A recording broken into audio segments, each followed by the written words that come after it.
Selectmen's meeting for April 3rd, 2023. Would everyone please stand for the Pledge of Allegiance? Pledge allegiance to the flag of the United States of America and to the republic for which it stands, one nation, under God, indivisible, with liberty and justice for all.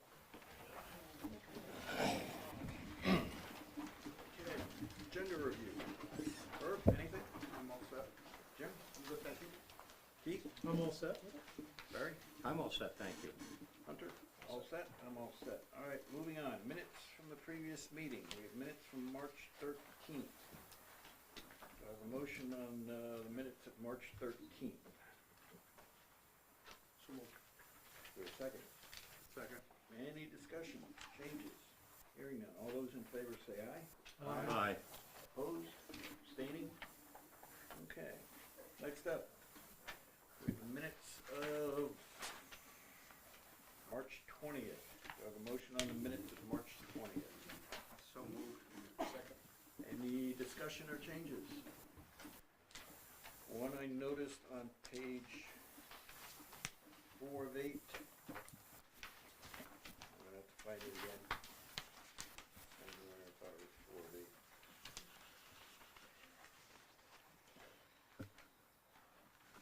Alright, I thought it was 4 of 8, but somewhere in here, it was on the left-hand side, Mr. Ring, Doug Ring, was referred to as Don Ring.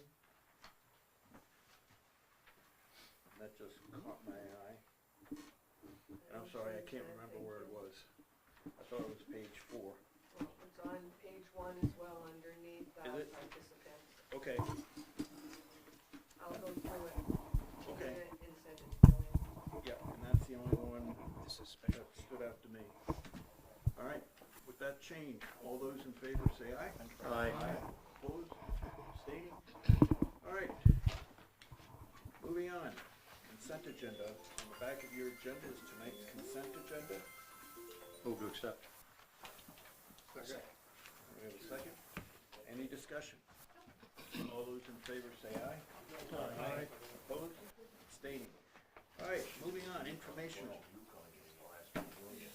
Main Street striping plan. This has been before us the past 2 meetings. 2 meetings ago, we accepted a recommendation from the state. At our previous meeting 2 weeks ago, after hearing from the public, we rescinded our recommendation to the state and heard input from the public. The town manager has been back in contact with the representative from the state, Mr. Graham Mason. And at this point, we are looking at, I guess, pretty much 2 proposals. One takes the existing 114 parking places in the area impacted, which runs on the east side of Main Street from Central Street up to Sunapee Street, and on the west side of Main Street on the right-hand side going south from the entrance to Sugar River Bank down to Mechanic Street. The 114 spaces in that area consisted of 107 standard size spaces and 7 handicap spaces. The current proposals have us removing the 2 crosswalks mid-block between Sunapee Street and Central Street, leaving 1 at each end. It Excuse me, Chairman, eliminates- there's nothing you can put up that the people can see other than your words? It's up there, right there. Yes. Nobody knew that, Jim, or very few of you know it.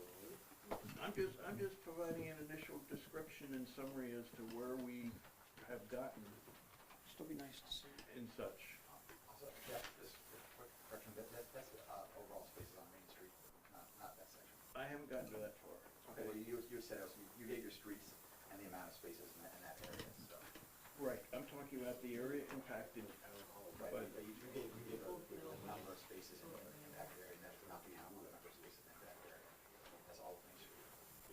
which is what we are counting all of Main Street. Okay. in the areas I mentioned. The two options we're looking at would both remove the two central mid-block crossings.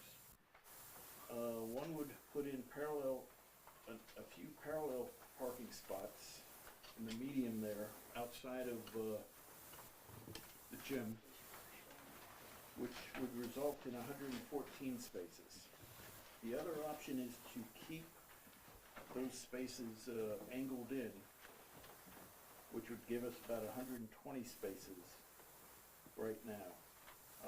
And both those options were reducing the handicap spaces from 7 to 4, which is still within the recommended amount for the, whatever that acronym is. MUTCO standard. Both of these recommendations comply with MUTCO standards, providing sufficient setbacks for sightlines into crosswalks and for cars to be able to back out of parking spaces without backing into a crosswalk. Hunter, is there anything more to add, or? No, I don't think so. It should be noted that the spaces, the numbers pertain to the entire area of scope of work, Right. just so people don't get confused by that. And there's this drawing, and you'll see a couple of others, different options as you go along. These are just starting points. Of course, the board is free to make whatever other adjustments you want. The state's objective was to maximize parking while enhancing safety as designed by the MUTCO standards. So. Right, and as I said, within the area I mentioned, there's 114 spots now, with 7 of them handicapped. We're looking at either staying at 114 spaces with only 4 handicapped, or increasing to 120 spaces with 4 handicapped spaces.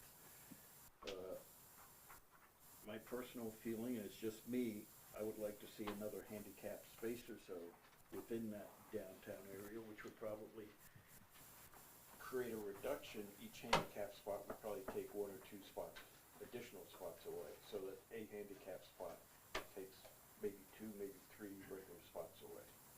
Where are they on this? Just, can Where are the you, handicap on? can you I'm sorry. wait until you're called on? Yep. And we'll first have the board. Any questions or comments on the board as to we've been working on? Well, option 2, I want people to understand, I believe that includes parallel parking. No. Option 1 does. Option 1 does. Option 1, Okay. This is option 2. yeah, parallel parking. I used to be a driver's ed teacher. People aren't really good at it. So, it's, to me, that's a little, well, it may create more space. To me, it might create more problems, too. It's a situation that would Yep, I know what it would do, but, yes. you ever watch some people drive parallel, unless they got a car that does it automatically, but, And pretty hazardous. I had a chance to discuss this with the police chief Friday, and he informed me that people here do not know how to parallel park, especially on the left side of the road. Yeah, that's the other thing, And yeah. his chief, would you like to, instead of me quoting you, would you like to? Yeah, I'm a little torn between the two options, as I told you on Friday. With the parallel parking spaces, my concern was that some people would have difficulty getting into them while they were maneuvering in and out. It might cause a traffic backup towards the circle. On the other hand, I talked to the highway director this afternoon, and there is a concern about, particularly during the winter, when a large state plow with a wing is trying to get through that narrow area. So there really are pluses and minuses to both of those options. Anyone else on the board? Well, they are going to change the angles, am I right? On these. Yeah, I believe that their intent is, in that narrow area, is to sharpen the angle a little bit further, to open the space just a little bit. Just a little bit. Yeah. I think they're talking 45-degree angle instead of 60. Yeah, because I will tell you, I went into the bank the other day, and usually I try to park on the other side, but I parked, on the right-hand side, and I had a truck come in beside me, felt like I was taking my life in my own hands backing up. I couldn't see.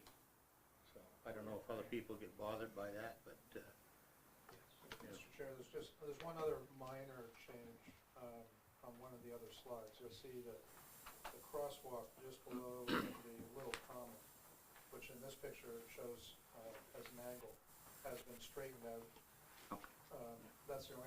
That costs us one parking space. But that's the only other change, I think, that you haven't seen before. And that's just an option.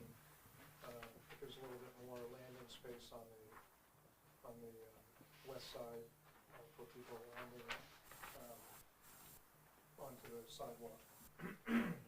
But again, that little hashed in area, by example, as you see elsewhere, those are designed to either A, give visibility to vehicles traversing north and south so that they can get a better view of pedestrians entering the street, or it's intended to discourage parking too close to the crosswalk so that if you back out of your diagonal parking, you're not backing into a crosswalk.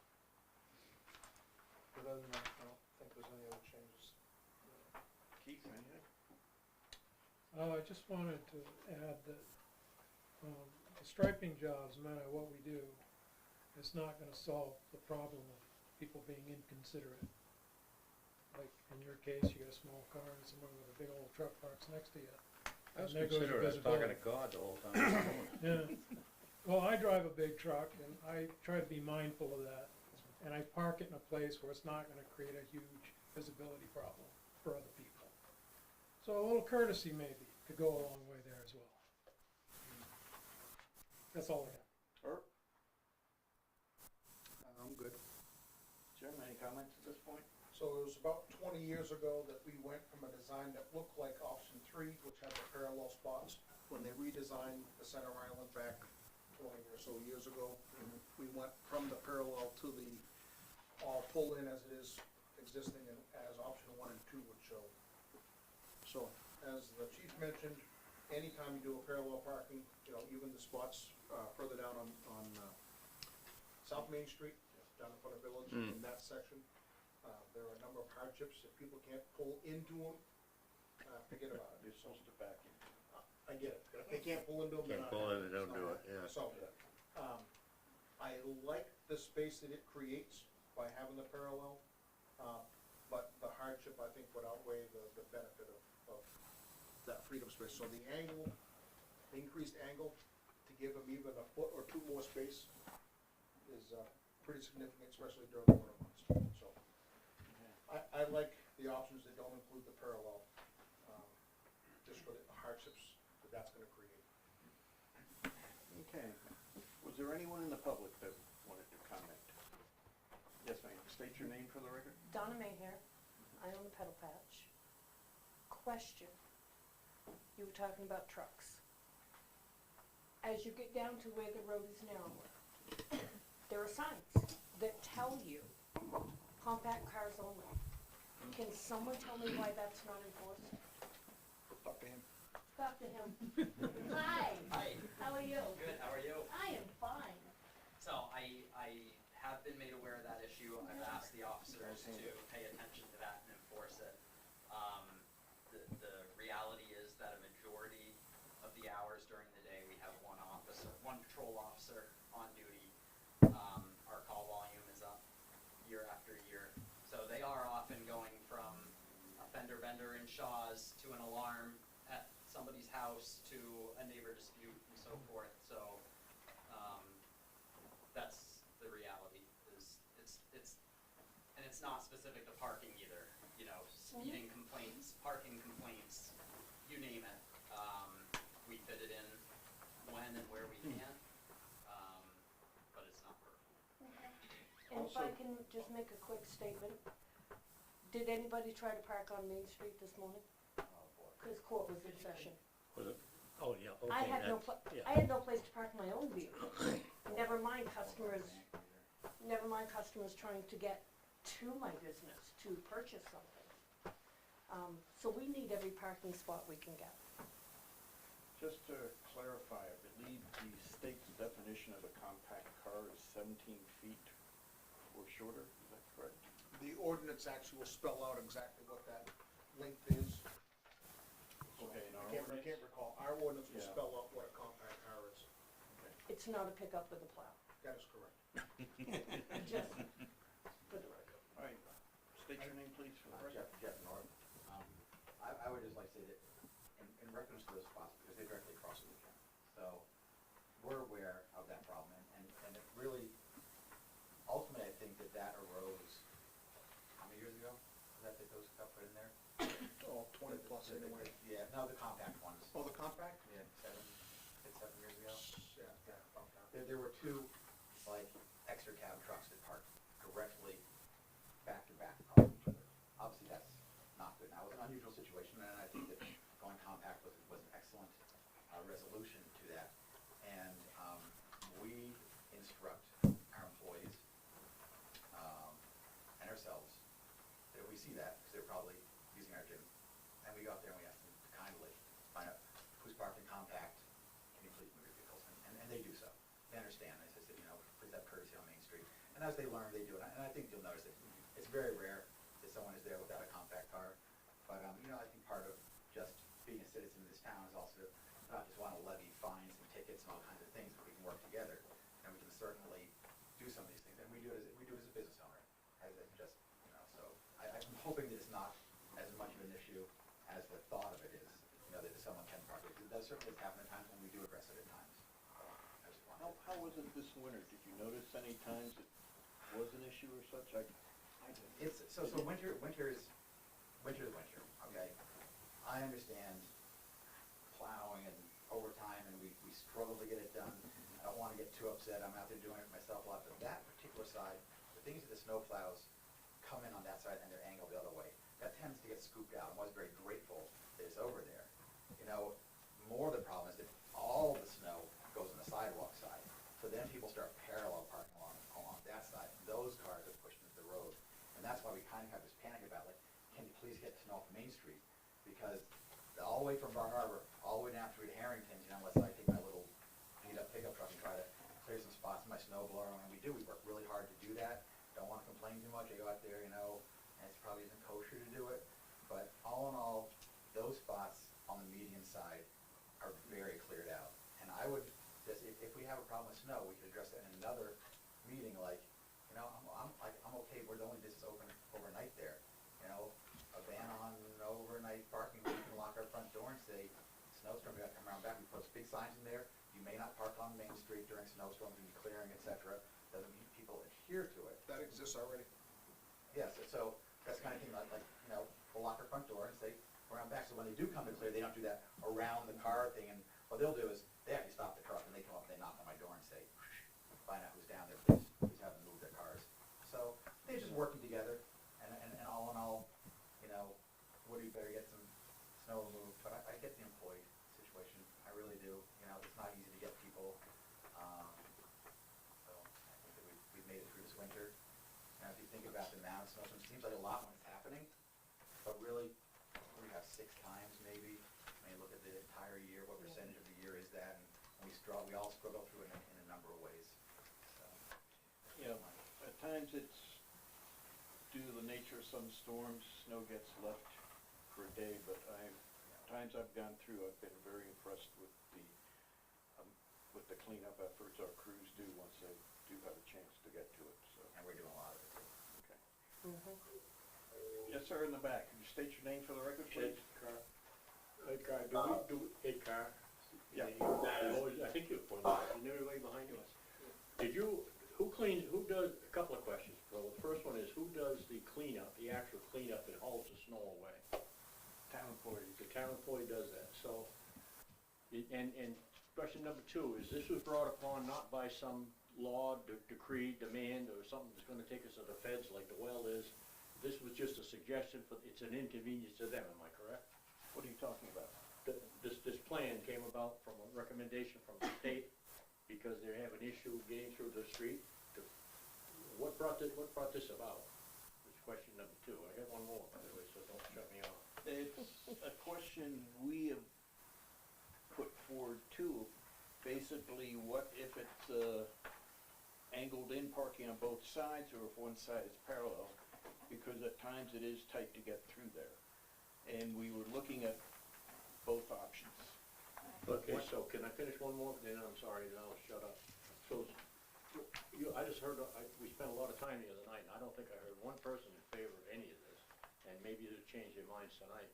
If we're cleaning up the doggone snow and the state's got an issue getting through there, and it's an inconvenience, then why don't we just draw the lines and say, stop here, we'll plow through the town, and let's leave things alone. It's our little town, it's not theirs.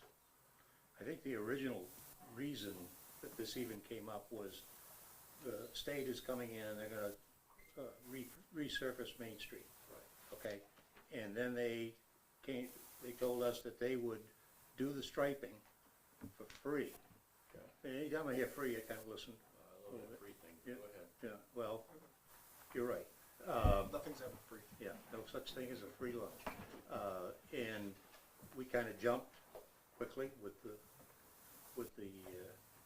offer of free money, but, you know, we're hearing a lot of different stuff tonight, and we are, So they wouldn't- even though you don't think we listen, we are listening. If we made no change, they won't stripe it, is what you're saying. Is that the point? Let's say, Well, we made a lot of, no, if you decided not to do a thing, would they still stripe the existing parking space? No. They have to do it with, whatever that acronym is, compliant. MUTCD. Compliant, that's what I asked you then, there is some mandate, okay. Thank you. They have to, we don't have to accept that. I got that, Yeah. I got that, thank you. Chuck? All right, so, like last week, I have a presentation, and it's sort of showing a couple options that I drew up, as well as I have the existing ones. And I'd like to touch on those. I don't know, because I think there'll be questions on both. And I don't know if you want to do that now. I'll try to keep it, not lengthy. And What does your presentation have that's different than ours? a lot. You're taking away a lot of parking spaces? No, it increases by more spaces. Actually, the yours increases by.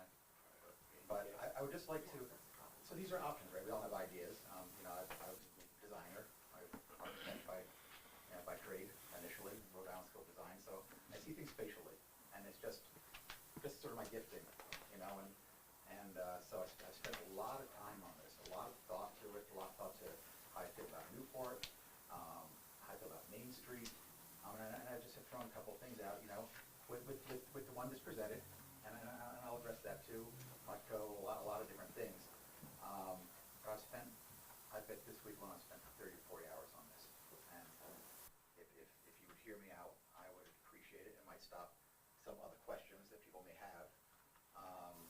And I have two drawings. I have basically this drawing. I blew it up. The space is really big. I went over to Doolittle's and had that done.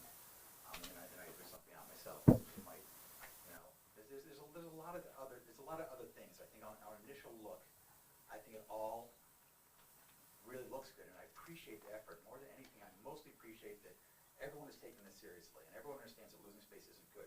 They've come back with, listen, this is what we've done.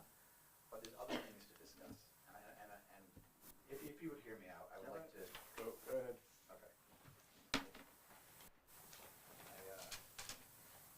I'm very happy we have. There's should be magnets there. Well, they bought some painters, but not knowing really. This magnet's there. And I doubled it if I was going to draw on this at all. Then, excuse this. So this here, and also I apologize that last week that I was really kind of not addressing the board. I think someone had asked me to speak up out here, and because of that, I spoke this direction, and I know that I'm speaking to you, and I apologize if my back was to you at times. It was not my intent by any means to do so. So, like last week, I really find it easier when I have a lot of thoughts on things to just write it out so that I don't end up a little ADD on things. So, I'm gonna read this, and I'll stop in places to talk about the things. I said, first and foremost, I would like to thank the Board of Selectmen and Hunter, thank you, for both reconsidering the state of New Hampshire performing the parking space striping, as well as coming up with alternate plans that would not cause the loss of parking. I've looked at the drawings and encouraged by the thought put into them. These are my personal observations and assessments.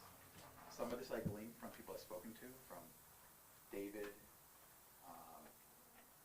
Kevin, Donna, many people on Main Street. So while they're my observations, they're also my learnings from others. Relocating the crosswalk from in front of MJ Harrington's a bit further up north, Main Street, will restore the 3 spaces that are currently there. So these 3 spaces are currently in front of MJ Harrington. So this restores these spaces. I think that's what we were trying to do, right? I know that I stopped in to see him last week, and he wasn't there. This, however, just moves the loss of parking from MJ Harrington's and 31 Main Street further north, with the next available spot being at the southern corner of 25 Main Street before Fitness. So now we move up to here. We're pushing the first available spot. Right here is the handicap spot. This largely leaves those 2 properties and their 6 combined businesses with only 3 parking spaces as Newport Fitness and Universal Physical Therapy customers routinely occupy those first spaces in front of their own buildings. Additionally, according to the state of New Hampshire striking standards, there is to be a 15-foot setback at fire hydrants. This is not shown in the drawings and will take up an additional 6 to 8 parking spaces, 3 to 4 on each side of Main Street. This will leave a total of 7 available parking spaces between the southern corner of MJ Harrington's and the northern corner of Newport Fitness at about the entrance to University. After that, there's ample parking for both Bar Harbor Bank and the EKG block, which is the Emerson Kettle Mosh block. So, at that point, I could run from this. You provided ample parking for myself, for the bank, and for EKG. But I don't know that that's why we're all here. And I'm exhausted from this. I would like to just quit at times. I'd like to get a good night's sleep. But I've noted fire hydrant 1 and fire hydrant 2. Space is approximately 8 feet. So when I spoke with Kevin from the state, Ronald Brand Mason from the state, we had maybe half an hour discussion about this. And he's like, yeah, we talked about the fire hydrant. He said we were going to work that into this spacing here. However, that has not happened. So that would take this and it would, that's not working. However, I doubled this up. Sharpie, what you think here? That is X, X, X, and probably X right there. That's according to one of your printed stuff. Now, I saw it in writing. If people change their minds and this is more fluid, then lots can change. However, that's what's on there. That also takes away 1, 2, 3, 4 spaces. Now we have 1, 2, 3, 4, 5, 6, 7, one of which is handicapped. That is to service Newport Fitness, 31 Main Street, and MJ Harrington's. David says, on the course of the session, good luck. He doesn't have any place to park. That is often. This here is entry to Universal Physical Therapy. And those spaces, once again, 1, 2, 3, 4, 5, 6, 7. Okay? Ample parking here, ample parking here. Can I interrupt for one moment?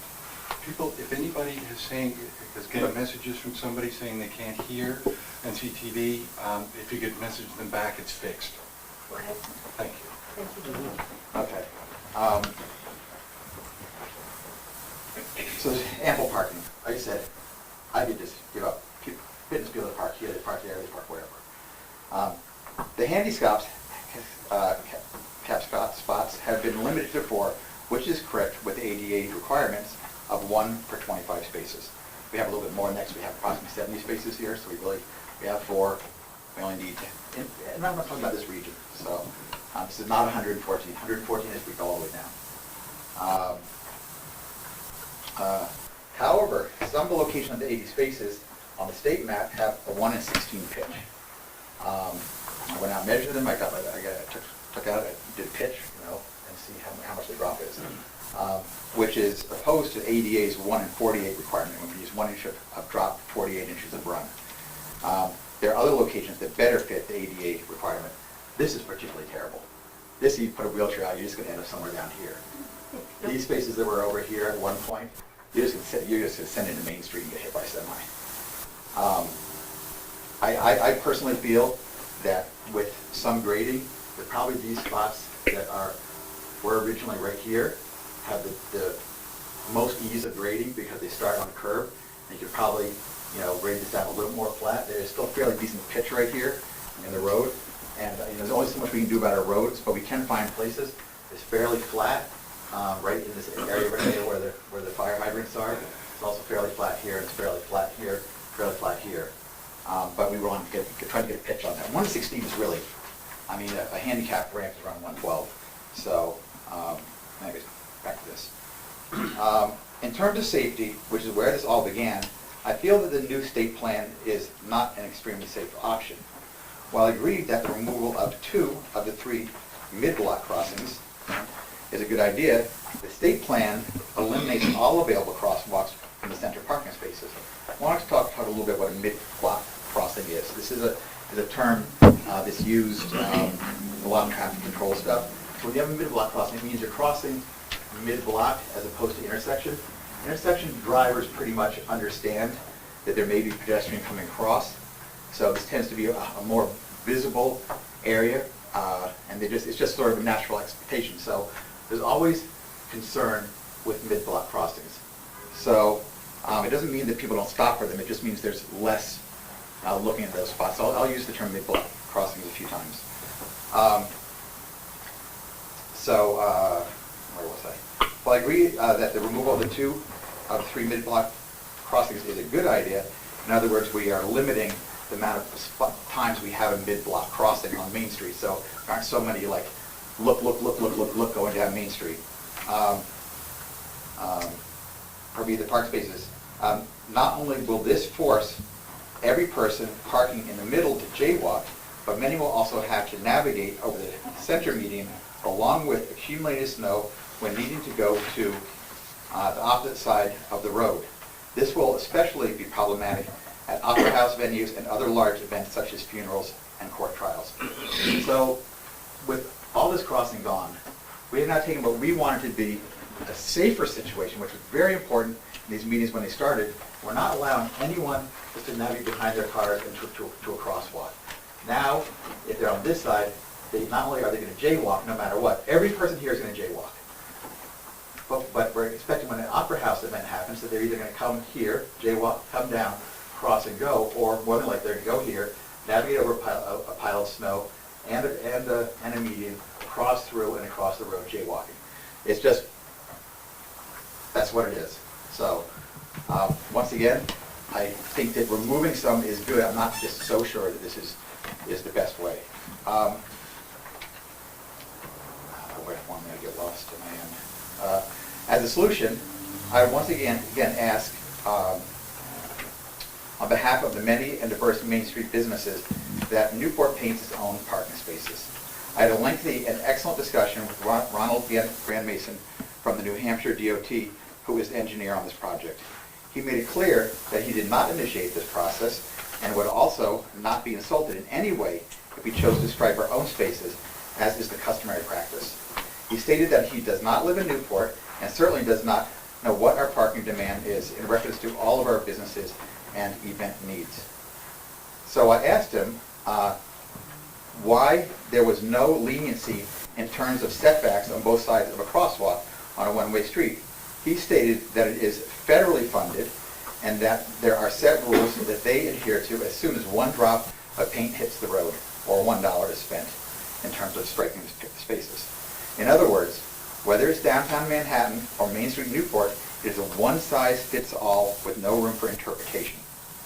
Now, I've spent a great deal of time thinking about that situation. I don't understand why. And then I go back to my years on the planning board here, and I spent a number of years on the planning board. And in the very beginning, I didn't really understand why, when somebody came forward, I was like, but this makes sense here. This is a unique situation. Why can't we do it this way? And the answer was, because if we make an exception, the next guy comes along and says, but you did it for him.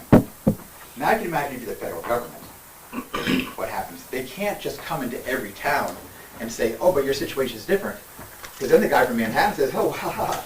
In Newport, you did it. We're a lot bigger city, you gotta do it for us too. So I think it really puts a real lack of discussion, and I understand it from being on the planning board, but it doesn't really fit into the unique situations like Hanover. They've taken control of their own, the unique situation, they would have no parking. So that's what I gleaned from it. I can't tell you that's what it is, but I can tell you from my experience on the planning board, that's what I got out of years of being on that. So,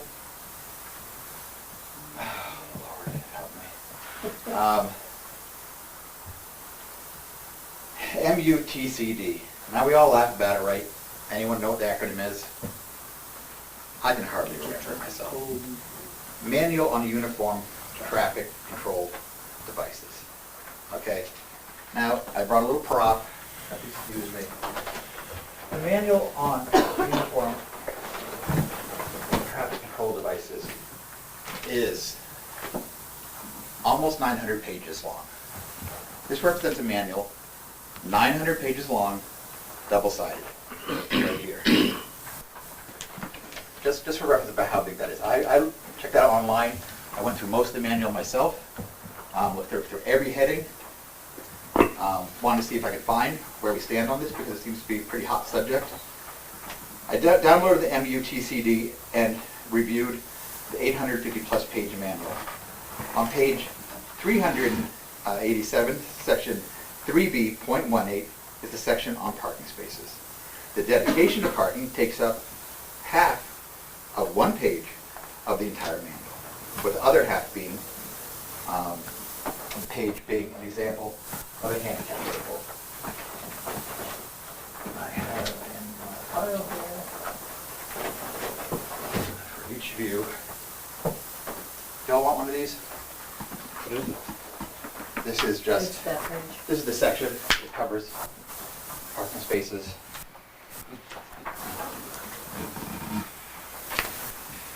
Up here. Thank you.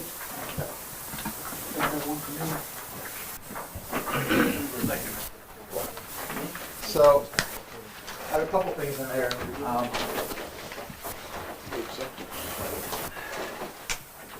So, that would be this page right here, which fold this in half. This is what they have here in terms of parking that I can find, and I scoured deep and hard for this. I'd like to be prepared.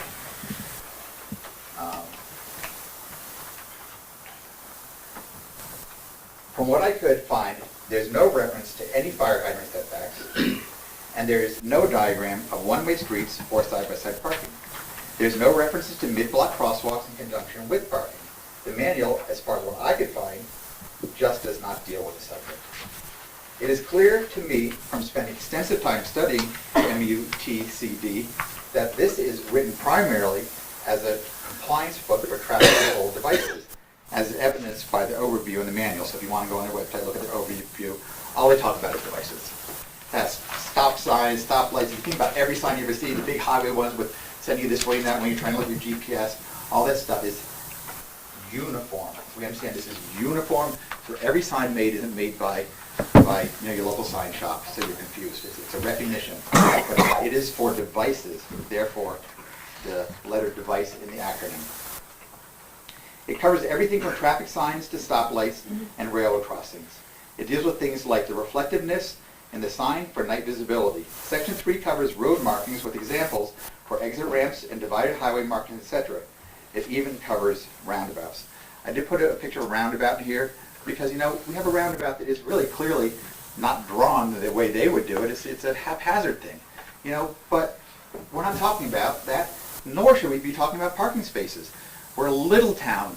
We were developed, in the 1800s. We're just fitting this in as tightly as we can, in the best way we can to serve our community, and sometimes these things just don't fit.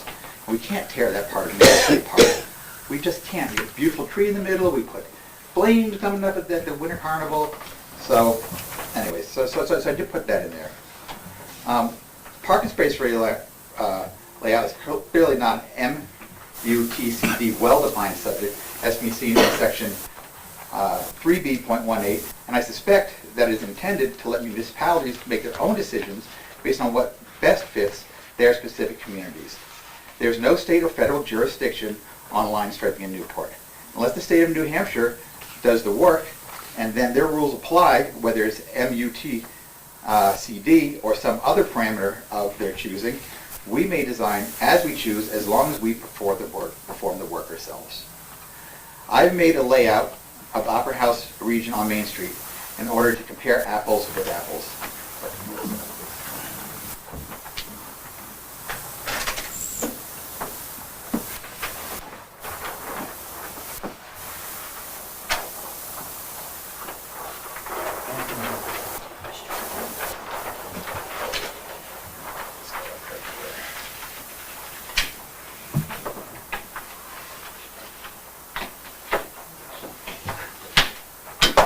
Oh, there's no magnet there.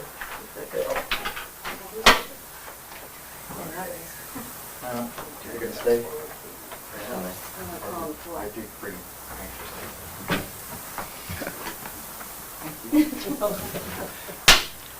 That's on film. Okay.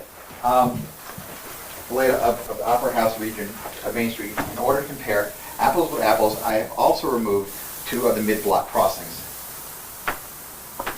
Right here.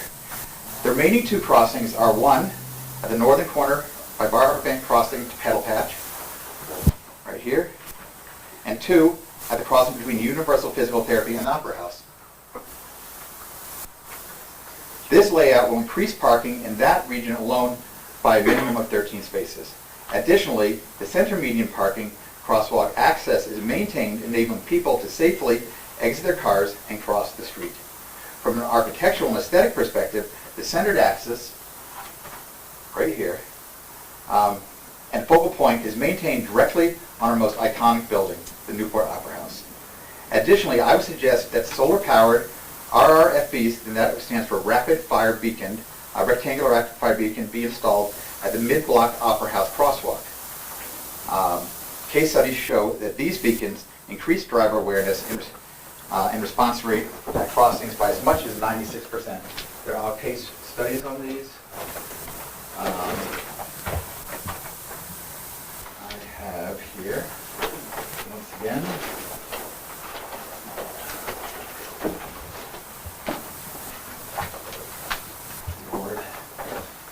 I have, I got quotes on You've got these. on Sumter Street by Rivers, they have one. Yes. So this is a quote that I got from a reputable company on these crossings.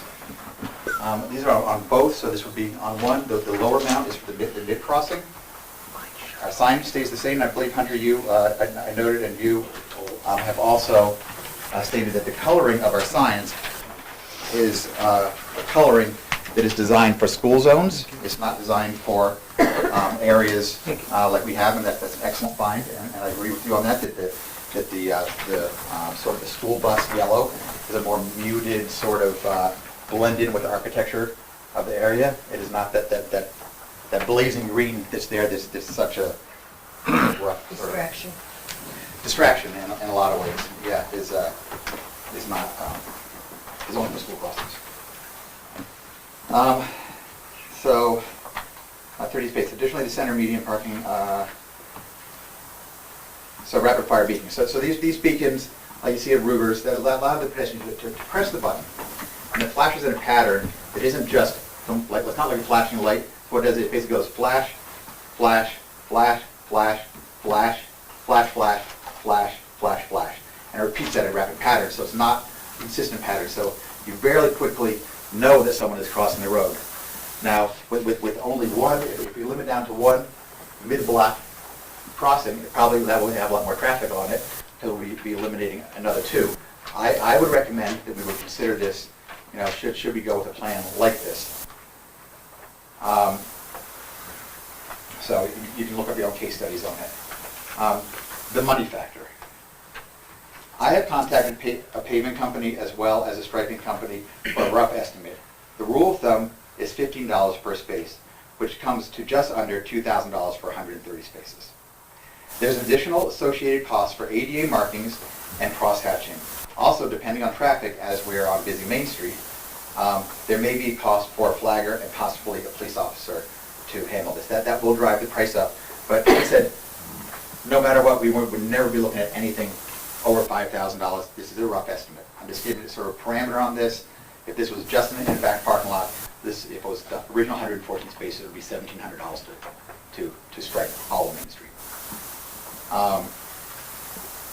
There have been discussions of splitting the cost of striping amongst several of the Main Street business owners, and we have agreed that in the hopes of controlling our own layout and parking options, that we would jointly contribute to, and if necessary, fund the striping project.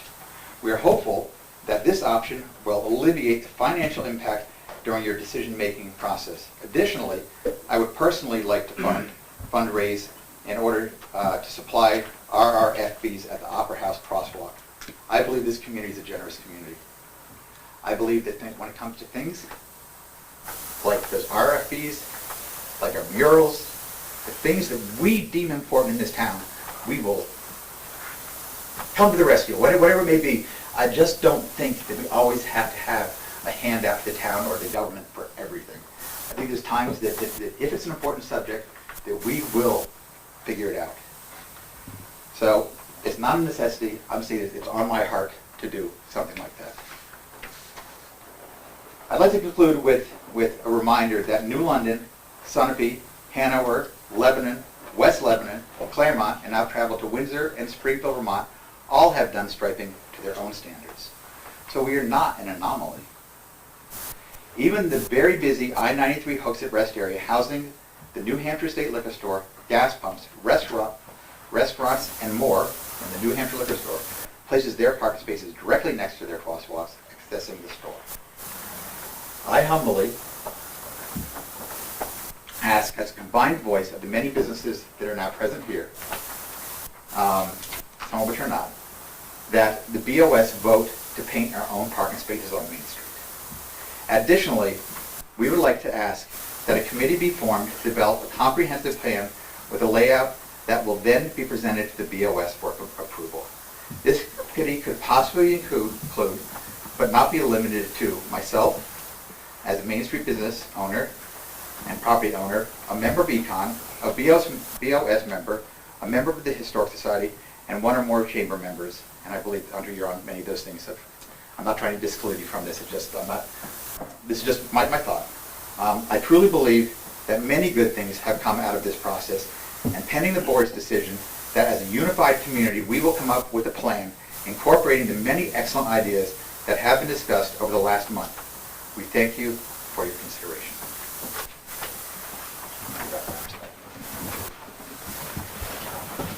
So Jeff, this is your design that you're initially looking at.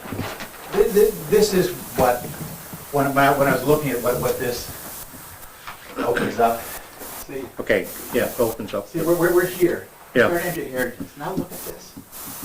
How beautiful that is. Look at all the spaces that people have. We still have safety coming across Main Street. We open everything from here. Now, if out of this we decide, okay, listen, we have people coming down the road. I'm not saying this isn't the law. This is a starting point, kind of with what we have, and a couple things we learned from this. Like maybe it's not so good to have so many crossings. Maybe that's really a legitimate concern. I thought, okay, I'm going to put that in there. You know, maybe we want people to talk about, on here putting a little fine underneath here. Like let's not just say compact park. Let's say $200 fine. There's a lot of things that came out of this. It's just such an excellent part of the process. So, handicapped, possibly, I drew this in, with my Sharpie, so possibly get one in here. We have handicap down here at Harrington's. I can probably get another one there. We have maintaining handicap, but we get an extra spot here in front of here by doing this, the crosswalk there. We have handicap, and handicap down here. So, if per your, like request to have a few more spots, I think that is a legitimate thing. You don't have to be in a wheelchair to want to be in a handicapped spot. I mean, Sandy, you know that. People, I'm ready to go. Coming out. So, What's the angle, Jeff? this is the angle that was on the street. Certainly. Okay, it's present angle. Yeah. And that's approximately when I did the overlay that I saw from the state. They approximately replicated that. It gets real weird, And you'll see this also, I went out with my tape measure and I measured these spots, like, there's nothing standard about these parking spots. Some are 12 feet wide, some are 10 feet wide, you know, they vary. There may be more spots in here than we think there are, but I would rather err, since we're already picking up 13 spots, on a little wider. Like, we like to be able to open our doors, we don't need to cram it in if you're already gaining. You'll notice how wide these ones are over here, by comparison to these ones here. But if you look up at what a spot really is, that's a parking spot. Yeah. That's a municipal lot. That's how really teeny they are. So we have fairly decent sized spots on Main Street. We get down here, measured these last night. These are measuring about 10 feet wide. These are measuring as wide as 12 feet up here. So getting in some buffers for handicap, there should be plenty of grab for that. I think that, what else? Oh, so what I was saying is about, typically, if you're coming down this road here, and you need to cross a crosswalk, you're looking at this side. This side, yes, we're talking about maybe a car going over here, but really, they're looking for other cars, not just people. And they're like, you don't really want to back out onto Main Street too fast, or you're gonna get rear-ended. You know, so that's a pretty slow process. Yeah. So, but what if we decide, okay, you know, I measured this, here to here is already 10 feet. So if you eliminated this parking spot, maybe do that, and we hash that out. You know, these are things that we can do. We have a few to give, and now we picked up a few. We say, okay, oncoming direction, we have no worries here. This is wide open, right? We have no worries here, right? We're wide open. We already have the setback. So we're here, so we're crossing here. So maybe we decide that we're gonna hash out a couple here. Now we have one less backhand space. I'm just saying that it allows us to make our own decisions that might best fit our community in a different way. And it increases it to between 81 and 83 spaces. And if I already get the rest of downtown, we'll pick up quite a few in there as well. And I think that a lot of those covered in your drawing. But it's not like this is the only place in town to starve for parking. Try to go to Village Pizza, you know. There's more starvation for parking here.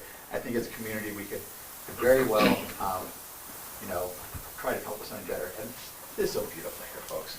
You all know it. You stand there and everyone says the same thing. Why would you remove that crosswalk?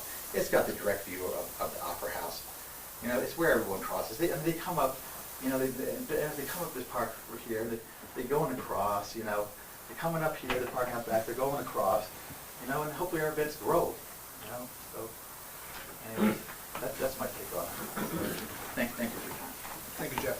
So, a couple of things about your plan here. Yeah. You're basically saying we should continue to back cars into crosswalks, correct? I'm not saying anything. I'm saying we should paint around stripes and have a discussion. Right. But you're not in favor of the setbacks? I am personally not in favor of setbacks on a downhill side. I think we've had discussion here already that there's never been a problem on Main Street. That doesn't mean that because there isn't that there wouldn't be one, but I think that the amount of space that is lost doing that is just not worth it. As you can see, and this is why I have photo examples of all these towns. They're all backing up their spaces, including the liquor store on I-93. But we're not in those other towns, we're here, and it's part of this board's responsibility to look out for the liability of the town. So if we go with, say, non-compliant parking spaces, because you want more in front of your store. I think that's a stretch to say in front of my store. I have plenty in front of my store in this drawing. Right, but what I was hearing earlier, you were mentioning how there's plenty in front of Bar Harbor, but it's crowded down, further down. But the point is, if we do have another fatality in that zone, and we've had at least one that I know of. I think that's not correct. That is correct. I believe that was a trip off a curb. No, it was a It wasn't like, It was not one by the park. 28 days afterwards. Yeah, the After the fire department accident. or something like that. So, Yeah, I mean, within 30 days, it's still considered a fatal. it's a fatality crossing, and if that happens again, someone says, well, why didn't you see him step out from behind the car? And it's like, well, the town decided not to provide clearance so I could see. Well, not only would the driver probably be at fault, but it's like the town would probably be at fault too, and actually we would be at fault because we would be making a conscious effort not to meet standard, uniform federal standards. In order to add a few more parking spots. Now, I'm not done yet. The crosswalk you're saying going up to the Opera House, what do people do when they get in front of the Opera House? How do they get their wheelchair up? I would pretty much be sure that the people in wheelchairs would prefer to park in handicap parking that have. Right, but wheeling across, you wanna go to the Opera House. What do you do when you get to those 3 steps? Well, you certainly could put in your plans to show a ramp there. I believe I saw in the first rendition of Right. the drawings, so should you choose, you could do that. I think it is excessive. I think that all I'm asking out of this is we don't ask them to paint the stripes. So we can have a discussion that is geared towards Newport. I don't think I'm the only one thinking that. I don't know what the incredible stubbornness is, but it's painful. Painful to experience it, you know, and then to try to understand what the hesitancy is boggling. What hesitancy? Jeff, I'm trying to understand why my concerns Your concerns are boggling and such, but yours are like perfect. They aren't. I am asking that we paint our own stripes so we can have a discussion and talk about these things. That we don't have to do them according to some Manhattan plan. You know, this is not in the book. Find it. Jeff, any Well, my thoughts were a couple-fold, is obviously there's zero chance of a solution tonight, in my opinion. That the highway department has painted this historically, a couple of night shifts in the summertime, this gets painted. We have the equipment, not overly hard to do. So we could certainly repaint it again.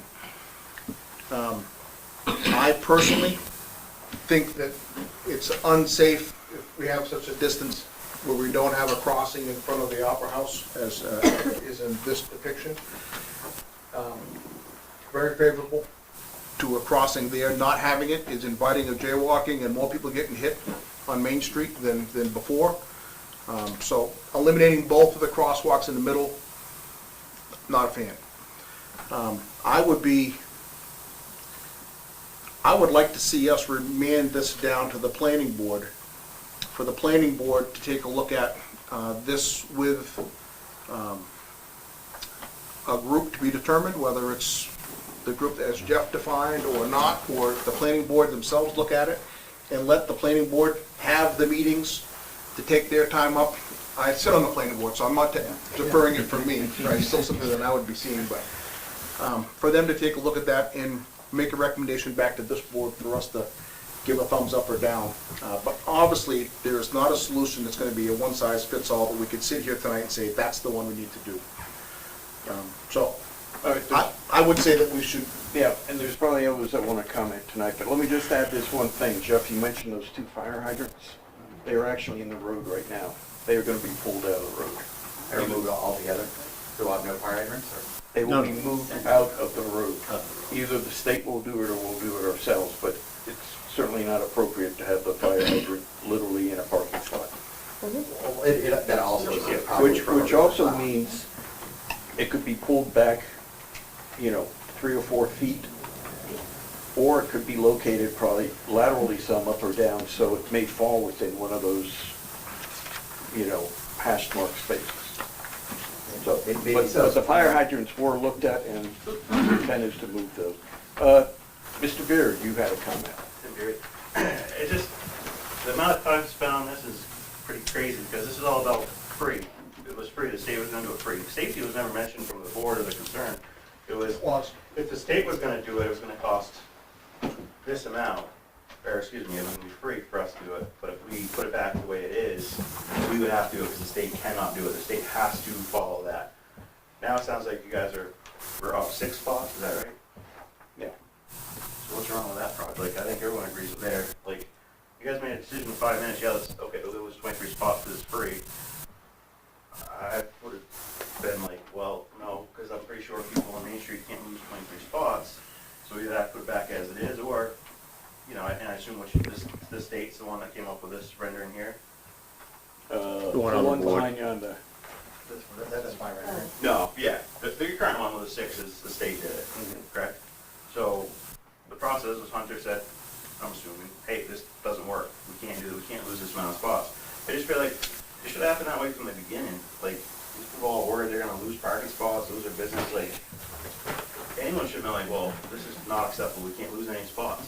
But here's where we are right now. We're not gonna repeat It is, this. but we still feel like we're kicking a can, we're gonna send it to the planning board, we're gonna do this. I mean, at least tell these people, okay, listen, here's the deal, we'll vote tonight, we are not gonna take any spots, maybe we'll change renderings, maybe we'll do whatever. Because none of these people are like, all right, at least we're not gonna lose spots, board said that, and that's a fact. If we gain 6, we gain 0, we gain whatever, at least then everyone's like, we're not gonna lose spots, and they can go back to their lives as normal. And then you guys, through Hunter, through the state, can work it out and figure out what works best and not lose spots. It seems that simple to me. What I'm also starting to hear tonight is some people want that crossing in mid-block. Chief? That's good. What? Crossing what? Big block. Thanks, Mr. Chairman. And I'm not here to say the state should do the striping, that's not my role here. But since the safety part of it has been mentioned, I do feel like that's a little bit my room here.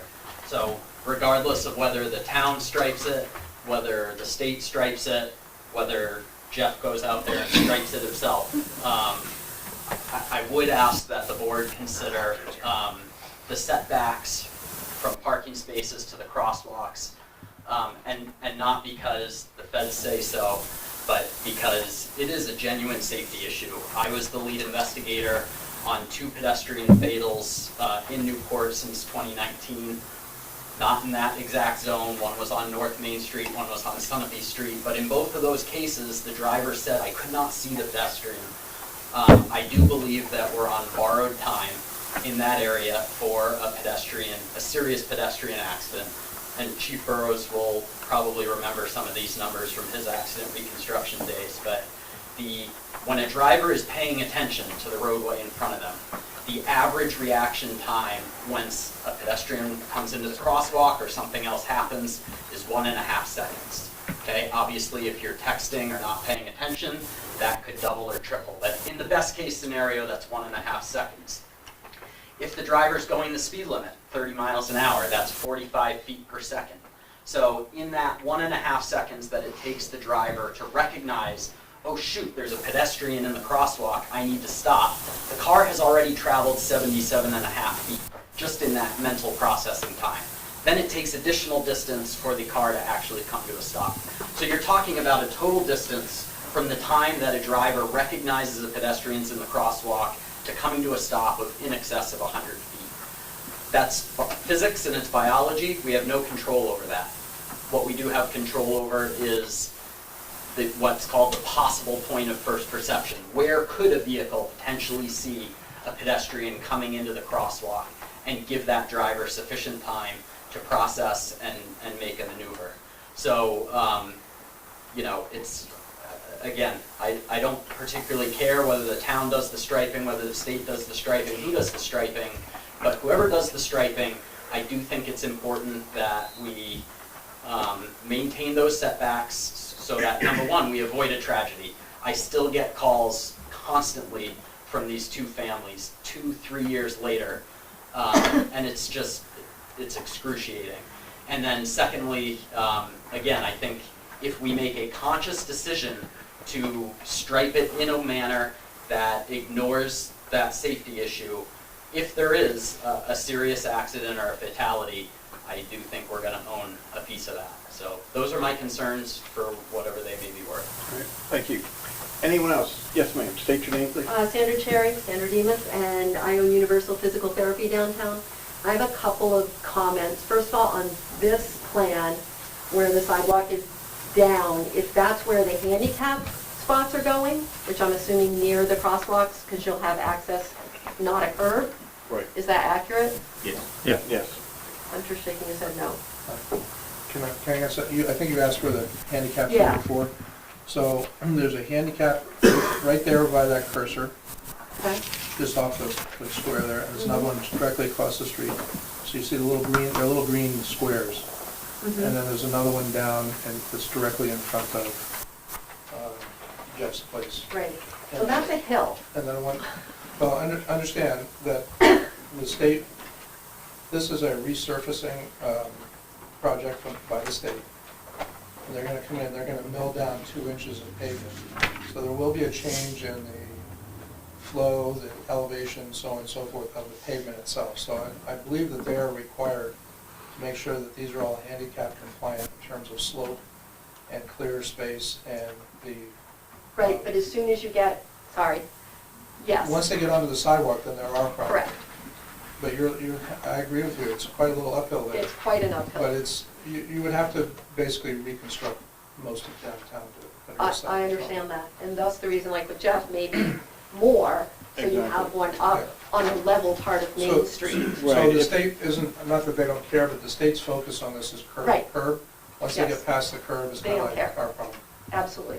So I've been on a couple projects that the state has taken over at the end of projects, and all of a sudden, we lose control. And we don't have any say once they take over and start doing what they need to do, what they legally need to do. I have a huge problem with that in a small town. We've been burned a couple of times over the years by the state doing that.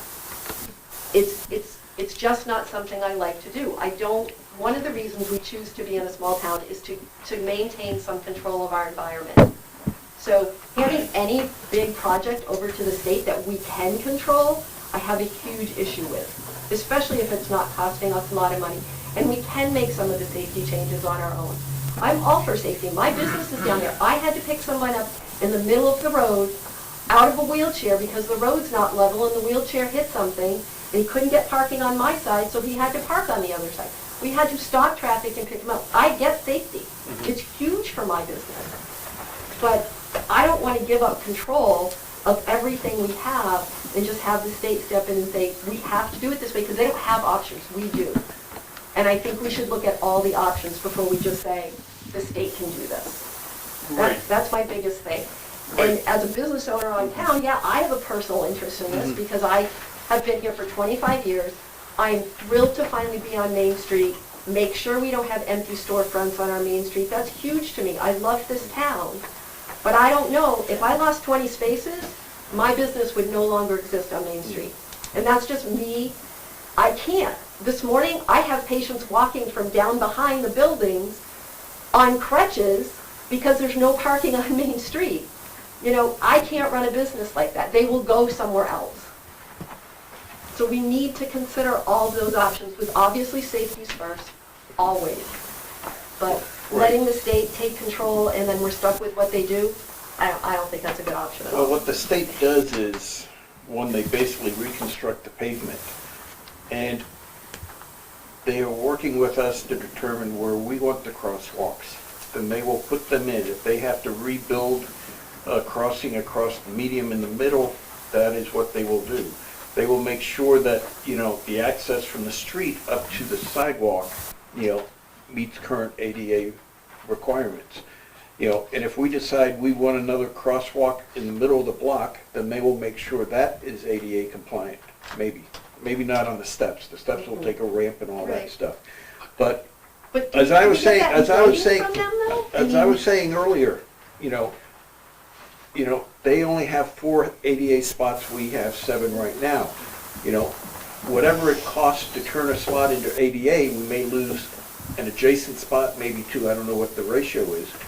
But then if we identify that this spot is ADA compliant, then I'm willing to bet the state will make a ramp to the sidewalk right there But by I that guess that's spot. where we differ. But- I'm not but- willing to bet anything Well, with the state. this is not something, this is something we reach an agreement with, you know, going into this. But by saying we take control of this project, you don't want us to take over the cost of paving and all that. No, and that's not what I said, and that's not where the discussion has been. I never said I Right. wanted to take over paving. I said I don't want to give full control of this project to the state. Because in my past, on committees I've been in, look at Richard's School. That playground was guaranteed by the state that that drainage was gonna be 6 feet wide. We gave that up to the state, and all of a sudden, we lost 42 feet of playground. And there was not a thing we could do about it. We went back, we fought with them, state had control, end of discussion. That's just one example. Yeah. I'm sorry, I'm not that trusting that they will do what we say, that they will do what we want. But it's, whether we do the striping or the state does the striping, you know, I think the question is, do we want it to be a safe striping or just jam people in there or not? Of course we want it to be safe. It can be both, Jeff, that's Come on, that's it's what our I'm town. saying. I'm just saying it can be both. You don't have to do everything by federal or state standards to make it safer. I'm not saying it has to be one or the other, but it does if the state does it. Okay, Barry? I've heard a couple of things tonight. First of all, Jeff, I like the middle part of that. I think that's where it should be. I am concerned, I'm not a believer in backing into crosswalks, okay? So we gotta have some sort of a set off there. But if it is you mentioned bringing a group of people together. I think if we include police, people of this board, Jim, well, 3 times I'm gonna disagree with you. I'm not sending it back I don't wanna send it back to the planning board. I'm just speaking out loud with that, just as Okay. as a place to have several meetings on this. Yeah, but we can move fairly quickly on this as a community if we get a group together and we say, okay, this is what we're gonna do. But talk about the safety issues. I mean, see, I don't think it's safe to back into a crosswalk. Yeah. Make this respond. Sure. And, you know, and those are the things that come from discussion. Yeah. 20 feet, maybe it's like 20 feet's like a block, you know, on the backside we're backing up. Maybe we say 10 is good, maybe because we're angled, we already picked up 10, eliminated it, now we picked up 20 on the front side. But if we consider that our primarily, back to when we're talking about driving, and the speed is on the oncoming traffic side, it's not so much on the backing out side. But let's see what we really have there for room. I'm telling you, those spaces are big. I measured them. Well, I'd like them bigger than what they are now. I mean, I don't like Well, practical. But by what they're supposed to be, they're pretty darn big. So there may be more to give, we really, maybe we look ourselves, and I think that the idea, it really comes down to we just say we want to tackle this ourselves. Right. And now we can go forward and maybe it's, wow, we got these signs in. How awesome is that? How awesome is it when you hit that sign? I mean, you know, those signs flash. Boy, do you know those signs flash. And the things talk to you, and they're solar powered, and they're incredible. That's a really big deal, you know. So that's what can happen in committee. A lot of people with a lot of different ideas from a lot of different backgrounds that will hopefully come together with a proposal that makes a lot of people happy. Yeah, that committee comes back to us Yeah. in terms of Right.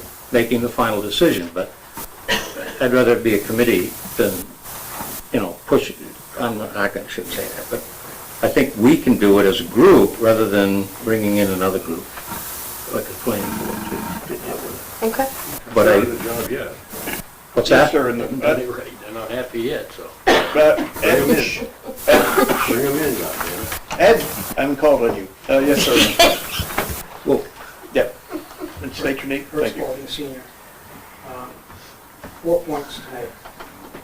One, backing out has been a problem for a long, long time. oh, yeah. But it has worked. How many accidents, how many cars have been run into by somebody who didn't see them backing out? We've learned. And this is not an interstate highway. So I say, we've got the problem, we know it, and we can live with it. Next, imagine 40 spaces lost for the original, and the court date happened. This would have been a disaster. Like this morning. Like, it would have been worse. With 40 spaces gone, it would have been worse. So, that being said, right here you have public input and a request for a committee to do it. I 100% agree. because I believe there's no one in this room that has as much information on this than Jeff. So, a committee is a good idea. Barry's agreeing. He's just got to convince others that the committee would do it. But now I'd like to pose one problem for that. 11 and 103 is going to be paved from Sunapee Street all the way down and all the way to the Kellyville Bridge. And that has a timeline. So the committee is going to have to take and move and get it done. But you've been offered the solution because everybody here that is a tenant and or a property owner would be invited to that committee, I would hope, to give their input of what they would like out in front. That's planning boards that look at abutters all of the time in property to see what goes where. Give them that opportunity and you diffuse the disagreements that are here tonight. So you're saying go to the planning board? No, I'm saying go to the people. People that are affected directly by this, and when you pose them with a problem, they'll be the best ones to figure out what the solution is. All right, I had a hand in the... I want to add one. Oh, okay, sorry. Add one more. I talked with a contractor, and the contractor said the state's gift of painting is not a big gift. It's maybe $4,000. So, $4,000 to keep these people happy and in business, Yeah, well spent. and we... I think And to keep for years- safety. To me, safety is a big Yeah. issue. So all of that comes in, Yeah. because there Yeah. are stakeholders for every parking spot right there. Right, okay, I had a gentleman with a hand up in the back there. How many cars have backup Could I- cameras in them today? Could I have your name, please, for... Mark Cross. Thank you. I mean, every new car today has a backup camera. So there's no excuse for hitting anybody that's behind you if you're backing up. And the person that's driving the car accepts responsibility by getting in the seat and turning the key on of hitting anything that they hit. So, personal responsibility of the driver, personal responsibility of the pedestrians are their problem. Our problem is maximizing the availability of parking in a commercial zone.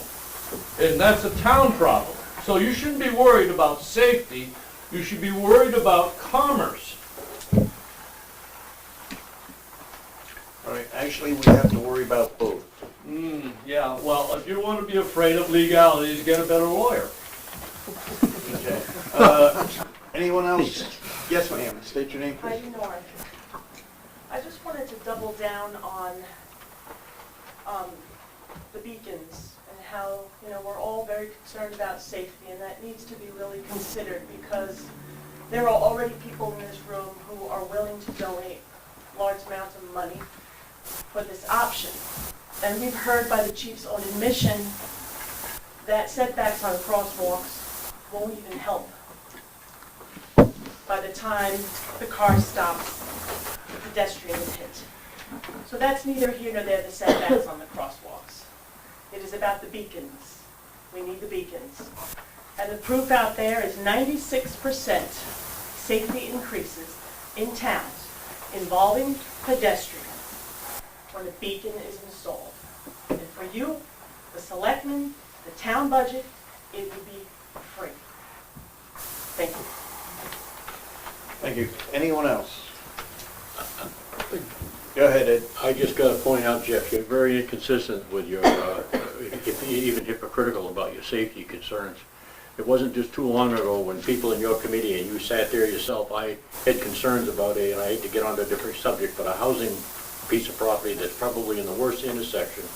And the concern I had was not only for the good of the neighborhood, but for the community and the town. And I actually paid to have a study done at the police department. I paid for it, you guys, it didn't get done free. They charged me $76. And I did a traffic study for 10 years for all the intersections up there. And the number came out with 3 accidents and a fatality over 10 years. And your comment was, an accident and a quarter in 10 years isn't bad. And that's exactly the words you used. So all of a sudden, I'm quite concerned about your turnaround here, and you must have been able to accept that and say it's okay for that and not this. He made a very valid point. I'm the driver, it's my issue. We're not gonna go out there and do that. But you're overusing that safety. I'm gonna take exception. I don't think I ever said, I think you can see it on television if we have to, because they don't take the minutes, as you recall, at that time until we got more in here, thank goodness. yeah, I don't think I said anything You about. did say it at a zoning meeting, you said it. No, I'm talking about in this meeting. I said it at a zoning meeting, and you were the representative that night. And first you refused to take my paperwork, and I went and got an appeal first, and then I came in with a study, and you said you wouldn't accept it, but then you agreed to. And when I showed you the number, that was your comment. So I don't want to bring up dirty laundry, but just watch where you tread on the safety thing. Pushing it down these people's throats, and All right, we thank you. created a nightmare up here. All right, anyone else? Just got Keith. something I'd like to add. Mr. North's drawings aren't that much different than some of these other options. Yeah. And none of these are etched in stone. These are things we have to choose from, right? Which we could alter again. Absolutely. But if we can alter it to make everybody like it, and the state will do it, it's a win for everybody, isn't it? No, Why not? because they can change it and you're not gonna have say. No matter what you say and what they say, they can come in. Why They're would they- gonna do it to their standards, not Why would ours. they take the time to do all these drawings and give us options then? That doesn't make any sense. It doesn't. Talk about state government. It's the death of common sense. You ever read that book? I just think that we're almost spinning backwards again. Procedural over Yeah, I precedent. think that the majority of people in this room, in this community, if you read online, I think the majority of the board agrees that we just take the state part out of it. We have a lot of happy people, and it's good to have happy people. There's plenty to be unhappy about. We just went through a 3-year pandemic. It was a very difficult time for businesses, and to have to deal with this right now is just a bit much. And we can just take control of our own striping, have a committee. I mean, how fun would it be to have a committee, and all get in the car and drive around to a couple communities, go to Hanover, have Are you lunch. taking us to lunch? Yes, I am. Perfect, I'm going. After that one. Barry, would you like to chair a committee? No, I don't want to chair it. They'll You know, lynch you. I knew you'd pull He was this all at some for point, the- but, no, but I would like to be on the committee. To me, I think what's that? I said I would like to be on. Yeah, I think that, You want to be on the committee but not chair it? I don't have time to chair it, you know. Okay. I don't have the expertise to chair it, but Of course you do. You were high school principal for a couple days. Can't the committee decide who's gonna chair it? Yeah, possibly. Yes, sir. Young man in the back, you had a hand up? This lady had her hand up first. Oh, okay. Mary Schisel. I would be in agreement with the town taking control of the striping. If I understand that it's gonna be paved, that doesn't, not gonna interfere. No. So, the pavement's gonna be done, that's not a question. It's just who's gonna stripe it, and we have local people that have vested interest in doing it correctly and with compliant with safety. I say all for local people doing it And and support the. But we do have to going move forward. fast, Barry. We gotta move, because they're gonna start, as soon as it's good weather, Sounds they'll, like you're pretty much there. Well, no, yeah, we- well, to an we- extent. we have to determine where we want crosswalks, because the state will put those curb cuts in for us. It's Well, not something we can decide after they've come through and paved, unless we want to do that Okay, ourselves, thank so. I know, but it sounds like the committee can work fast enough to figure it out Okay, and are yes, willing. yes, sir, go ahead. And your name, please? Rod Ward. I live 230 North Main Street, across from the high school. The state took out that crosswalk there. We haven't had any problems because people know not to walk out in front of traffic. And said, you put beacons up, as far as the flashing LED lights, that's the biggest help there. And, because I don't want any of these spots going in front of these businesses, they need them all. Thank you. Okay. Bert, you had a hand? Yeah, you said "we" in your last statement. Who is "we"? Which- We, you said it, okay, you said "we." And who is "we"? I'm not asking you to identify it. We is everybody in this room. But the we is stronger for those who are abutters to the spaces we're talking about. And so their input would guide you as to what they need and what their problems are. So the committee has to happen. It has to work fast because the pavement, if we lose the pavement on the downtown, we might not get it for a couple of years. So it's got to move quickly, but it sounds like these people are energized. And you know that little energizing battery people? And we certainly need new pavement downtown. And What's the pleasure of the board? I have a question. Yeah. My understanding that if the state doesn't do the striping, they don't do the cuts. If we do long striping, then we put in our own cuts for the crosswalks. No, That was the way I understood the that's the way plan. I understood it. That's not what they said, if you watch the meeting. That could well be the case. No, I they think said- I think the critical juncture here is figuring out the striping in fact soon enough so that the striping has implications for crosswalks and setbacks and things of that nature in the state. Well, if they will do it, then they have to be able to design and prepare cuts and ramps to accommodate whatever scheme we come up with. So that'll have to move along rather quickly. Because they have this is out to bid right now, they bid on unit-based pricing, so that they can move things around, but you can't have a contractor show up on Monday and say, no, we're gonna move this half a block down the road. I mean, it doesn't work. Because there's gonna be curbing to be replaced, potentially the median will be reconstructed, plants, trees, and all sorts of other things that are gonna go along with these things. Jeff? I did pose that question because I was also curious about that. I like to be informed when I write anything down, especially reading public or design something. And he said that, even crosswalks, we want to paint them ourselves. They walk from it. I think it's great if they want to do it. I'd like that they do the curb cuts. Those are much more expensive things to do, and I think it's awesome. But I just think deciding where the crosswalk goes isn't the most difficult thing in the world. And then they basically put the crosswalks in, say we do this or some other variation of this, then you just fit your spaces between them. You just divide it by 8 and draw them in. And if you have a little extra, it's not. That part is like the easy part, and I don't think that if you break it down to where you do the crosswalks, and then we're going to figure out the spaces, it's not a super complicated process. And Yeah, the easiest thing would be to figure out where the crosswalk is. Yes, sir, in the back. State your name, please. Doug Rain, you said that the 2 fire hydrants are getting moved. Yes. When does that happen? When it gets, it'll get done either when the state is there or the town will do it themselves. Afterwards or before? Well, we would do it before the state comes through. Okay, so you have a timeline when the state's coming in, and you have a timeline set up, I'm assuming, when you're gonna move those fire hydrants? I don't have a timeline yet, but we inspected the fire hydrants. I was out there with the town manager today. They're a foot or two into the roadway, and that's no place to leave your fire hydrant. If the state is willing to move it as part of their process, fine. If not, our Public Works or Water Department will move them. But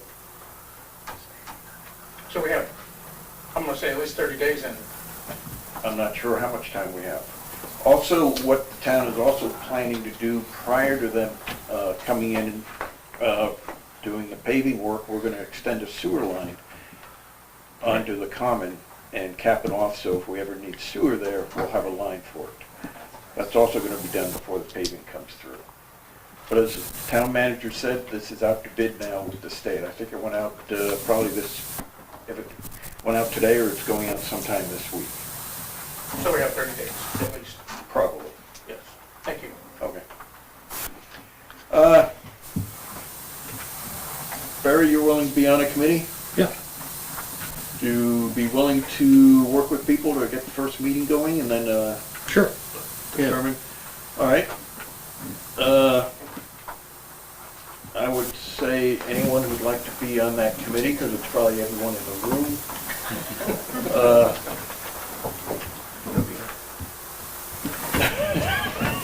Hey, what, are you gonna be on? I mean, Do we need a list? would form like that to the town manager's office. What's that? Would form like that list to the town manager's office. Yeah. Yeah, if people here, Well, that's it. I mean, I think, obviously, we you need can to all move do, fast, but I think we can move fast. I do think you want to cap. can you, Oh, Tobin Menard? I think, excuse me, I think you do want to cap the number of people on the committee, because you don't want 200 people trying to fit in a room, Right. all then I trying need to... an odd number, that way if you have a vote. It's called death by committee. Jeff, you had your hand up first. I would think that representation from groups, like the chamber represents a lot of businesses, and then the chamber has a meeting and they talk amongst themselves, and so, like someone from the chamber is excellent because of that, or, of course, I want to be on it, but, maybe you don't want me on it, I don't know. But, I certainly have the ear of many on Main Street, and then we talk, and then that person goes to committee, and so I agree that too many chefs in the kitchen can be difficult, like, a 5-6 person committee of very, very serious people, like this is not, this is a game, there's a deadline on this, and as long as those people have the ear of a group and are willing to commit the time to it, then I think that I would agree that. Well, I want people who have skin in the game, too, I mean, if they're affected by this, then Also, I would step up. hope that people on the committee don't say, well, I have to go back to my board, which meets in 3 weeks. Correct. Because that may be a little tight time frame. That's true. Bert, you like to be on the committee? Yeah, I'm missing something here. Right now, got a piece of paper and a pen, Yeah. and everybody here, write the names down, then he, I'm not the chair, Or no point. then the vice chair, because he has a selectman title at this time, boils that list down to something that they can work with, and that they have enough, what do they call it, stake? People have got a stake in it. Skin in the game. Skin in the game, kid. You're right. It's all right here in front of you. So let her ask who wants to be on the list, let her, Donna, write down, and you're off and running. I'm good with that. Well, I'd want to work very quickly, and Jeff, I'd want to have you move with that, okay? I'd also like to say that, when you say stake in the game, I understand that because it's easy to think in a selfish way, like, oh, I own a business, I got a stake in the game. But we all have stake in the game. We have a Yeah. beautiful opera house in East Parking. We have, county seat and we picked up a lot of cool government stuff. You're like, that's a big deal. Like, you live in a parking, like, I just want to say that it's not just about stake in the game, it's about the love of the community and all the many, many things it has to offer. All right. I have a question, just a comment. Can I Go ahead. speak again? So we have very little time here, and you're gonna have a very serious group of people that want to appeal to the board. So I think you need to be honest right now, the things that have to be considered. Absolutely have to be considered, and you need to tell us so that it can be worked into the plan. Because the worst thing that happens is we get to the meeting, that's the drop dead date, and it doesn't fly because of whatever it is that you have predetermined has to happen on Main Street regarding the striping.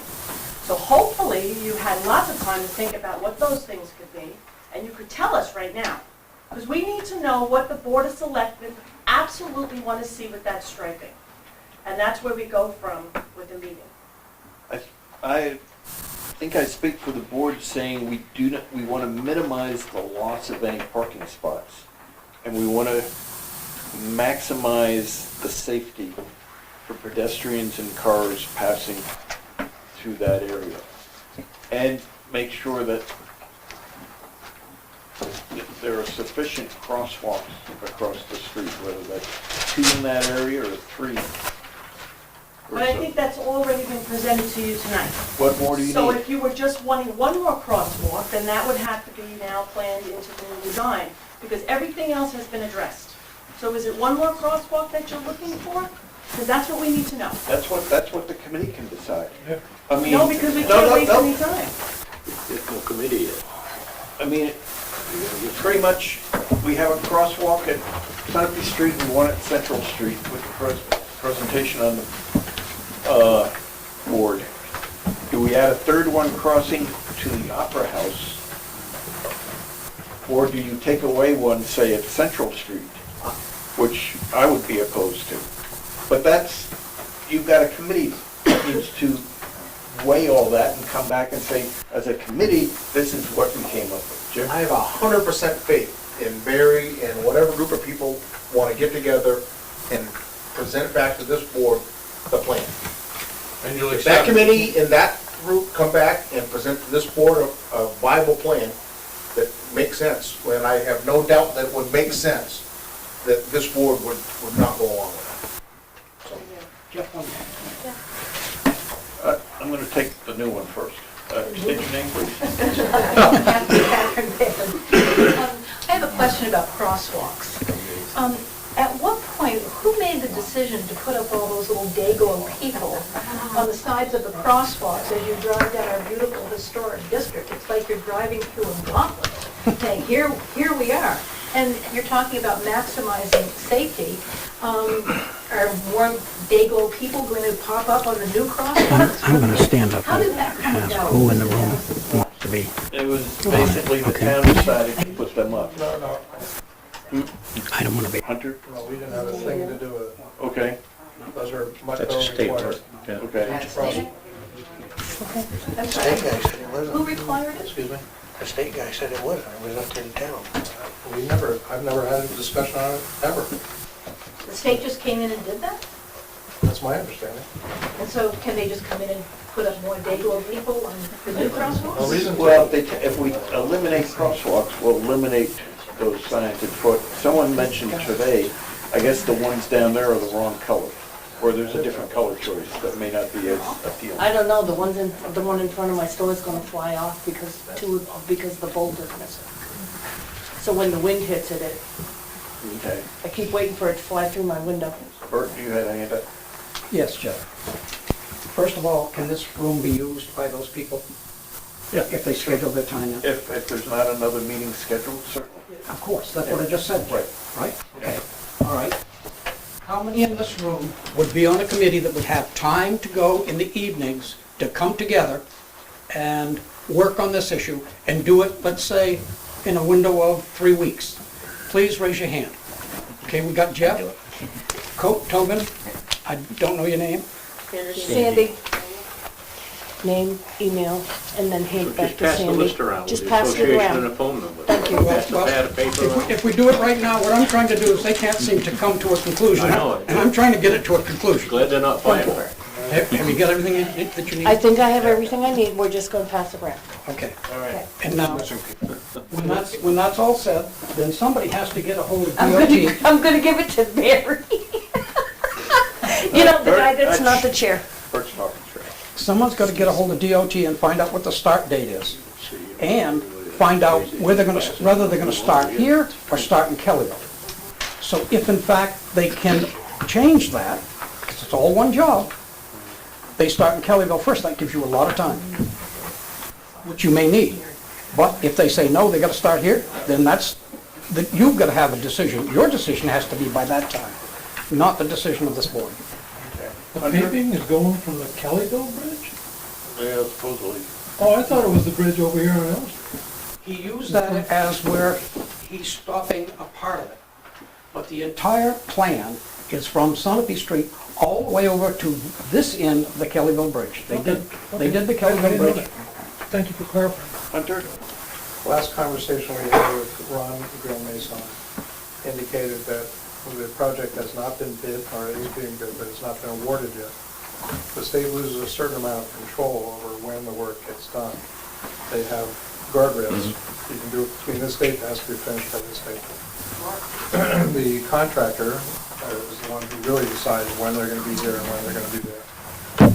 But his best guess to me, which was a week ago, was that it was probably gonna be midsummer or even fall before they get to this particular area. And he would not commit to any more detail than that during the conversation I had with him. That right there means they're starting in Kellyville already, but that needs to be poured in concrete for these people to go, to get their concerns, into the plan, and get it done, and get your approval, even if they have to be chill. Yeah. Yes, ma'am. A point of order, someone asked a question, do you have to make a motion to form this committee, to make it official?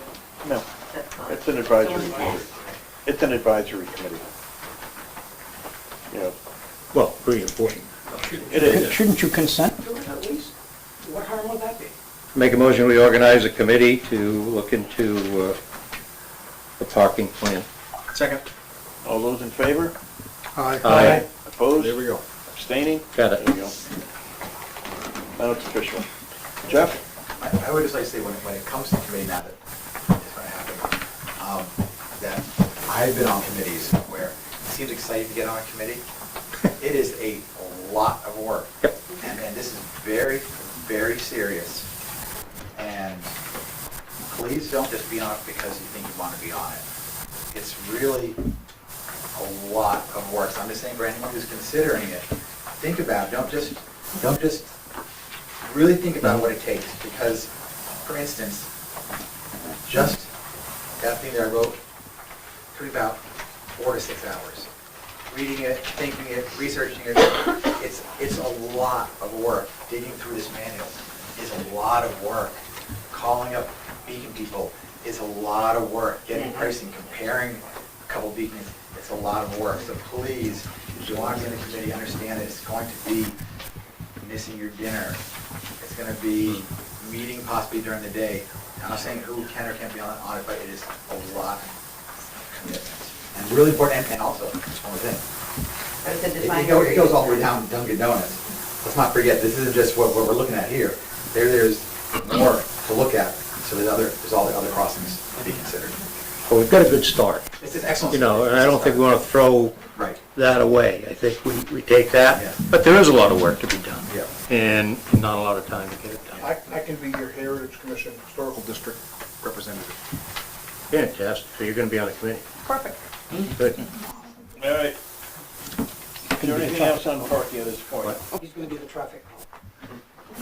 I'm retired. The meeting call. All right. You should tell them that there'll be no meetings that go past 12:30. And I'll get with you, Jeff. Are we gonna need a Why balance? don't you give me your number when we leave and, I'm going to stay, it's important for me to understand how these. okay, so, we can, because I'd like to get going while we still got the energy here. Okay. Anything else on parking on Main Street? All right, moving on. Next item. Oh, community center update. All right, as I understand it, Red Loaf has put out requests for bids for the site work for the project. And I don't know what their time frame is on that, but that's where we are. So, and they are working on getting the rest of the, I guess, bids out for construction here shortly. And that's where we are on that. As far as the total cost of the project, we really won't know that until the bids are coming in. Next up, Community Power Coalition. Wait a minute. How do you know? Wait a minute. So you're all done with that issue? We have no say? I thought there was a rule that you made that we could speak on items that were on the agenda. Okay, you put your hand up? Well, you did move kind of fast. Okay. You Mr. want me to- Spalding? You want me to know something right now? Make sure No, the you did minutes- that, you did that at the beginning, so hopefully All right. someone remembers you. Okay, I supported the community center right from the get-go in a big way. And I still support it. But I do not support you going forward without the consent of the community. If you have the money available to do this, plus or minus a few dollars, it is a totally different scenario than it was before, where you had to raise a large amount of money from us. So why wouldn't you ask? Because we are going to have to pay all of the expenses for that building into perpetuity without ever being asked and voting in a positive way. I know that you get overwhelming people saying yes to the community center if you ask them. But you're choosing not to. To me, that is irresponsible and is wrong. Our government doesn't work that way, with you making those kind of decisions. So why wouldn't you ask, Jeff? Please answer that for us. Timeline is one. You can call a special meeting in very little time. I doubt a judge would grant us a special meeting for something like this. Another thing, what we're doing is we're replacing a worn-out facility with a new facility. We're basically upgrading the facilities we have for recreation here. And as far as maintaining it into the future, would be maintaining either the old facility or the new one. We know all of what you just said, that we gotta get out of one, we gotta do something with it. We know that. The community knows that. But if you come up $100,000 short on this thing, that you can't raise somewhere, what are you gonna do? You need us to consent.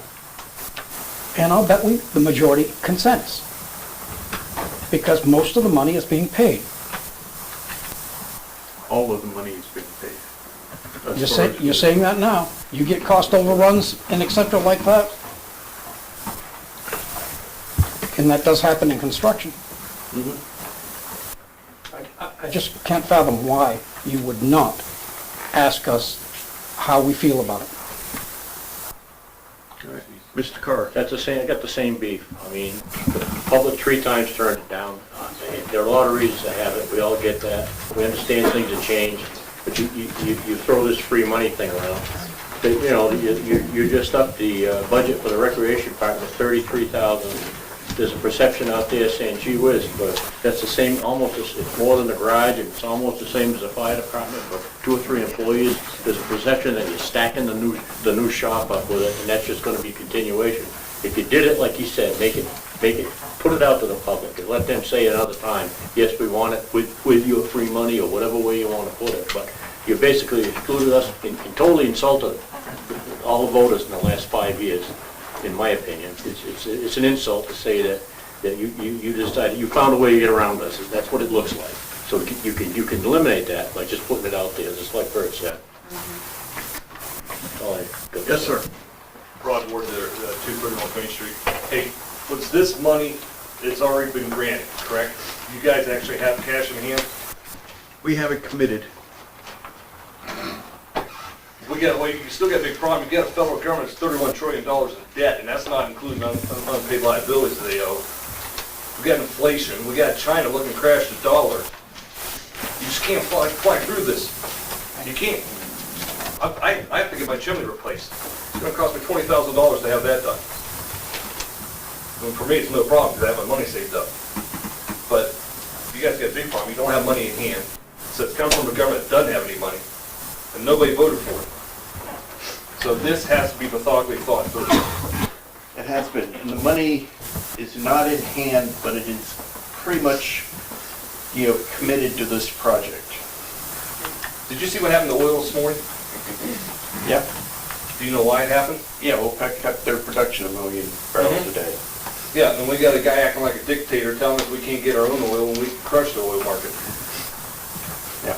Where I grew up, the coke plant was shut down because they're not allowing the United States Steel to build up their plant there in Homestead, Pennsylvania. That was their original plant when it was Carnegie Steel.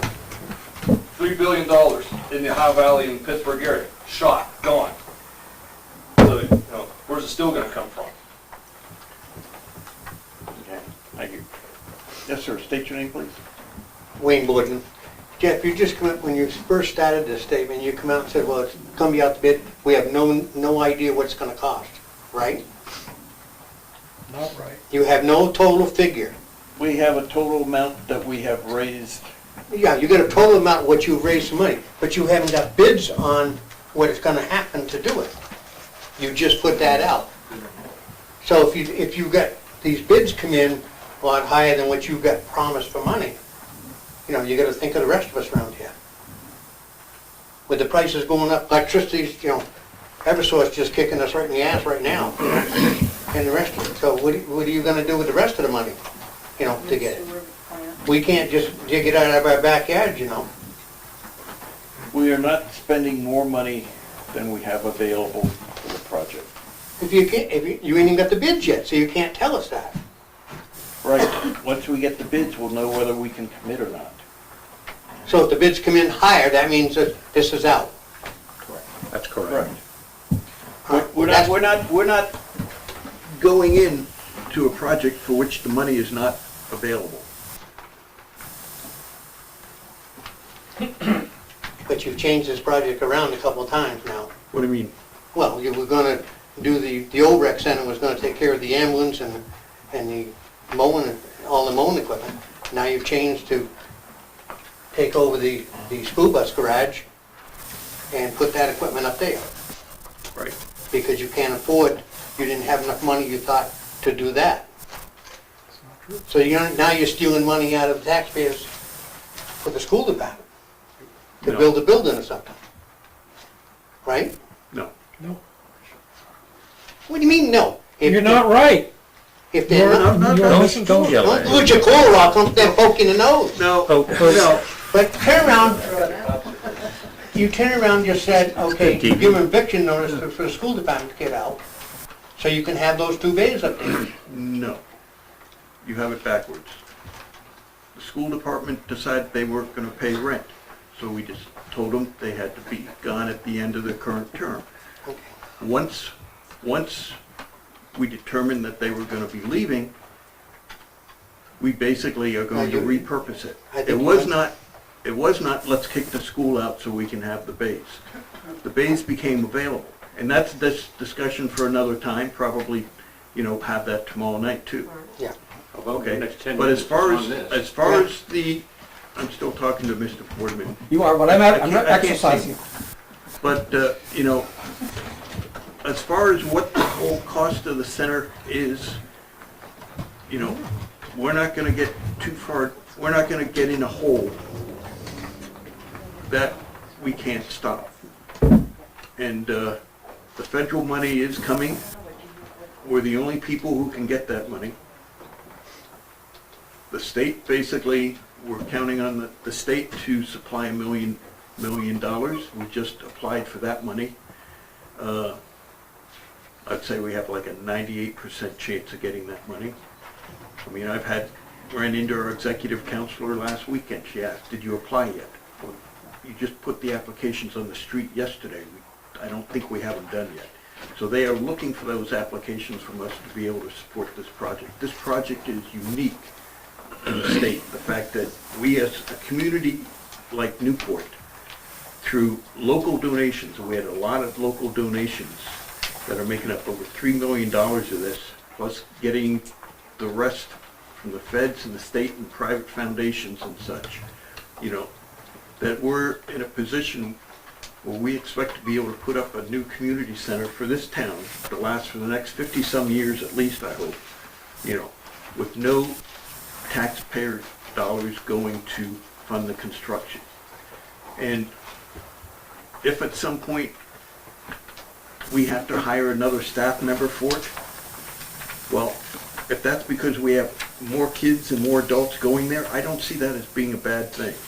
Someone mentioned the, you know, an extra $30,000 in the budget for the recreation department. Okay, so that's 10% increase in their budget, you know, which for what they do is not a very big budget. They do an excellent job. Something we're also talking about in the past, the recreational programs have been pretty much, say, free. You know, there really have been no charges. There's a lot of programs we could probably charge, you know, $25, you know, to take part in, like just about everyone else around us do. We will not become a case like Claremont, at least as long as I have to say, where it's like, oh, you want to take part in the community center? It's a whatever it is, $300, $400, $500 membership fee. We're not selling membership fees. This is a community center for the Newport community. Certain programs, I don't know, when I did old school PE, it was $1 a night. Should have been more like $5, so we start building up some revenue on that end. Well, I grew up in Claremont, and I can see what they're going through right now. We don't need to go through that. We are Claremont. We're not gonna do No, Claremont, no. so. But, turn around and going huge like this, it's something to look into, Well, it's, you know.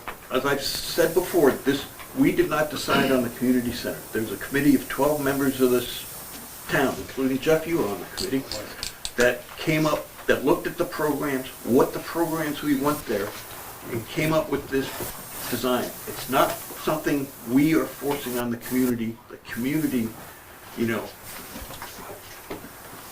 came up with this plan, and that's why I am sticking with it, even though it first came up a couple years ago. Because it was a design for like the future, not just that year. But Jeff, it is kind of pushed on us because we voted it down a number of years. You voted the funding for it. The people didn't want to do it because they couldn't maintain it. That's why they voted it down.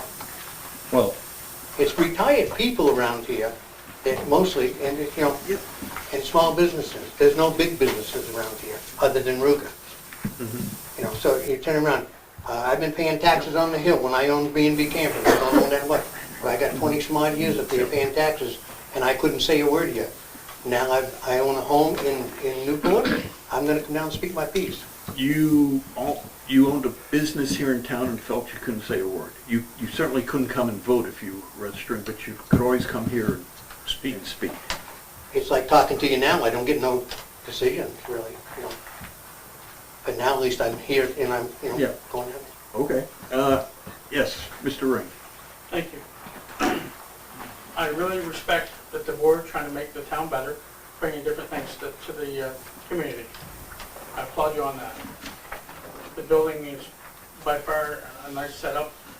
The problem I believe that everybody's having is you took it out of the taxpayers' hands to say yea or nay. You came up with money, figures, to pass through, the meeting, it got turned down. At that point in time, you should have said, does the town really want this? That's what everybody's upset about. You tied our hands and went around us and didn't give us a vote whether we actually wanted it or not. You gave us figures and prices that we turned down. This, the subject we were talking about before, crosswalks and whatever, you get a big turnout here, That doesn't cost as much, but the townspeople care about it. You left us. You left us hanging, and you made a judgment call on your own. That's where I see you did wrong. You should have said to the town, we're gonna vote on whether you want it or not. This is approximately how much it costs. Does the town wanna get into this, whether it's free or not? There's gonna be after costs, like everybody has said. You have said it, there's gonna be after costs. That's my opinion. You should have involved us. All right, thank you. Now, just to clarify, once we have a firm figure on the cost, this board will meet and vote on whether to proceed or not. That board. The board that's sitting, the Board of Selectmen, once we have a final cost, we will determine whether we can afford to go forward or not. But here again, you took it out of the voters' hands. You went around us. That is what I'm saying. I understand that you're gonna meet again and talk about whether we can afford it or not. I applaud you on that again. But the main concern is if there's another big project coming down the pipe, are you gonna go by us again, or are you gonna let us vote on it? This project... You guys are working for us, right? Right, and this project has been pretty much the biggest need of the last two master plans for the town. This is not something it's like, well, let's build a new community center. This town has been looking at various community center, field house designs for at least 20 years. And what happened when Hunter came in as town manager, he looked at what we've been wanting to do in the past. He talked to members of the board at the time, and it's like, let's do I forget what it is, feasibility study. A firm was hired, a feasibility was done. I think the committee was formed at that time. It was two two rounds, really. Okay, but Right? I, Because that well, first there one was initial, came in like $12 million. So that was right, all there's, pulled back the in. feasibility study looked at three options. A new center, renovating the current rec center, or taking over a whole school, which would mean building a new gym for the high school up there. The new build was the least expensive option. At that point, we thanked the firm that did the feasibility work. The committee went to town meeting, I think it was May of 2018, and got $200,000 to bring the their recommended design to a design build, so that was voted to proceed at that town meeting. The committee did that and came up with the design we now have with the architect engineering firm that we're working with.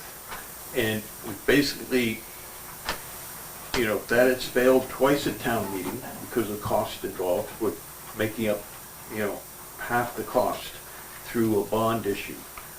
We don't have any bond issues right now.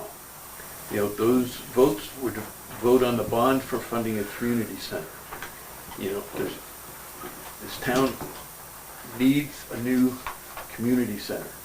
The rec center down there is on its last legs, and it's not a process that we drove. The community center committee drove it, but we're just keeping their process alive because the need for the community has not gone away. Now, the cost has risen, probably at least $2 million, but we feel we, have enough to cover that. Doug? I appreciate your answer, Mr. Chair, but to get back on topic, my question was, are you gonna, on the next big ticket down the road, are you gonna backdoor us again and not let the taxpayers vote? That was my question. Okay, I'm sorry. Well, if we have the money in hand, say like to repair a bunch of water mains because we got a grant from the feds or the state, we would go ahead and do that without getting permission. But if say we needed to, I would say the next big, I'll get to you. The next big project for the town may be replacement of this fire station at some point. I mean, Is that a but necessity I'm using that as an example. And that may be a case, well, we need to do something, I think it's in the CIP like some years out. But that's an example. If we had to replace the fire station, we'd be looking for all the grants and money we could. But like the earlier times when we had about half of the money for the community center, if we needed additional funds for that, we would have to come to town meeting. So you're saying that you won't do that with the fire station either, is that what you're saying? Well, that was an example. If we needed a fire station, had a piece of property for it, had a committee of firefighters and whoever that said, yeah, this is the place we need, this is all this stuff, I'd be speculating. It'd be up to the board at the time that goes forward with that. So how it goes. So I'm just trying to figure out, help me out here, I'm sorry I'm a little slow on this. When do you guys make your judgment call, and we don't need to involve the taxpayers and the voters, and when we do? I mean, I understand going out here, replacing a sign, or we have money set aside every year for a fire truck and whatever like that. We know about that. These are big ticket items that's gonna cost the town a lot of money down the road. Why don't you bring it to the taxpayers? Are you afraid of their answer? No. Then why haven't you done it? That is the question. Why haven't you? Because of the time constraint in order to meet the construction No. season. It's been going on for 3 years, plus. In those 3 years, you've heard it here tonight, not just me, you had chances to bring it to the public, had a full presentation. Check mark, do we want this? Check mark, this is what it's gonna cost, do we wanna pay for that? Plain and simple. You didn't bring it to the town, I'm asking you to do that from now on. Just big things like that, I mean, it's not a fire station, it's not a police station that we absolutely need to run. This is a rec facility building that costs a lot of money. Disagree with you there. I feel this community in order to run the way we would like it to run, needs a new community center, and it's not costing us a lot of money. It's basically, the construction is pretty much covered, and certainly, you know, there are some day-to-day costs with any building. It could be keeping the old one standing would probably outweigh what it would cost to run the new one. Also, someone mentioned the cost of electricity. I want to point out that Newport's electricity rates go up about 2% a year and will for the next 20 years because of work that was done by the town manager getting us on solar power. Just municipal. Just municipal. Well, you had a chance to go on it. Well, and they're working on it. But, you know, when you talk about, you know, a cost to the town, you know, we're trying to manage as many costs as we could, and we were able to take advantage of it at the time, and quite honestly, you know, the savings that were estimated 5-6 years ago when we went on it, you know, with the rapid increase we had in the past year, I mean, the savings the town will realize compared to where we would have been if we didn't have the solar fields, you know, would be more. Point of order, Mr. Chair. I appreciate you not answering my question and going diverting around. Thank you. Okay. Well, Doug, we try to do things the way they need to be done. And if it's something that protocol says we go to the town, we'll go to the town. In this case, I'll tell you, we've had, you voted, as much as you don't want to hear it, you voted not to have the bond. Understand that, okay? But we have a lot of people that want a community center. And we've had some people that have put their money behind that. And they want to get it done. I want to get it done for our kids. And I know you probably do too. The 30,000 that you mentioned, Mr. Carr, don't look at me like that. I'm not looking, Oh. what are you talking about? Who's looking The $30,000 that you mentioned has nothing to do I know that. with, You explained that. yeah, I got okay. that. All right, as long as you understand that. I do. Yeah. But- Yes, ma'am. State your name for the record, please. Yeah, Donna Magoon, I am the interim superintendent of the school district. I just wanted to clarify something, and Mr. Burrows, you may be able to back me up on this. This year is not the first time that the select board has come after the bays that the town has. At one time, they wanted to store police cruisers in there. I also have an email between Hunter and our past superintendent, where Hunter was telling him that he was taking the bays away from us. So this is not the first time that they've come after us. After the initial conversation with the school board, at our school board meeting, I do have an email that I can also show to anyone that would like to see it between Hunter and myself, where Hunter came out and asked me, do you plan on paying this year's rent? And I said, yes. So there was never anything said between, and if there is, I would really love to see this email. We could post it on What's Up Newport. I'll be more than happy to post my stuff on What's Up Newport to show the townspeople that this is all a ploy just to try to get it. And then to go back to your question, sir, tomorrow night, there will be something on the ballot. It's a big ticket item. The school district has put a warrant on the town, asking the town to please vote in behalf of us keeping the 2 bays over there at the garage, because that way we will not have to come to the townspeople to ask you for more money to build one. And we do have a document from 1978 that the town manager indicates that the purpose, which was voted on by the townspeople, that the purpose for the garage was both for school and for town, and that he encourages people to please come out and vote on that behalf. So I just wanted to clarify that. But part of this, in my mind, okay, this is my thought process, started when your board voted unanimously to not pay and take that, I think it was, the amount was $6,000, and refurbish the bays. You made that, that board made that unilateral decision. That's breaking a lease. Well, we never paid it. Can I? No, it's not. We Yes, never it said is. we weren't going to. No, it's not. We never said to you that we were not going to pay our rent. Did you take the vote or not? This Did they is take a a- vote? Point of order, this is a discussion I'm sure we're gonna repeat tomorrow, so we don't need to do it tonight. Okay, thank you. Okay. Okay? That's fine. You wanna continue this, or? I raised my hand a long time before Donna did, and Okay. a long time ago, and you're Okay. ignoring it. No, I'm sorry if I ignored you. I was trying to get someone. Well, I who actually spoke. put both hands up when Wayne was speaking, so I got your attention. I And it- thought you were trying to block his, Yeah, the yeah. view. Your thought process is screwed up. I know that. Okay. Now, what I want you to do is I want you to tell this community an exact thing, rather than, we're gonna pay for it all. How much, what is the contingency on this project? How much money? Contingency. All construction projects like this have a contingency, because there are variances that happen, changes that happen, materials happen, contingency. What is the contingency on this project? I'm not sure. Well, the expert here ought to be able to tell us. Is it 3%, 4%, 5%, what is it? Presently, the contingency in the budget is 5%. Okay. Construction contingency. So 5%, we're talking $8 million now? 9. 9? Okay, that's 450,000? No, that's not the way it works. Well, then why don't you, Mr. Expert, tell us, because I've got the question out there.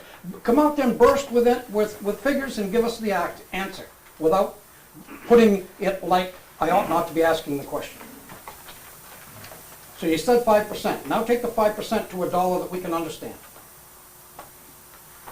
Mr. Chair, would you like me to respond to that? Sure. So there are two types of contingencies in this project. There is owner's contingency, which presently is a dollar figure, not a percentage. What is that dollar figure?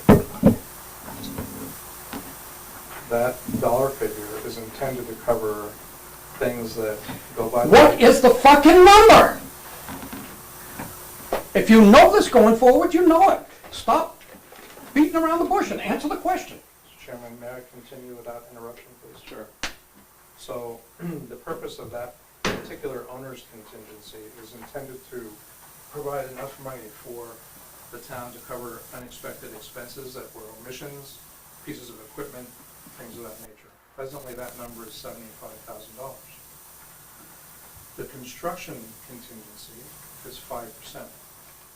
And that is calculated based on solely the construction portion of the building, not on a lot of other pieces and parts. And I can't for the life of me tell you what those pieces and parts are or what that number is right now with any certainty, because I didn't come prepared to discuss that with you tonight. But it is not based on the, for conversation purposes, it is not based on the $9 million. It's on something somewhat significantly less than that. It's based solely on construction aspects of the project. Yeah, thank you. Bert? Okay. We didn't even get an estimate on that.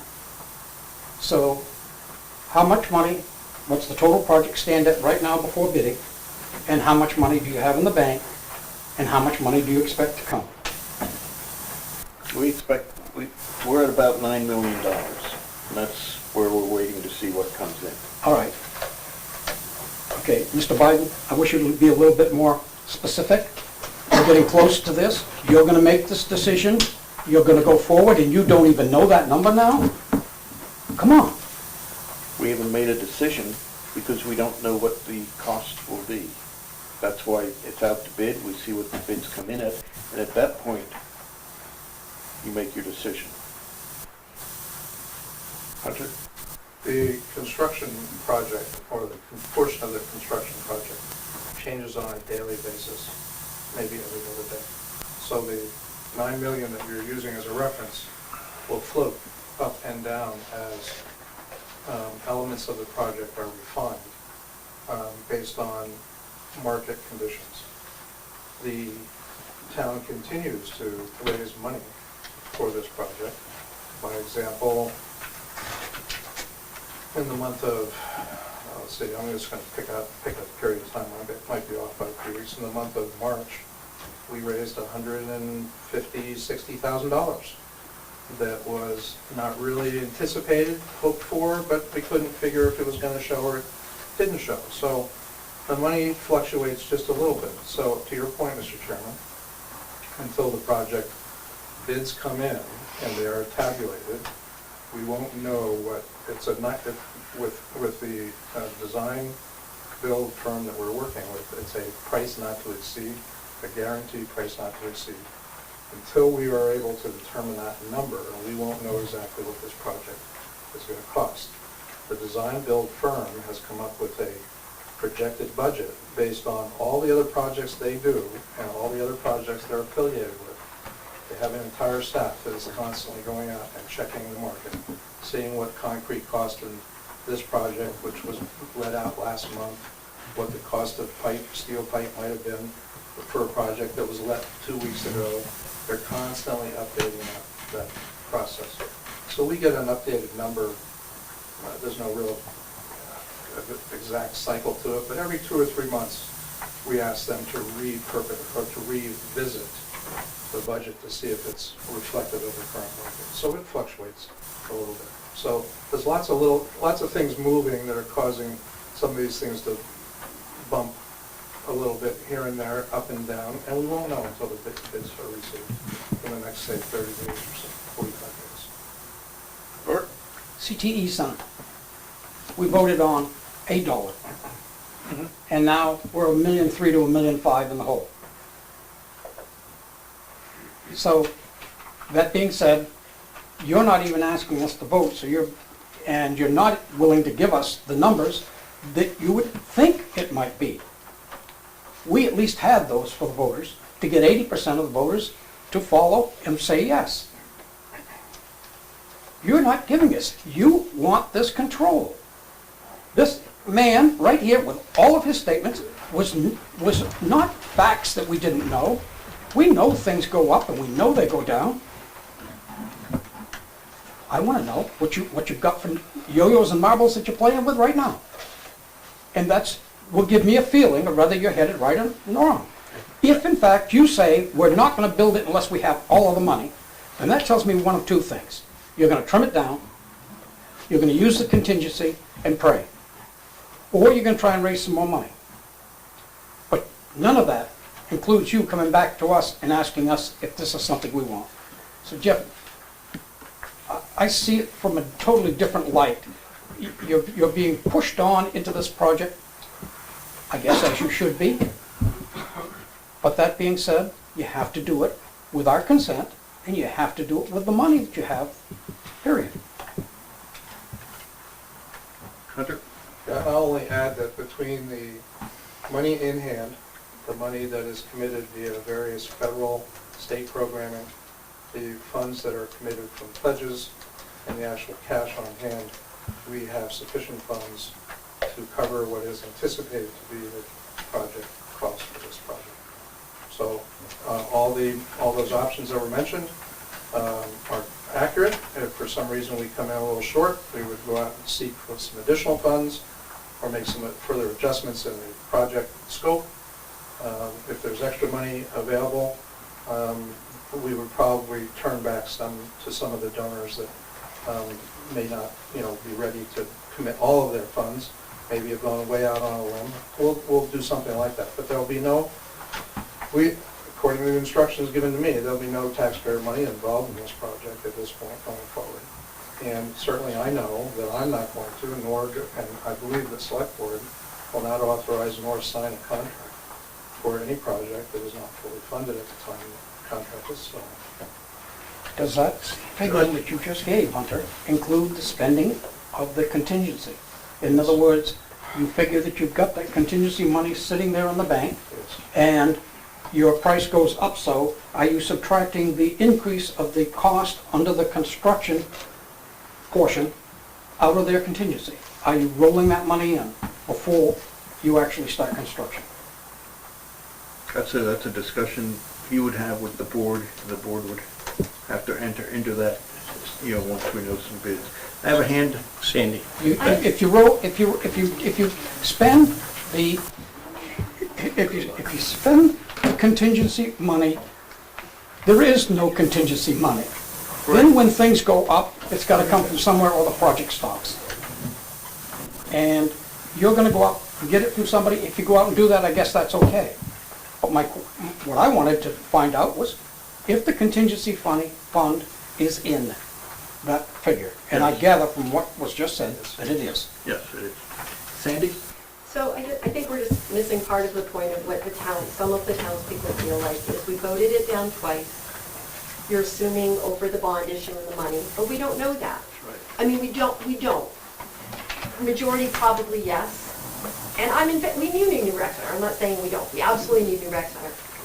But I don't think that you can make the assumption that the only reason it was voted down was the bond issue. Yeah, I'm not really making I think that's a big assumption to make, because I know for a fact that a lot of people were coming to me, and again, partly because I was on the school committees for years, and we had 4 different plans over 20 years, is the cost running it later. So I just think we need to be careful about saying why people said no, and just that it's a free project now doesn't mean there isn't cost associated with it later. I do think if you put it before the town and it wasn't going to have a tax impact for the construction, you would hands down win. But what I'm hearing from people here and out in the community is they feel like their vote of no for the last 2 years meant nothing. Because now it's going through even though they voted no. And that's right, or neither right or wrong, I'm just saying that's a sense that I'm getting, because when people vote no on something, they expect that to be done. And it kind of was never done, and now it's going through. And it's great that it doesn't have a tax impact, and I think if you put it before them with no tax impact, it would hands down pass. It's a huge project, and I know it's replacing something that's already here, so it's not a new project, but it's a new project. Just like when we were doing the schools, those were not just fixing the schools, those were new projects and new additions. That's not the same as just replacing something in the same footprint. That's just my sense that people feel slighted because they voted no and now it's going through. And I can guarantee you that some people in this community don't fully understand that it's not going to have a tax impact. Through fault of their own for not keeping up on things, but still, that's the sense I get. Yeah, I understand. Catherine? Jeff, other concerns that I have heard is that there's some street talk about the status of the Wheeler Gym. And I have heard, I don't know for a fact what's going on, but I've heard that that whole floor now has to be replaced, that the gym is closed and that it cannot be used. And so if that has to be replaced, that's a major expense. And then I've also heard that the old armory is going to be torn down, and that it's going to be, something will be rebuilt to house emergency vehicles. So that's another, expense. I don't know that, but I'd like to have some clarification, please. Wheeler Gym, I think Donna can speak to that more, but from what I understand, there was moisture under the floor that buckled it, and I found it to be quite extensive. I think what your newsletter said someone was checking it today. Yeah, we had somebody coming out to look at it today, but we're looking at insurance covering it. So we'll know more, so the insurance company is looking at doing it. So we had an engineer come out today to check the floor, because the floor was buckling up. Oh, I'm sorry, is it okay if I speak? Sorry. Our floor was buckling up in one spot. So wasn't any seen water on the floor, but we noticed a bump. And so we had them come in and cut a hole in there, found there was water underneath there, way underneath the bottom. And so, from my understanding, this has happened years ago. So instead of just trying to, okay, now we're just going to re-put the floor down, we want to find out what the cause is, because we don't want to do this again in another few years. And so we had engineers come out today to take a look at it. We had holes cut in certain areas around and found that there was moisture underneath on all those areas as well. But there was no buckling. But we want to fix it before it gets destroyed. But we have to do more. So that isn't an expense that the taxpayers would have to bear? Not- That's what I'm hearing. Right, if it does become one, then it's not money in our budget, so we'd have to figure out how we were gonna do it, but we wouldn't come back to say, hey, we need more money. If anything, we look to see if we have any money in any of our capital reserves, right, that's money that's already set aside, so that is not something that we would need to. If we need to build a bus garage, then that is something that we would have to come to the town. It's unfortunate, I mean, Wheeler Gym is the only, say, high school quality gym in town. And certainly, a new community center gym would provide a second gym, which I'm sure the school would be using for major games and such. And it provides a place, like if Wheeler's out teams that need to, can, work it out between Jeff Miller and, PJ Lovely, get in there. And the new gym is, I think the gym floor is somewhere around 5,000 square feet. So it's probably big enough, it could be divided into two sides, so you could have two different groups going at the same time. And as far as the old rec center, the initial plan was to take it down and build a new ambulance and buildings and grounds garage there with the school pulling out of the highway garages. We're looking at going down there instead. Jeff, the basketball courts, you should point out that they are for all of the approved differences of approvals. In other words, the basketball regulations. The court that you're talking about, the last I know, had all of those contingencies built in. You mean for regulation you mean the new one? Yes. Yes. Yeah. The comm center, community center. The community center, it could be, set up, there's bleachers included for several hundred people, I can't remember how many. Could also be turned, I think, into two side-by-side practice courts or such for such. I will say one of my gripes, going back to the latest edition of Richards, I regret that they did not invest in that quote-unquote gym there to make it big enough for bigger kids to play, which would have given us another gym in town. Well, at one point in that discussion and in that plan, we had a gym built onto the high school to have a regulation gym, and it was, people voted to take it out. Right. It was $2 million at that point to put a brand-new state-of-the-art gym at the high school, and we were told to take it out. So we did. Yep. Okay. Anything else on community center? Jeff? Having been on the board in the beginning and then being kind of against the project, as I'm sure many of you know, for me was mostly due to, the taxpayer taking this huge burden. Started out like, we're going to build $1 million rec center, and that spiraled into something quite large. And so I find it hard now to sit in this position and be upset about what happened, because honestly, that discourse that happened in this town, where it was like, yeah, we don't want to pay the taxes, and like, yeah, well, we do, we want it regardless. This thing happened, right? This tug of war, and I don't feel like I came out on the bad side of that. I feel like, yeah, I do not like to see the federal government grow, which this is just shooing it over to everyone in America's paying for now. As a conservative, I don't really believe that that's the way things should be. But that money was going to be earmarked for something that was probably already passed in some thing. So I can't sit here and say, I'm particularly upset about this. Shame on me if I do. I felt like we didn't want the bond. And we didn't get it. And I felt like I did my part, and something really good came out of it. That doesn't mean I agree with all of it, but I know that that's where I sit on currently. That what happened in America, where we do have some choice, limited now, but took place.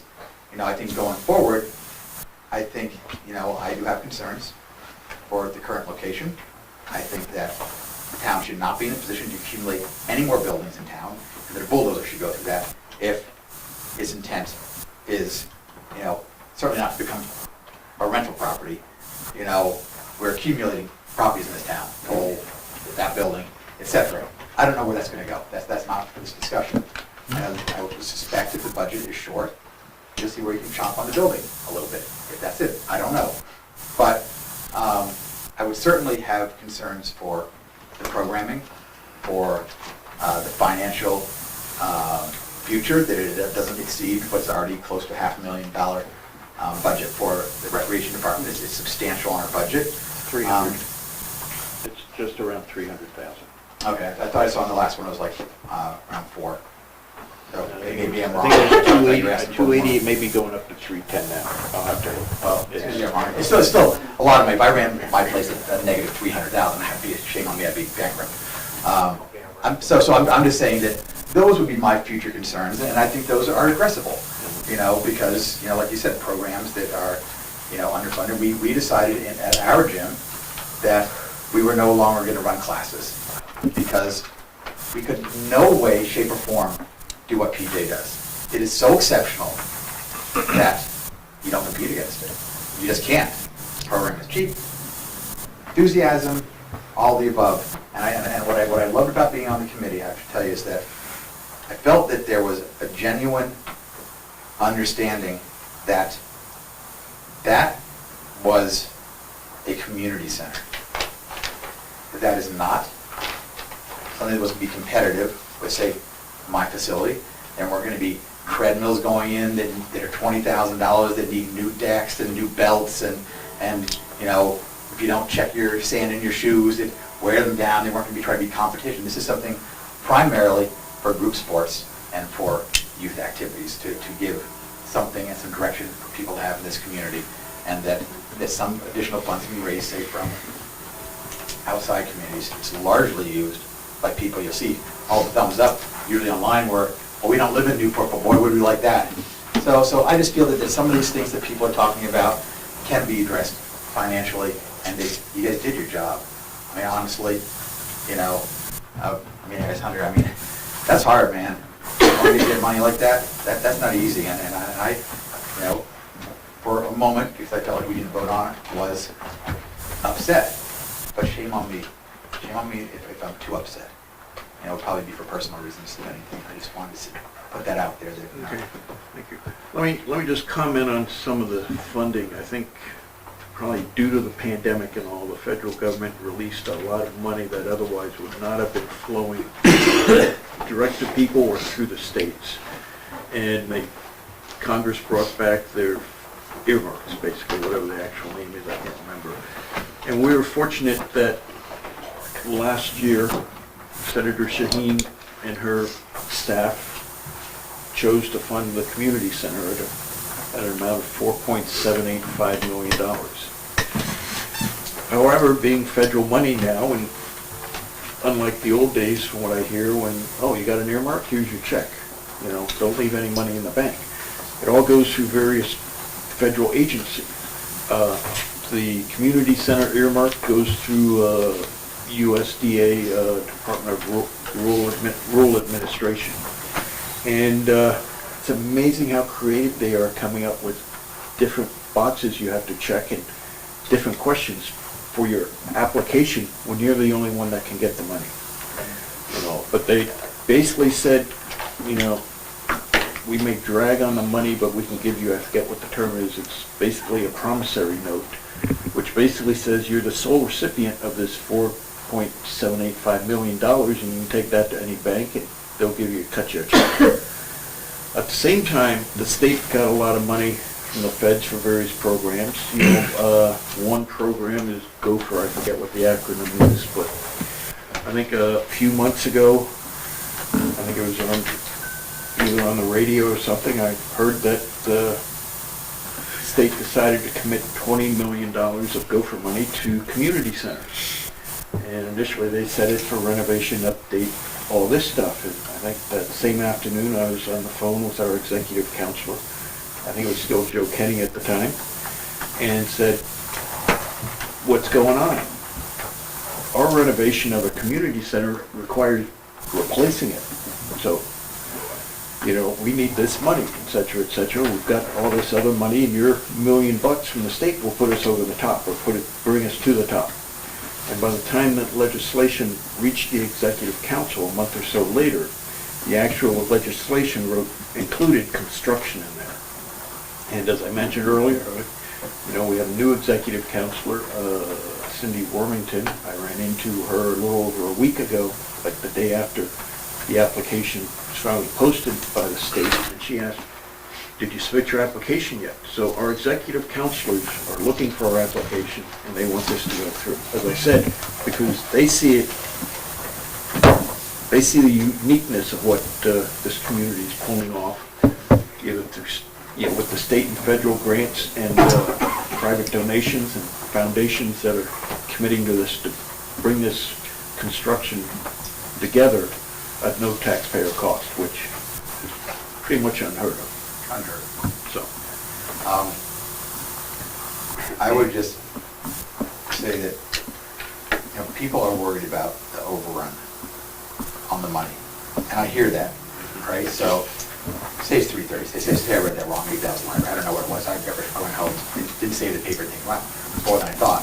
So, if you had to vote on that, say, ooh, this is gonna cost, you know, $475,000 now, well, that doesn't just magically appear. I would assume that's a vote on, we increase the budget for here, or do you go to rec center committee and say, look, you guys gotta start, you know, charging a little more here, we're not gonna get any more money from the voters, that this isn't voted on item. Am I correct in that? Well, Or incorrect? the charging more for programs, and it's not like, you know, I don't mean that. market rate, but Yeah. you know, what PJ charges is, you know, very minimal. Very minimal. And to support the programs and become a little more self-sufficient, you know, we should look at maybe seeing about charging more. And at no point would anyone be turned away. I mean, there's always scholarships and such, and no questions asked. But certainly, you know, like I said, and it's been a long time since I went to old school PE, since they had it, it was $1. It's like, I mean, I've paid $5. Right. You know, $1, I mean, it's like, Right. Well, so what I'm saying is I that, pay $10. is that, say it just needs to stay at 330, right, the budget. But this new building, I think, people are concerned, right? We're concerned that this is going to all of a sudden be 700,000. You know, my landlord in Claremont, Deb, she said, we got a big problem in Claremont. Despite all of our dues, we're running $700,000 deficit. So what people don't want is to see the 330 becomes 630. And so what I'm saying is that would be voted, I'm asking this because I don't know, is that voted on when you say, oh, that work's gonna cost 630, we're just gonna write a check for it, we're just gonna pay them, or do the voters, if you say, we need to earmark another $300,000 this year for this to run, and then we get to vote on that, or you say, nope, it's 330, and then figure it out, folks, charge more for programs or whatever you gotta do. I think I think your committee was looking at what the cost was to, you know, run the new facility, and the number was somewhere around $25,000, you know, for a facility twice the size of what they have. And I'm not sure what the breakdown of that is, but. That's not really answering the question. Do you understand what I'm asking for? Well, what I'm saying, okay. Okay, yeah. It's okay, Chairman. Sure. I think you're looking at ongoing operating costs. Those costs will be formulated by our staff and will be presented to the select board in the late fall, early winter. The board, whoever's in my position will have the opportunity or the responsibility to formulate a budget, present it to the select board. It's by statute. Once it's turned over to the select board, it becomes then the domain of the select board. They then render an opinion on that budget. That is the budget that will be presented to the taxpayers for voting. So it's That's gonna what I'm go asking. from 3 to 7. It's only gonna happen if the manager proposes it, the select board accepts it or adopts it, and the taxpayers approve of it. Right, that's what I'm saying, that alleviates, a lot of people have concerns, and, you know, and that's all I'm saying is that, hey, you know, because things can spiral, right? You get, your PJ retires, someone goes in there who's different and says, oh, we're gonna do this, and the other thing, and they do it, and all of a sudden, whoa, that wasn't a good idea. So the first barrier to that is whoever your manager is, has to buy into that premise or that philosophy or whatever the case may be. And then it has to be presented to the select board, and then the select board to the taxpayer. Right, the operating budget is part of the annual budget that gets presented, you know, voted on each May. That's the checks and balances between the public Right. and the government.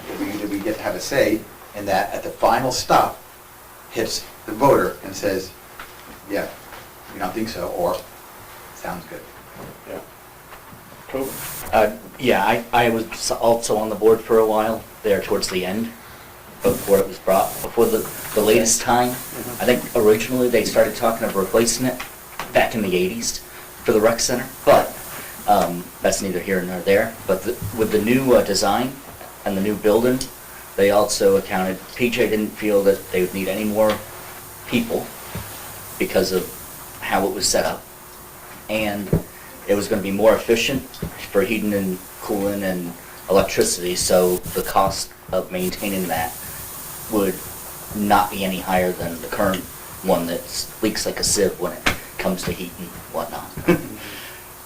I think Ed has. Yeah, I just said, what Cindy said is 100% true, not involving us and all that. There is more than the money involved. And it's the insult factor that I talked about it, but again, and stop it, even beyond the money part, but what about the trust factor? You people have been obsessed with this thing for 5 years, not 3. You got caught in COVID, so you took a break, right? But I think it's closer to 5 that you've been at it. No more than we voted the thing down. I say we, because I call it, didn't mind where I stood.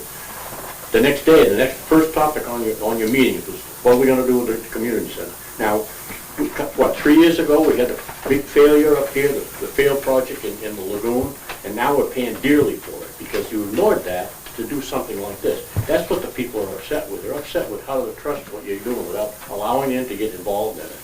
And so you have the money too, but don't make the statement that that's why they voted it down. There could have been a lot of other reasons. All right, thank you. Joe? I'm curious with the federal funds, because as I found through this whole thing here, a lot of strings attached.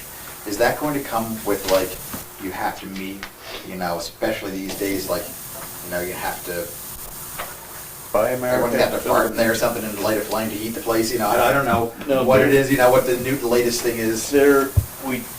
They are saying we have to, what is it, buy American, build American, but they are waiving, which means, you have to use American-made stuff wherever you can find it, which is hard to do. What we do not have to do, and I forget the name of the act, but we do not have to pay, Boston market rate. Prevailing wage. Davis-Bacon wages, which would pretty much blow us out of the water if we paid like Boston rates for contractors. Right. So, what about like being energy efficiency? Is it without that all, the green new everything? Is that we're not going for any sort of LEEDs certification. I think that's it, LEEDs gold or LEEDs silver or something. It's just basically acceptable construction for northern New England where you have winter and stuff. Quick question, will the solar power that we have already cover the energy in that facility? The electricity, yes.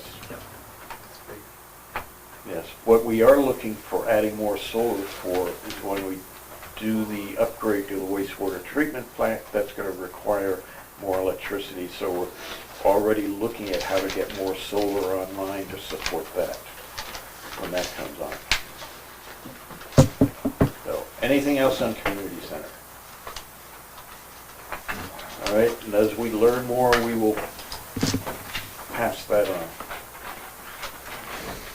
All right. I think Hunter had a comment. No, Hunter? Well, I just wanted to clarify a little bit more on that question. I understand where you're coming from, because often when there's a federal dollar involved, it comes with all kinds of strings.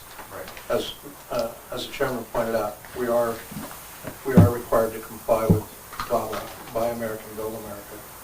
We're not required to comply with Davis-Bacon. And whatever agency you're talking about, there's no one answer to this, because every one of them is making it up, frankly, because they've never done this before. They've never had this kind of thing. And the earmarks, went away for a long time. Now they're coming back and they're just throwing this money at whatever agency corresponds to the nature of the project. So this has gone to the Department of Agriculture, Rural Development Agency, and they're kind of putting on pieces to it. But there are no standards for performance on heat and cooling and all that sort of stuff. Those are all governed by prevailing building standards for the state of New Hampshire. That's going to get very expensive. Oh yeah, of course, yeah. You can that was my concern. You can spend as much money as you want. I mean, go LEED certified and all that sort of stuff. And I've unfortunately had to experience that process to no great return. But this is a standard, meet the current code, building codes, energy codes that the state of New Hampshire has adopted. It's nothing, no additional federal requirements are being imposed on us. We do have to get a NEPA permit, which requires us to do level 1 environmental, which includes a report to SHPO, the State Historic Preservation Office. It's a process. They have 30 days to respond. You basically, they get the opportunity to say, no, it's an Indian burial ground or something. Right. But all that is in due process and working its way through. It's time consuming and tedious, but there's no no higher level of standards because of these funds. Thank you. Yeah, and talking about earmarks in the current round, which we just submitted a bunch of requests for, I think one through the Department of Energy, I was mentioning additional solar to plan for the expansion or and upgrades at the wastewater treatment plant. We were looking at about a $3 million investment to put in solar, not do a power purchase agreement with another person. I guess we heard back and they said, you know, it's a 50% match on that. It's like, we'd have to come up with $1.5 million. I mean, it's like, it's not gonna happen. You know, it's, you know, this building is getting new windows this summer. Finally, after a quote from 2 or 3 years ago, and Department of Energy literally supporting about 6 bureaucrats on these windows. And we got them down from 50% to 20%. So it's, you know, is dealing with at least Department of Energy. You talk to one, and you have a couple hours later, you got to tell the next one. They don't talk to each other, and they're all in different parts of the country, and they're all in charge of these windows. It's incredible how some of this gets. So. Anything else on community center? Moving on. Community Power Coalition Public Hearing Informational Meeting Dates, April 10th, 2023 and April 24th, 2023.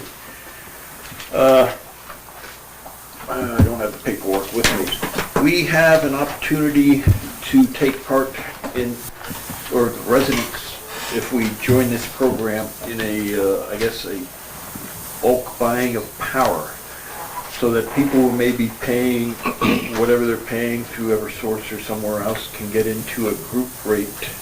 In this power purchase agreement, I think it's like 16 cents a kilowatt hour versus 21 or something. There's some requirements. One is that we have an article on our warrant, which we have, asking if we want to take part in it. There'll be 2 public information sessions or hearings that are required. One will be next Monday in this room, and the other one will be 2 weeks later in this room. I think the one on the 10th, the executive director of the program will be here in person. Am I right? Maybe he's going to be here in person on the first one and by Zoom on the second one. Yeah. So it'll be an opportunity to learn about the program, what's involved if someone wants to take part. These are programs people can do on their own. We've done one, you know, at my house for a few years, and you know, it's a little cheaper than Eversource, but there'll be more to learn on it next week. And it's nothing anyone has to do, but it's an opportunity. Basically, you switch over, I guess, who you buy your power from. I guess it still comes through Eversource, which owns the power lines, but it's an opportunity for people to maybe save a few bucks on their electricity. A lot of communities are going into this. Lebanon is doing it. There's 30 communities. Yeah, Newberry and a bunch of others. Do we have the information online? Pardon? Do we have information on our website? It should have, if it hasn't, if it's on there now, it should be in the next couple of days. Okay. But it's, yes, it's basically a community power aggregation opportunity. Yeah. Group buying, simple as that. Once we've gone through all the steps to get in, everybody is automatically invited to get in. If you don't want to get in, you can opt out. Otherwise, you'll get whatever discount is available through the cooperative effort. Yeah, we will, I think we will have to form a committee or such, and there's a few other steps, and I think Mara Stetson, I mean, you brought this to our attention early on, right? That's correct. So, is there anything you know that worth repeating tonight, or just people should come? From what I read of the information you had for last meeting, it's approximately 23% of an electrical bill that they would be saving. And that's about it. You've done a good job. All right, thank you. Is it just residential, or is that business also? I can't recall. That's a question for next week.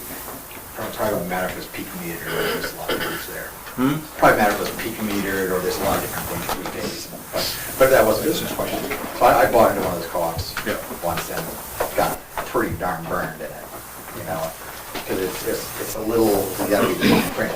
But I don't really, like I said, is gonna go further. And so do I understand that this is something that the town kind of negotiates on the hopes that it has enough residents that the co-op blows a rate? It's basically, they have a procedure we go through to be able to form like a Newport Purchase Cooperative, and then anyone, I think, at least residential, can opt into it.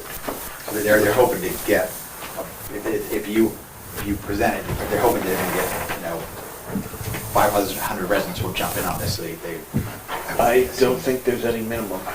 Yeah, no, there's no minimum, and if I understand the program correctly, these are all municipalities in the state, so it's not just Newport by itself. You're in with Lebanon and with Enfield and with everybody else, so it's a bigger pool, and I mean, that's the basic principle behind the aggregation effort, is to bring more, that gives them more power to go to the supplier and say, hey, we represent 250,000 buyers. That's what I'm saying. They're hoping that Newport will represent a chunk of those buyers that. Yeah, that's right. And they asked Newport to form our own committee to oversee it. So I think less is good. All right, and that's next week here at 6:30 for the first public hearing on that. Okay, school land progress report. The school district ran into an issue with the reciting of the natural science building for the renovation of the tech center. They needed to relocate it to the north side of the high school from the south side. The land it's selected for it is under recreational easement from decades ago because the land was, I guess, prepared for recreational use through a federal grant that runs in perpetuity. In order to utilize that site for their natural science building, another site of equal or better value of use needs to be found. The town has a site off Corbin Road adjacent to where we're putting in our new water well that may suit it. We're currently following up with the State Department of Environmental Services to determine if that property is within the protective radius of the well, proposed well, which is the 400-foot radius, and we hope to have an answer, or more of an answer, or to have an answer as to whether recreational fields at that location impacts the required protective zone around our proposed $3.5 million well for water. And that's about where we are now. Hopefully we'll know something from DES and as to any concerns they have by the end of the week. We've, I was in with Hunter last week or whenever, and the engineer called and, Hunter was pushing it as, a field little kids would be playing on occasion, not all day long, 5 days a week, but maybe afternoons. They go there, the parents park their cars, they do their soccer or whatever, and then, they head home. It's like no,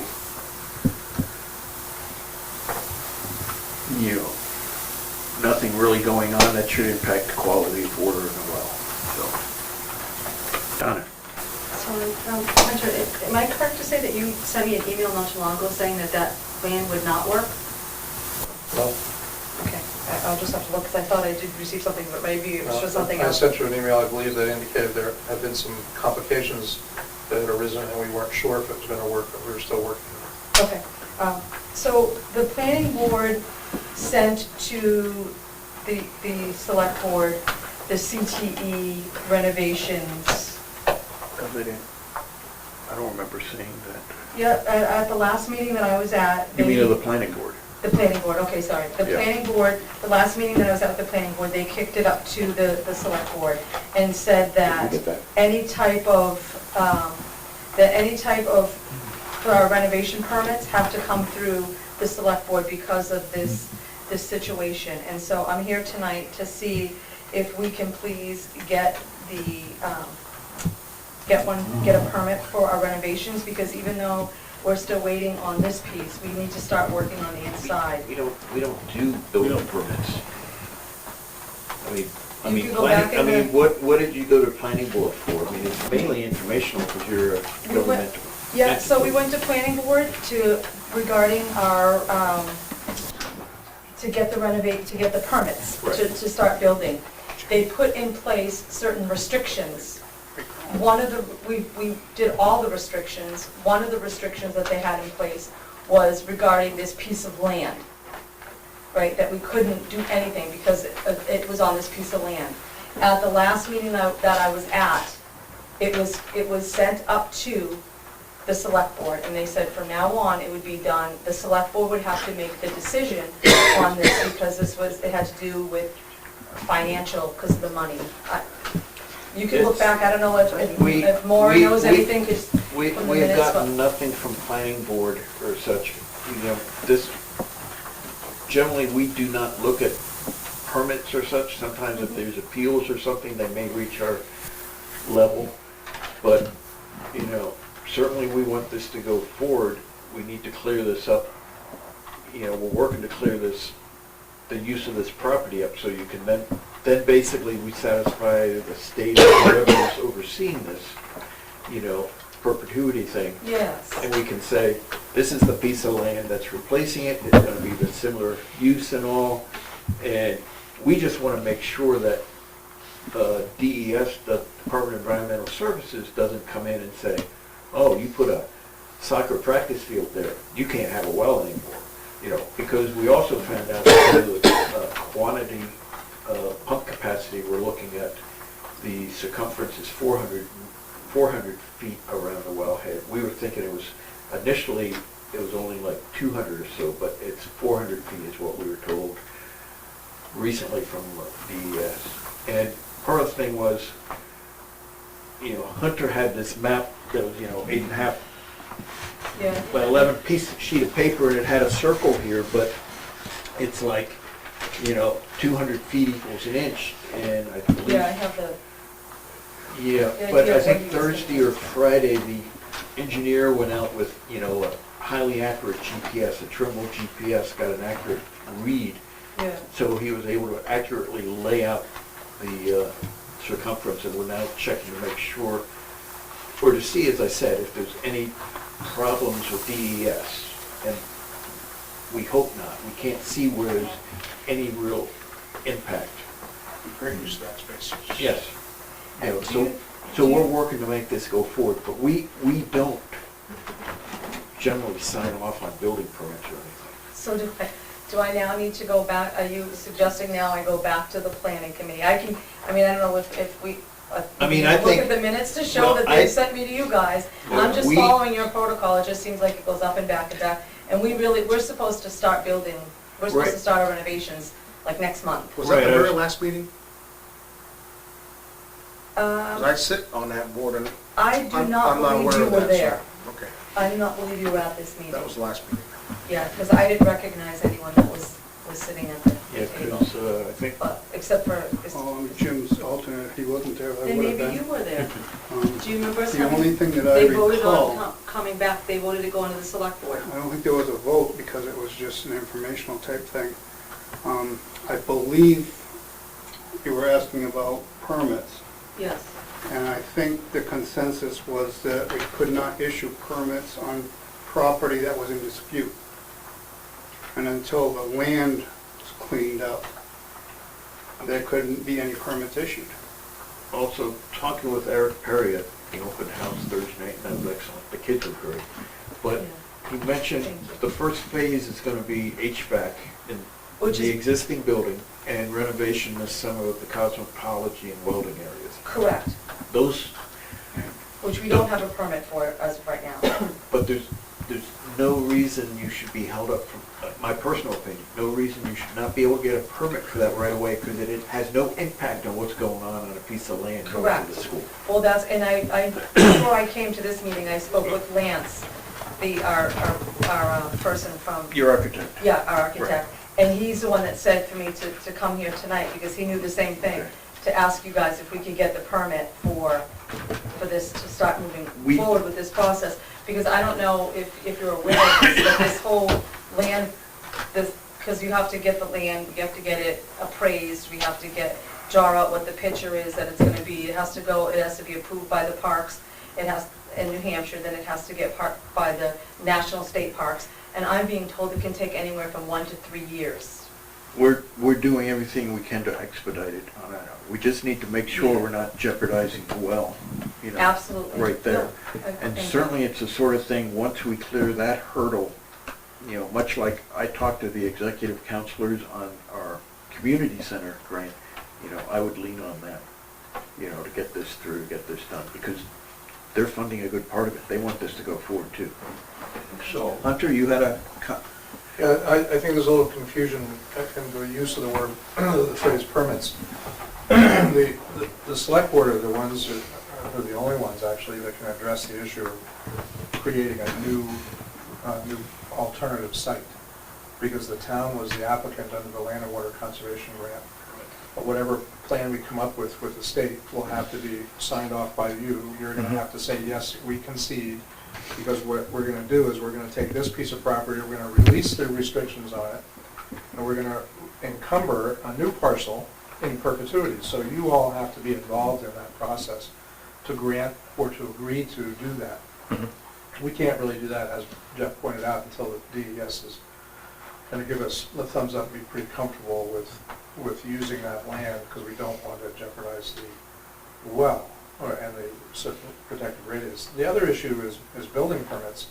And if the planning board voted not to, or they conditioned their permit of that site on the completion or the board addressing that issue, then that's gonna get tied up until we resolve the land and water conservation right process. But my feeling is renovations inside the building is not really a planning board issue. No, the existing, no, I'm talking about the north. No, we're talking so they can get started No, with on the their. south side, they should be able to apply for their building permit and whatever else. We applied for it, and they put I guess I don't know if they did 2 and 2 for 1, but I was told today by our architect to come before the board tonight to ask if they could at least grant us the permission to get the permit to start on the inside, because we're supposed to be starting on the inside within the next month. And because there's that holdup from the, like you said, yes, so it now comes to you Should be a guys. separate issue. I see it as 2 projects. Yeah, it's 2 separate. Correct, that's what I thought, but I was So, told the not CTE is a different building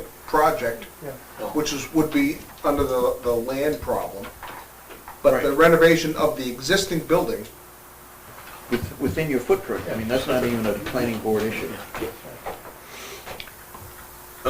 Ed, you had your hand. Yeah, they made a provision on that thing, and I'm probably at fault for all this mess, by the way. I really don't even feel like sitting here with a moving target, but they made a condition, they made it as part of the condition of the permit for the new building with the land. That's the way it was worded. It was added to whatever they said, gotta have lights, gotta have this, gotta have that. So I think that's the holdup. So they need to be told by you, she shouldn't have to go back there and do that. You should be able to release that to the planning committee and say that we've agreed, that's your piece of land, that takes care of that condition on the permit. Right, but They established. that's for the new building. The renovation's being done inside the building, that's not even No, a I'm planning not talking board about that, I'm concern. talking about. But you the see piece this, of that's. land. That's what your issue is? I thought it was just. No, the immediate issue is the fact they wanna start working the building next month, and they're being held But you up. also gotta get that land issue squared away. That's, Right. we Don't are, let that hold up. we are, but we don't wanna let it hold up the, work in the building. So, Never mind. I'm on the planning board, and so, as I recall, what we had said was that piece of property that, it was simply informational, because school property, that property does not belong to the town, we don't have a say directly, as far as that goes, as on the planning board. So, basically, we just reminded you that there was that issue with that one piece of property, and that that was something that would have to be addressed at the selectmen's level. If I remember right. My suggestion would be, Hunter could look into that tomorrow and have Christina, if it's, as Tobin said, there's two separate issues. This should in no way interfere with your construction or renovation of the existing building. So I think that's an issue that Hunter can resolve with Christina tomorrow pretty easily. Okay, Bert, did thank you- you for that, I appreciate that. Do you wanna, The town, if you go on to Avatar and you look, the town owns a significant number of lots. And it can be almost anywhere. So has the town looked at other places other than up here where you're gonna put the water plant in? Hunter? Our direct communication with the state has indicated that the lot has to be of similar values, similar function, and similar size. So many of I could be remiss, but I don't think the town owns a lot of space that would be suitable for, an alternative use. So we own little bits and pieces and odds and ends and here and there. You can't really, in my opinion, you have the final say on this, but in my opinion, you really can't just look at a little postage stamp piece of property left on the side of a road someplace and say, call it good, say that's a soccer field or Right. useful recreation, parcel. If I remember, the building's about 23,000 square feet, so that's about Three-fourths half. of an acre, they said 3/4 of an acre Okay. is what we're looking for. Okay, which, Sorry. We well, sold yeah, that a long that- that's fine. But that's certainly, the spot up there off Corbin Road is big enough for that. Bert? The answer that I got out of that was not an answer. Nobody's looked. We have looked. We have not located any size parcels that would be comparable to what we're looking for in certain terms of value, size, or functionality. Right, and also another requirement, it has to be new recreational use. You can't designate an existing recreational property as replacement. It has to be new property that has not been utilized for recreation, then be brought into recreational use. and that was the case when they did the new school tried to do the new school a few years ago, but Barry messed that up. But, no, but they the same problem, they were trying to find a suitable piece of land, the town couldn't come up with it, so it had, Bert, I'm sure they don't have any alternatives, it's pretty tough to sell. I think that I'm trying to understand the whole thing here. So you're not permitted to build, this is the tech center, right? No. You're not permitted to build the tech center where you originally wanted to do it because that has been designated for recreation. No. That's not correct. The original location for the natural science building was on the south side of the existing tech center. They discovered some issues with where they wanted to site it, wetlands or, whatever. And the decision was made to relocate it to the north side, probably where Ed's hockey rink used to be. Right. And that encroached on land that was, supposed to be used for recreation into perpetuity. So that has to be replaced somewhere else. Right. And that's what I was missing that link, I didn't fully quite understand, you're not trying to find another place to build the tech center somewhere. You're saying, we did, It was donated specifically for What is recreation. unfortunate was they didn't identify the handicaps on the south side of the building sooner than they did, so. I understand, Just perhaps to clarify any doubt in the planning office, would anyone like to make a motion on the building permits for work inside the tech center, just so we're on record? I make a motion that any permits inside the rec center would be permitted while that's it. Second. Inside the existing building. You meant tech center. You said the tech center? That's what I Did meant. you say rec? Yeah, he said rec. Sorry, that was a rec center, kinda got me burned out on that. And I think that'd just be symbolic in nature, this motion anyway. Sure. Do you have the motion? If you could repeat that, please? Make a motion that we allow permitting in the existing technical center. And Barry seconded that? Yep. Correct. Any discussion? All those in favor say aye. Aye. Opposed, abstaining? All right, hopefully if there's any concerns downstairs between Hunter checking tomorrow on that and our motion tonight, it should clear up any concerns they have about coming to us. You know, and really, building permits are usually not here. Maybe during an appeal process, they may get here. They would. Yeah, but, so, Thank you. that's all I have on that. Thank you so much. Okay. Next up, Apple Pie Craft Fair police coverage. Okay, last year, I believe, chief at the time determined that he did not feel comfortable covering the Apple Pie Craft Fair, just the on-call officer felt one needed to be assigned to it specifically. And as I understand it, the same feeling exists for this year, chief. And it's a question as to who should be paying for that officer.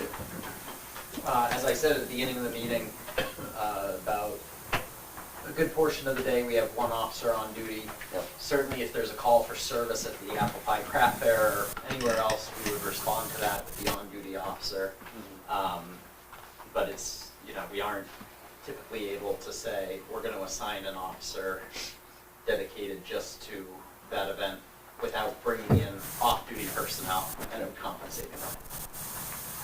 What would be how much would that be? Roughly. Town detail rate times the hours. What's the town detail What's rate? town rate? I can tell you what it You don't used to know, be. that's okay.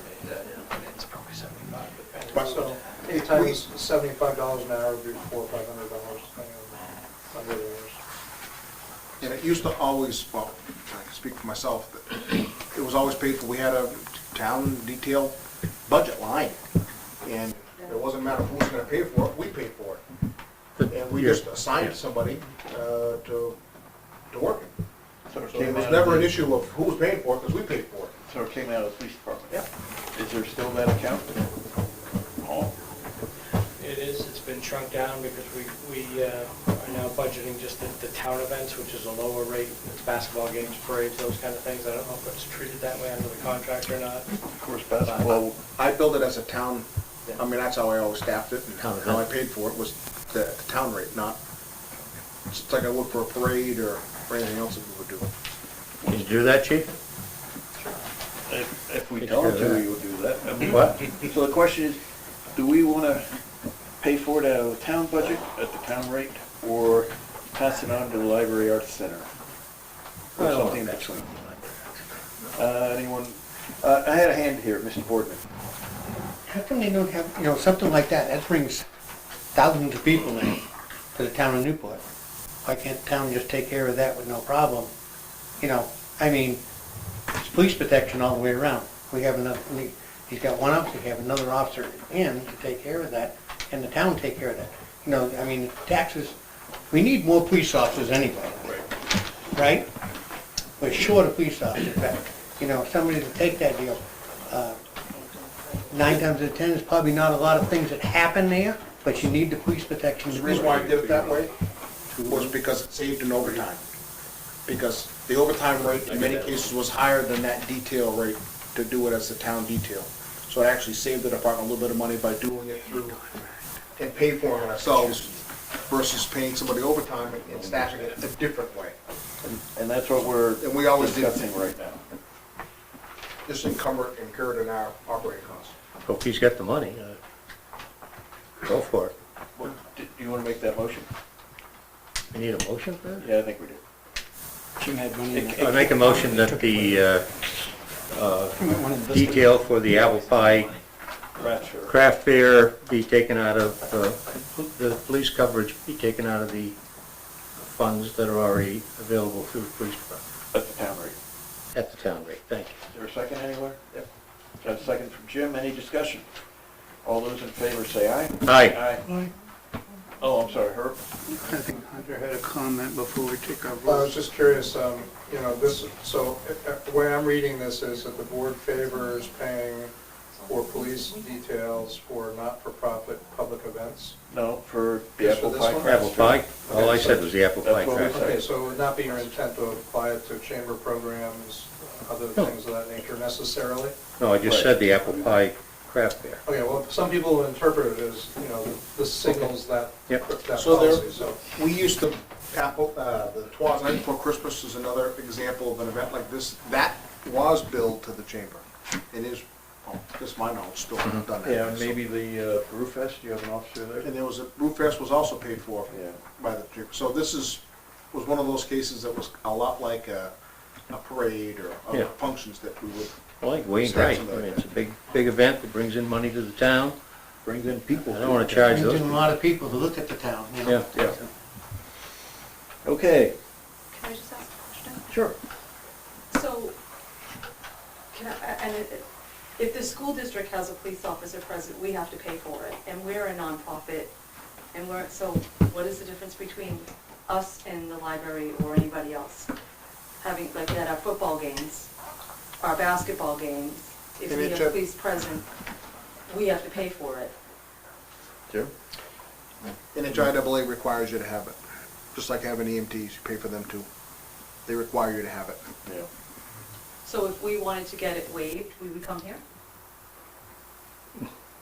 Well, also the police officers have to be paid because they're under a union contract. and if Oh, no, they're- I understand and- that. So it's a matter of, coming out of your budget or coming out of that line item that Jim set up years ago. So, I mean, I would imagine they're getting, schools being charged at the town rate. Correct. So it's a reduced rate. And it may even be part of your athletic budget. In fact, you have so many home games, you need to have so many EMTs or police officers present. Just part of the cost of like coaches and stuff. All right, so the Apple Pie Festival gets taken out of the town line? No, It's not, it's getting, he's got money in there okay, that's to be used for events, right, Jeff, Jim? So that's where it's coming from. It is coming out of the town, out of. Yours should come out of your athletic budget. okay, so the town events come out of his budget, school events come out of my budget. Not all town events come out of his budget. Okay. In this case, we just voted to have the apple pie Okay, craft fair. Okay? This, All right. this year's apple pie craft fair. Right. all right, perfect, thank you.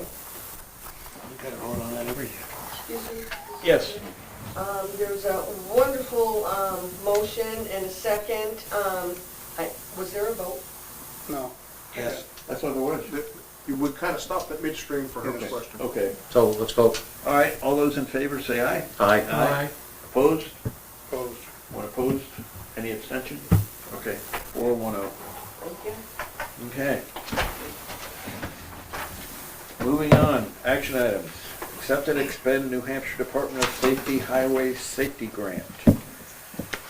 Chief Lee, is this yours? Yes, sir, it is. As we discussed 2 weeks ago, there's a two-step highway safety grant process. Step one, which took place last year, was to obtain grant funding for extra enforcement patrols. We've received that grant. We've started performing those patrols. I had somebody out this morning doing a speed enforcement grant because I hear over and over again, more enforcement, more enforcement. So we're doing that. This is step two, which is for highway safety equipment. The grant is for 2 portable flashing speed signs that are mobile, they can be moved around, and will also collect data in addition to warning, drivers about their speed.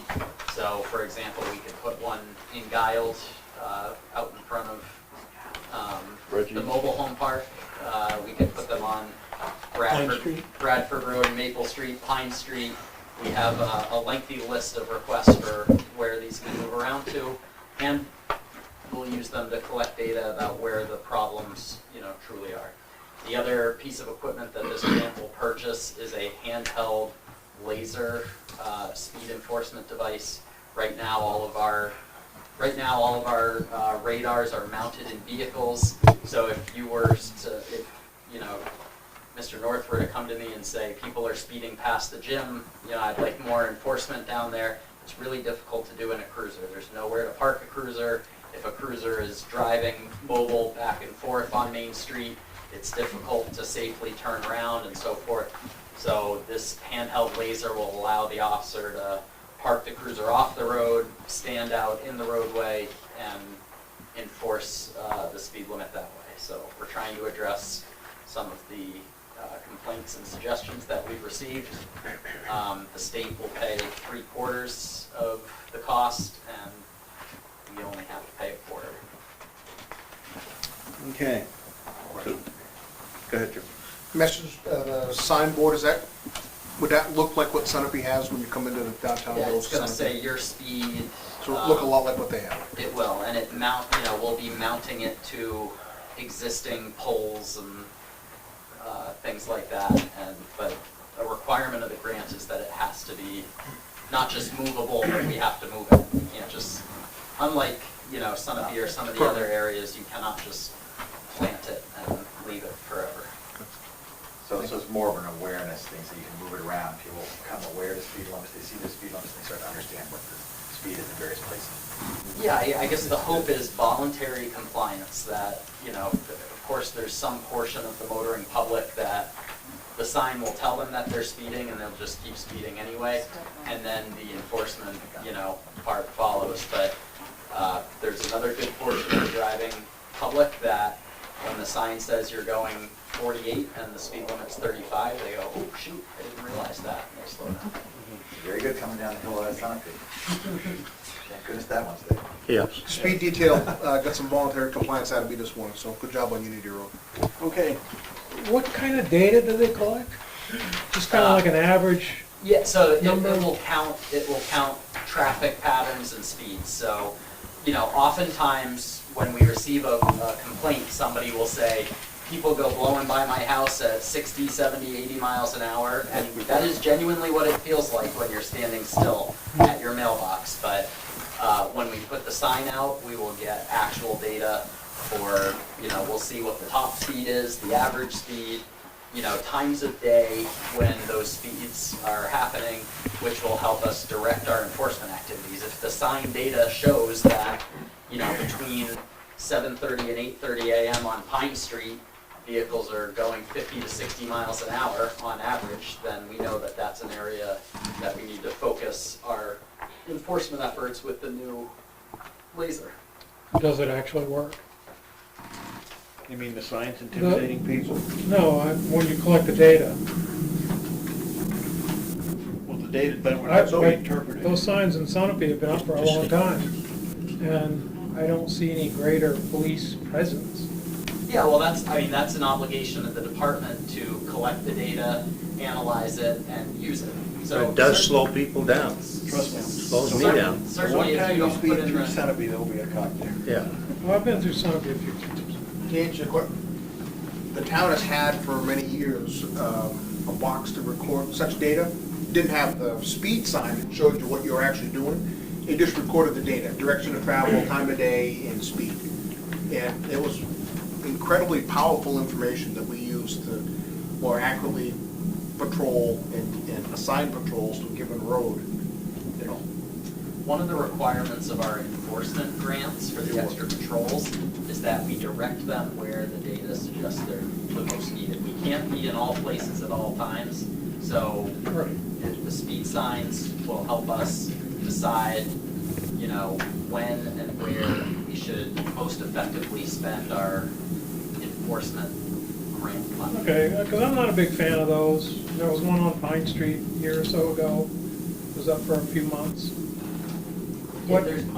Yeah, I had the sheriff department put that up there. It did work for a while, it slowed them down for a while, and then they were right back. Well, You have to have an officer out there writing tickets, and, we just didn't have nobody had the people to do that, sheriff or Newport. Did that sign collect data? No. I don't know, because also that wasn't our sign. He No, that was requested the the sheriff's sheriff's sign. department, so I don't know the answer to that. He signed your sign. private roads, state. Do we need a motion on this? Municipal roads. We do, right? John Stark Highway coming down. Specific wording we need to say, or just? Just to receive, accept and receive and expend the New Hampshire DOT transportation. Safety grant. Highway safety grant. I'll make a motion that we accept and expend New Hampshire Department of Safety Highway Safety Grant. Second. Any discussion? All those in favor say aye. Aye. Opposed? Abstaining? Mr. Chair? I'll make a, You're, yes, I'm not a big fan of those, but I'll vote yes. yes. You all done with that particular item? I think you're moving. That was 5-0, right? Yep. Okay. Not to digress, but in the former item that you were referring, managing, the apple pie grass fair police coverage. Yep. There wasn't just police coverage, it was line painting and the rental fee of the common. So they're looking for you to waive, there's actually four things. They would like us to contribute staff time to line the field. You've already addressed the pay for police coverage. They would like you to waive the rental fee for the common fee. I think that's it. Have we done that in the past? Wait for that. Sometimes, sometimes it's the nonprofit fee. Depends on which agency or which location we're talking about. So they were just looking for clarification that we will not charge them for police, that we concede to having crew down there to set the fair up with them. We've done that before. Yes. And that you will waive the rental fee for the common. I only bring you back to that because I'm sure that when I call in about the police fee, they'll ask about the other two items.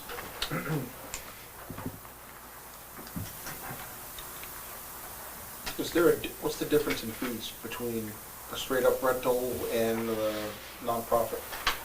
It's like 300 to 150, I believe. It's not a nonprofit anyway. I get that, but you're asking for a clarification for that, right? Right. They want to know if they're going to be held to either one of those fees. They're asking you to waive all of it. Well, we saw the Pandora's box on the other one. Is that a motion? Yeah. Relative to the rental fee, it should be the nonprofit rental fee. Or at the line? One at a time. There's really no cash cost to that, but we're wanting to make sure you're aware of and you're okay with the idea. It puts our crew down there for the better part of the day or more. Yeah, the line painting does a couple things, that utilities that are there, and they just make sure that, nothing's getting put in places it shouldn't be put, so. Plus they help set up. Well, they lay out the booth patterns Yep. and all that sort of Yeah, stuff. good. Because they don't have the staff to do a lot of that sort of stuff, so we help them for that. I think historically, we've always done that layout, and I think that would just be kind of covered under the rental agreement. That's at the nonprofit structure, then that at least covers us on a person to go down there and mark out some lines. You want to make that specifically part of your motion, otherwise Sure. any nonprofit may. I would make a motion that for the apple pie craft fair, that the space be rented to them at the non-for-profit rate, which would include the laying out and setup, not setup, but laying out of their event. Second. We got a second, any discussion? All right, all those in favor say aye. Aye. Opposed? Abstaining? All right. Now moving on, where were we? New Hampshire DOT Transportation Alternatives Program Project Agreement. All right. So, Hunter, this is, So this is a grant. This is a grant program that we applied for and were approved for several years ago. As you've heard me perhaps whine in the past, the TAP sidewalk program is notoriously the longest, most tedious, drawn-out process of all the grants that we are affiliated with. And it's to replace the sidewalk from the Little Common at the intersection of Main and Centipede up Sunapee to roughly the entrance to the Ruger Mill, so-called. The project was initially slated to take 4 or 5 years to get through the grant and the administration process. Part of the reason it takes so much time is it has to be coordinated with the state's highway budget, has to go to governing council, and so on and so forth. So typically, they ran 4 or 5 years. We just got, and you'll see it, I think, noted somewhere in the paperwork that you have, that they're now actually pushing it out to perhaps 28, 29. So this is going to take nigh on to a decade before this project gets done. Meanwhile, the price continues to rise, and we're responsible for a share of it. I think it's 20%. It's a good program. It'll still be worth doing, but you're looking at almost a I think it's a $900,000 project that used to be a $500,000 project. So our share has gone up, and it would also, you would have to be aware of this when it comes and remain committed to it. They want to know, they want assurance that we're committed. We want to sign on and get the process rolling with some purpose.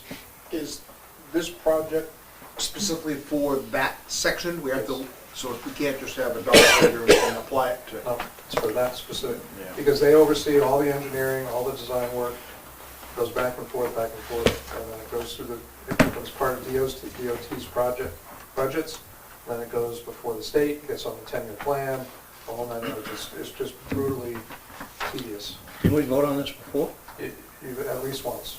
And In we the didn't last vote 5 for years. it. Yeah. No, you did, you voted We for it. Yeah, no, the one you didn't vote for was Maple Street. Because that one was an $800,000 grant with an $8 million match, or something about that. Yeah, Almost, that was the one we had to accept the match because we never get the match. Right. So this one is, basically, they want to know, they want us to sign on and keep the project going.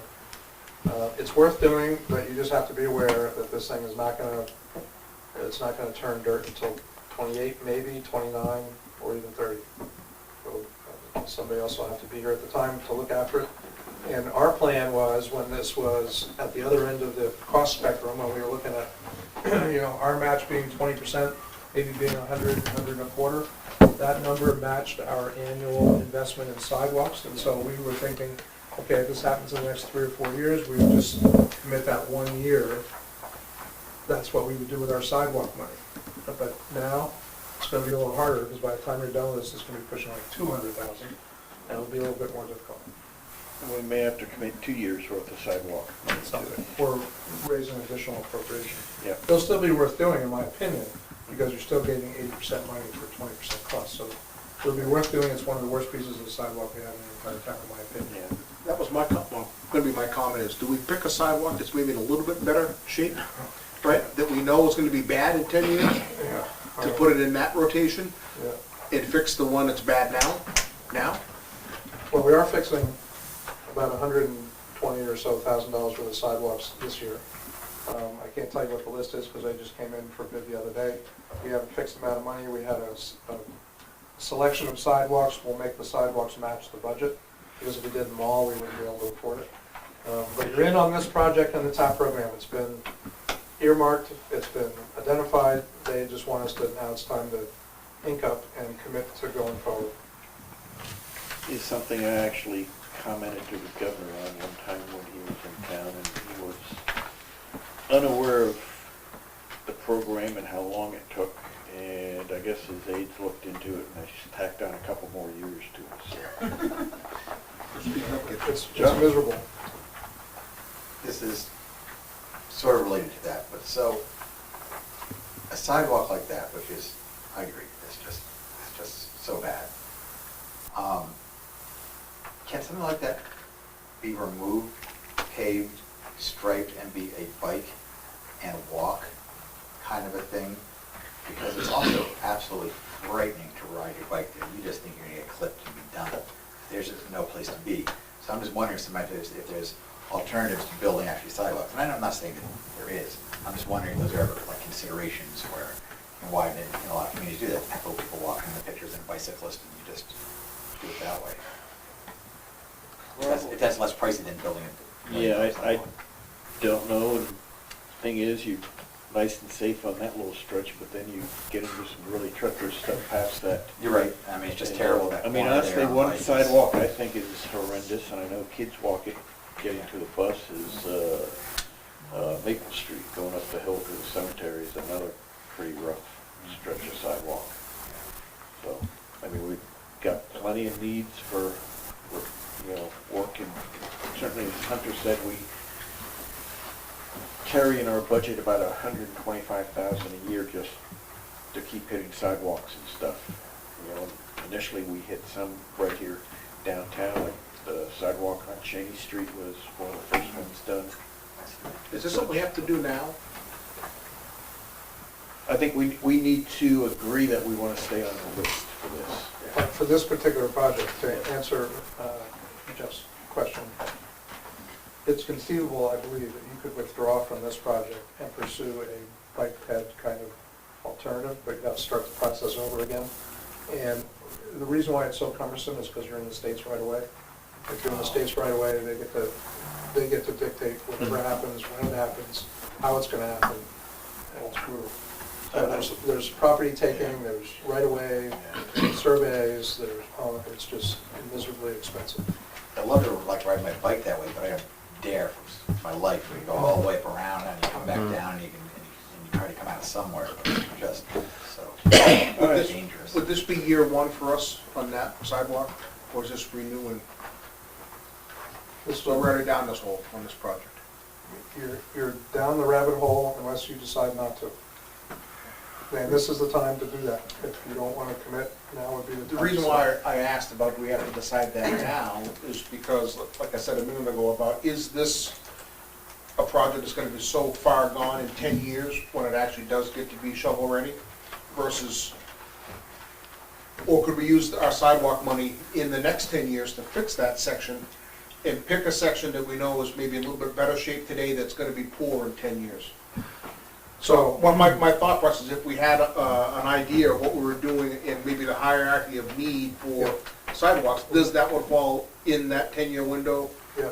We Or do are have others that are worse? We do have a capital schedule for sidewalks. Our staff has gone through and made a determination based on condition, location, use, and created a hierarchy of which sidewalks would be most beneficial to most people. You could do this on your own nickel, but you'll still do it to state standards.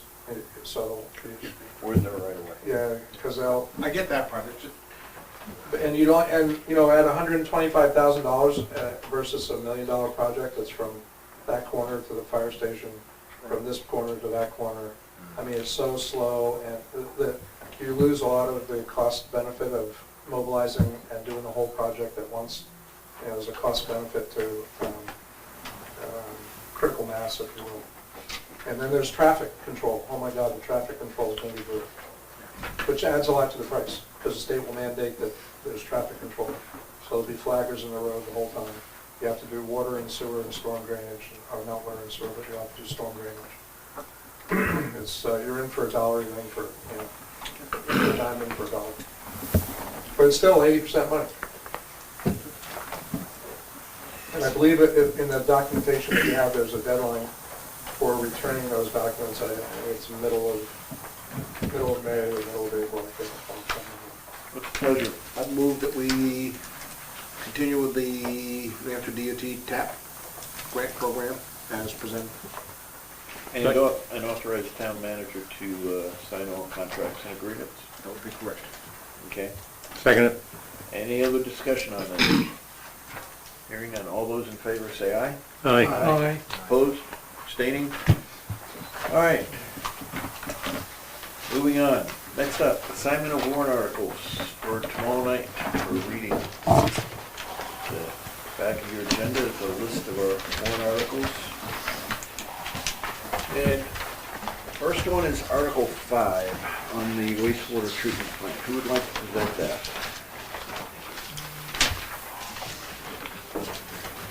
I think Jeff should.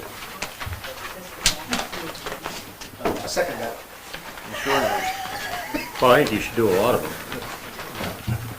I was gonna do 1 through 4. then let you guys. Those are easy. Give us easy. I'll do 7. 7, that's Yeah. the budget, isn't it? Must be a Who was small. 5? All right, Yeah, who's doing 5? Who's doing 6? I'll do 5. Where the heck's the list? In the very back The end is of the the actual. last, I got it. last 3 pages. All All right. right, I got 5. Who wants to do the new well, Article 6? I'll do it. Okay. And Jim, you wanted 7? I'll do 7. All right. Are you gonna be there tomorrow night? Are you working? Yes, I figured it was one of those things I probably ought to be there. Okay, you wanna do 8? Yeah, sure. Okay. And then we come to 9. Ambulance, who wants to do the ambulance? Who's left? I'll do 9. 9? I'll do 10. HVAC, I'll do 11. okay? I'll do 12. All right, 13, for the library, I'll take it. all right. So, yeah, we picked that one, so we'll do that one. Let's see, elderly exemption, I'll do 14. all right? Yep. And I'll take 15, which is the disabled. I'll do 16. What? Me, I'm 14. Thank you, Jim. And I have 15. Who's I'll got do 16? I'll do 16. All right, okay, 17, I'll take 17. all right. 18, community power plan, Sure. what? I'll do it. Chip. All right. And West Central, these Petition next ones are articles. petitions, and hopefully the petitioners will have someone speak on those, the way that normally works. All right. All right, moving on. Open forum. This is the opportunity for any member of the public that wishes to speak on items not on the agenda. And we'll start in the middle, Mr. Borden. I'd like to bring up the letter for K.A. Stevens that was written against him. Why hasn't that been sent to the DOT? It's in draft format currently. 2 weeks? Yes, Come on. That's a guy's business. I get that. You know, it's a That's why I make business, sure you know, done it's a, correctly. that's a guy's business, and it should be brought up a little bit quicker than that. That's not even, you know, that's like him turning around, my wife saying something to him about, and then 9180, he should, well, I'm gonna send it to my lawyer first. That's crock. Which is exactly why I'm making sure it's being done correctly. I mean, it's a simple letter, could be written, you know, with no problem at all. Why isn't there some head turned here of that letter being put against one of our taxpayers, one of our, you know, how come Todd's still working, or he's still working, that whoever wrote that letter to send? There should be something done there. If, Jim, if that was written against you, you'd be wanting something done, right? If something did something to your business that you had, a letter like that, you'd come back and want something done. Josh Stevens and his wife are pretty calm about that. And I'm here, you know, I'm just, you know, I'm good friends with him. He's done a lot for me and my sons and everybody else around this town. You know, he replaced all the sidewalk stuff that was not ordered right to start with. He took care of that out of his pocket. He done pretty damn good. Turn around and have a letter like that. Now, the letter ain't gone out in 2 weeks. We turned around and talked this the last meeting, and it didn't come out. And as of mail today, it was not there yet. So that's why I'm asking. And I've spoken to them. Okay. All right. How come there ain't done about a letter going out against a business? Anything else? Well, I'm asking a question. How come there hasn't been? Because it's still in draft. No. How come something ain't been done about the person that wrote that and sent that letter? That's a personnel matter, Wayne. It is not appropriate for us to speak in this format about what has or has not been done. Okay, but I mentioned it 2 weeks ago. I This is mentioned it 2 something weeks that's been ago. addressed and quite some time ago. So, something needs to be done. And you guys voted on getting a letter out, and, you know, that, I mean, it's, something being dressed up like this, that's just not even an answer. I brought it to you, Hannah, last week, 2 weeks ago, about the branches, trees falling down and breaking the stones in the cemetery. I haven't seen nobody over there. Well, if you'd like to stop by, I'll show you the email I sent out the next morning asking the staff to take care of it. They'll put it Okay, on the. I see him, Excuse me. I see They'll him put it- down in the park and stopped and asked them, and they said they ain't heard a thing. So, Chairman, Yes. I believe it was the very next morning that I sent a request to Public Works to add that to their work list. Okay. They'll do that, and I imagine when weather improves and they have time, it'll get scheduled into their routine events. If it's a big enough challenge, they'll probably put that out to a contractor. But it'll get done. They have other things to do. well, there's one old stone that's broken now, and there's gonna be more, if the branches ain't moved. I got a chainsaw and everything, but I don't dare to go over and do it, because I'd get my ass in a slam, you know, if something happened. So, but I live right next door to it, and it's a shame that is just sitting there and on those old stones, because those stones can't be replaced. Okay. Anything else? No, I'm, Okay. In the back there. Ed? Yes. Yeah. In March 6th, I think, was your meeting, and you had on the agenda to talk about what was going on down at the town's highway shed, about the situation with the buses. And then I didn't see anything in the minutes on it, and that last week it wasn't brought up because there was so much going on. I didn't get a chance to ask you what transpired. Did you have that discussion on that previous meeting? I didn't see anything in the minutes. Was it in a closed session or something, or that it was supposed to No, have been our brought up? discussions on the highway garage have been in public. I think on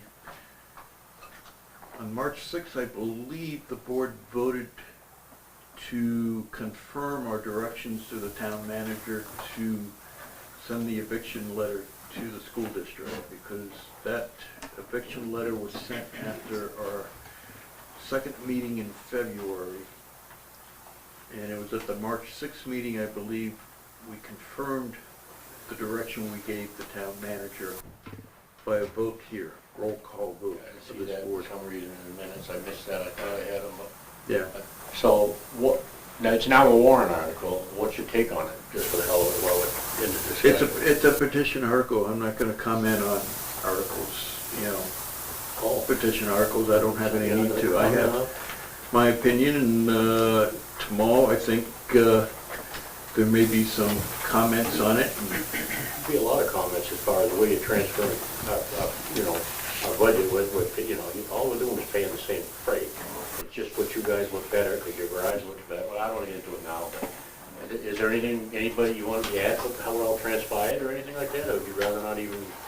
How it's transpired, I think we've been very open. Maybe we could hear something. We had discussions about it at a couple of our meetings before we directed the town manager to go ahead and notify him that due to their decision to not pay rent for the next year, that we would expect them to be out by the end of June. And then at the March 6th meeting, I felt it was important that we take ownership of that, and we took a vote confirming the direction we gave the town manager at the previous meeting. So you're saying they didn't pay rent, or you just asked for more rent? We literally crossed paths. We were discussing increasing their rent in accordance with the consumer price index, since it was first proposed in 1998 to charge rent for the school buses based upon consumer price index by a motion by the Board of Selectmen at the time. And I think about the same time the school district took a vote to not pay rent going forward. We learned of that. So there wasn't a need for it, you just decided you read somewhere that it'd be nice to charge the school for that as opposed to you, even though it's me that's paying for it. I'm just confused as to. Sure, that Thanks a works. lot, thanks a Yeah. lot, and you had no real need for it. And so what you caused is you caused a potential for us to go shopping for a new place, is what I gather from it, and that's the perception. I can't control your perception. I just know what transpired from where we were sitting, and Kathy, you would have a comment. yeah. Now, Mr. Spalding, you had a hand up too in this. You all set now? Ed, you done? I think so, Okay. for now. Yep. You're not answering me anyway, so. All right. That was,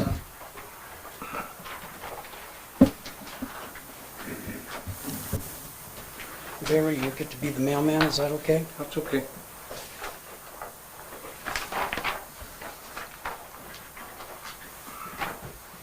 Jeff, can we take that down?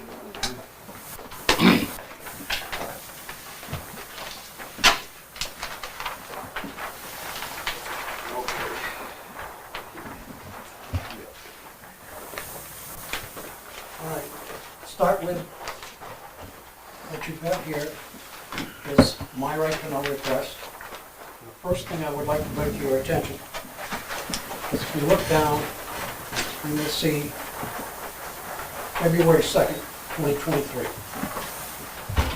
That's the date I made the request.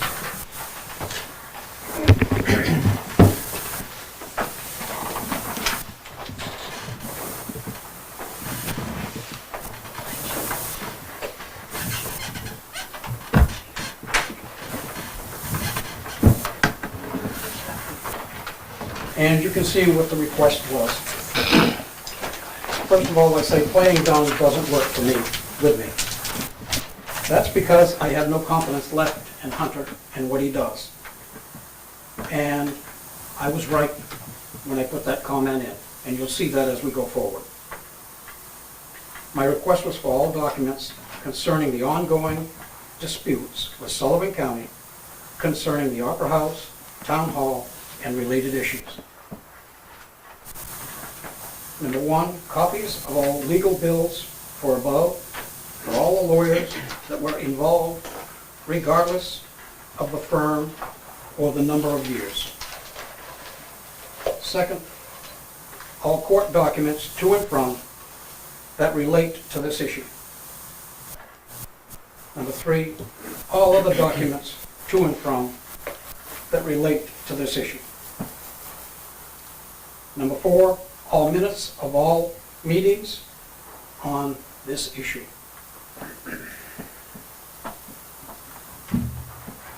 Some of that is very simple and quick to do, but we'll get to that in a minute. If you go up the third line below Mr. Spalding, and I'm going to read the sentence, but what I'm after is the date at the end. Given our understanding of the scope of your request and our present staffing and workload, we anticipate providing you with the requested information no later than April 1st, sooner if possible. So up here on the board, I put 2-2 as my request, and here I'm going to put 3-1 his date. So now you know what I requested. Now, one of the interesting things about his statement is that in that request, there are things that are very quickly retrievable.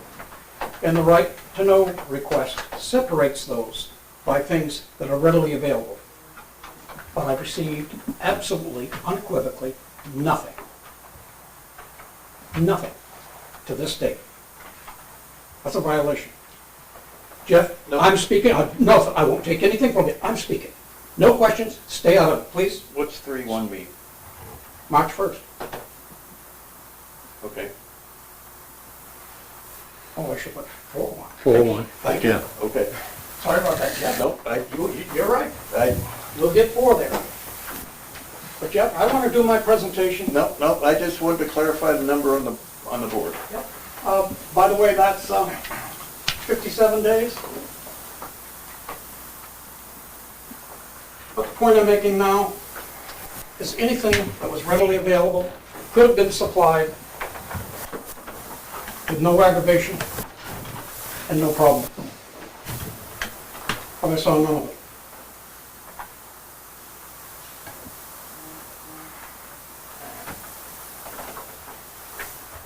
So that being said,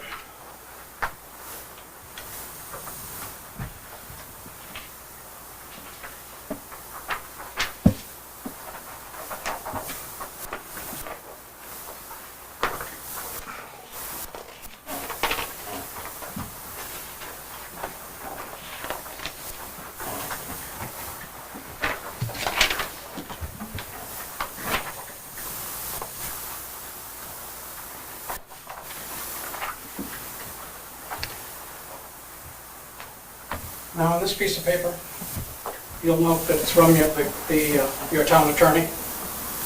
If you go to the second paragraph, you'll see a date, April 2023.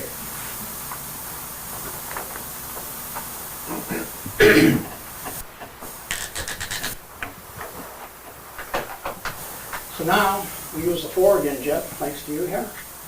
We'll put that at 420. We are now at 77 days. And you supply jack shit. Nothing. At all. You charge them taxes.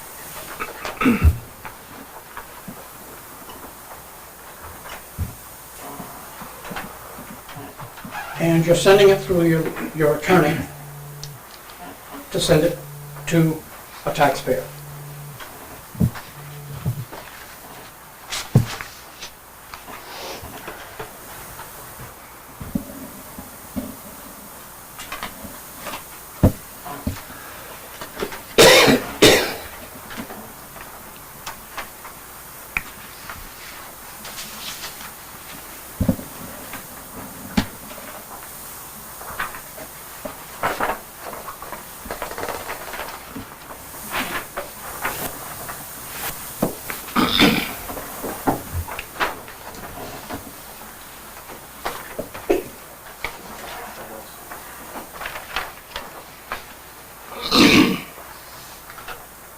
Right at the top, under date, you'll see February 2nd, 2023.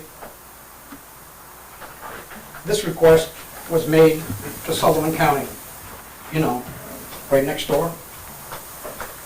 I, Bert Spalding Sr., make the following RSA 91A request to view. Realizing the issues between the county and the town of Newport as it relates to the Newport Town Hall has created a significant paper trail. That said, use your direct discretion, parentheses, you have my permission, in parentheses, to limit what you make available to me. I am looking for what started the issues and what the issues were. Please include the decisions/agreements to each issue. The costs in dollars for court costs and in-house attorney costs. Estimates are okay. I hope the above makes the chore easy. If not, respond back and we can make the chore simpler. So the first thing that comes to your mind should be that I made that request on the same day for the same information. But you can see a significant difference in my tone. The other one I start off, not playing dumb. Here, I am tolerant to calls to change. Why? Because I've lost all confidence in this man, in doing his job. And there's some proof, right there. Look at the dates. Remembering that he could have given me any minutes that were readily available to solve something. None was done. So that all being said, now we need to know what the county did.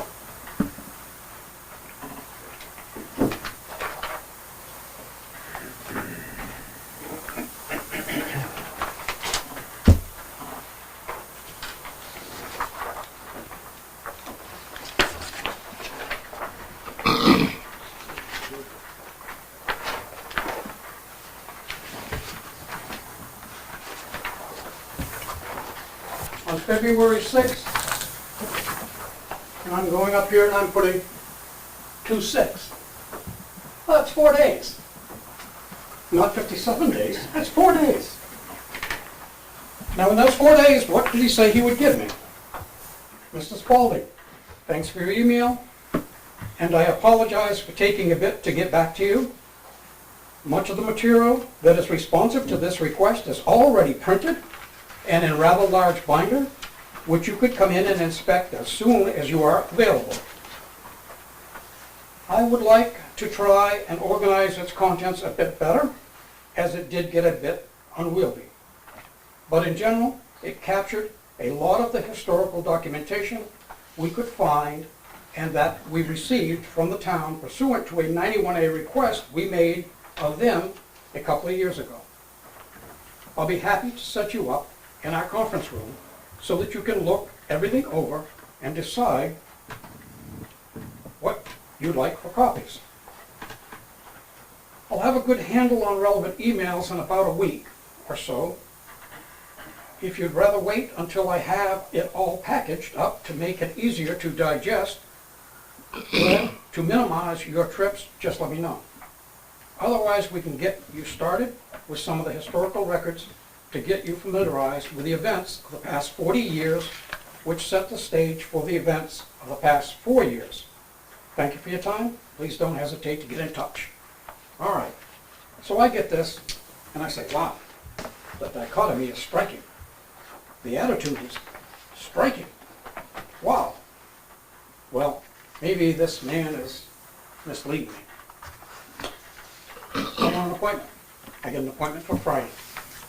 I spend 3 hours, 9 to 12, going through the documents. I put tabs on the ones that I wanted copies. Left the tabs on, and they take them out and make copies. So, what you see there is a significant difference in the attitude of how citizens are treated. So,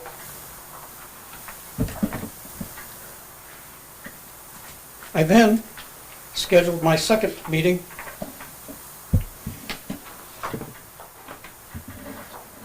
Keep in mind, this binder was 4 inches, plus it had, maybe another 4 inches on top of it of stuff, and that didn't include any of the emails. This is dated February 7th. Please note, that's only one more day. Now we're at 5 days. By the way, this letter was before I actually went in. As a follow-up to my previous email, I would like to provide you with the following update. I have reviewed the large binder of information and will be happy to make it available for you to physically inspect at your convenience. That was put in because I noted that there was some confidential information in that. You can then decide if you want to take notes or have photocopies of certain documents made, although some of those documents are quite possibly already scanned, and I would be happy to email them to you. For reference, I attached the county's RTK policy, which contains the fee structure of 25 cents per page for black and white copies, and electronic files are free. Additionally, I searched my email box and found 97 emails that I believe tell this story in sufficient detail. As per your instructions, I did filter some emails to focus on those that are most relevant. I am in the process of working with our IT contractor to set up a file share system so I can get the county attorney's office to review them and make sure nothing is privileged or otherwise legally protected and therefore not releasable. When we are done with the legal review, I would like to try and set something up so that you can access those emails and decide what, if anything, you would like printed. And I gotta stop there. The effort that this man is putting into this request is what the law actually asks to be done. In the meantime, I wanted to share a brief summary of the historical events and documents that are contained in the large binder. You can, of course, review all of this information in person when you come in. 1885 and 1925.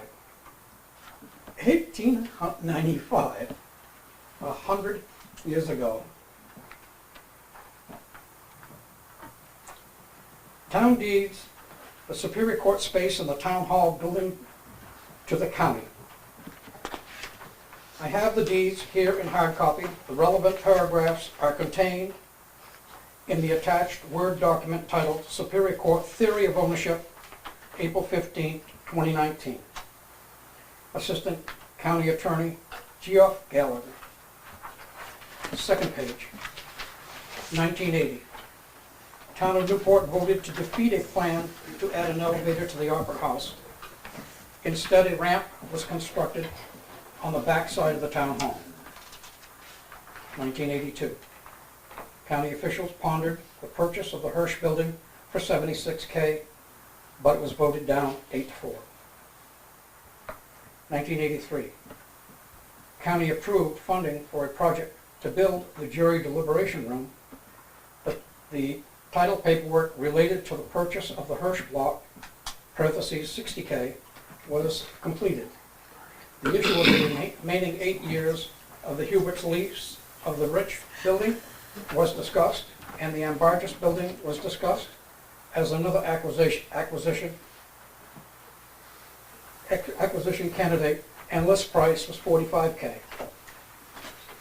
The detail. In such a short period of time, you have the dates, you have the paperwork, and he's giving it all out, like he should do, as opposed to doing what's done here, under your supervision. So I could go through and read the 1984 and the 1986 and the 1995 and 1996. I'm flipping to the next page. The rest of the story resumed early in 2018 based on the lease at that time was set to expire in April 19. The state generally started renewal talks about a year prior to expiration. That journey is well documented in the 97 emails mentioned earlier, which I have yet to review.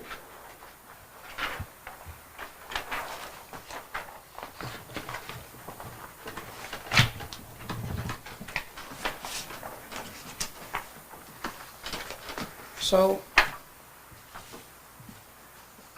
I've actually got the documentation. I've been and done 6 hours of review.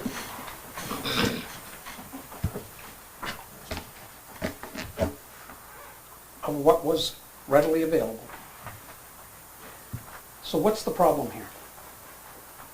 Is it that you do not have an adequate filing system where somebody can go and retrieve it?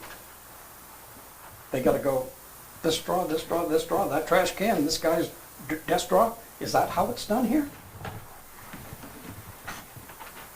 Or is this man denying me my rights to information in a timely fashion?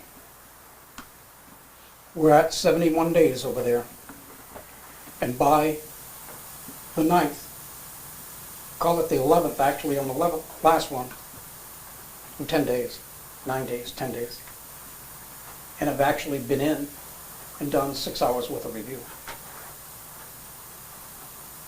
If you don't think that there's something wrong in the management of this town with all of what has happened in the last, let's say, 6 months, posting a bridge that doesn't need posting, saying that, oh, well, it should have been on the road, when the law says if it's on the road, it's got to be at the end of the road, so you don't drive down the road and find out you've already broken the law.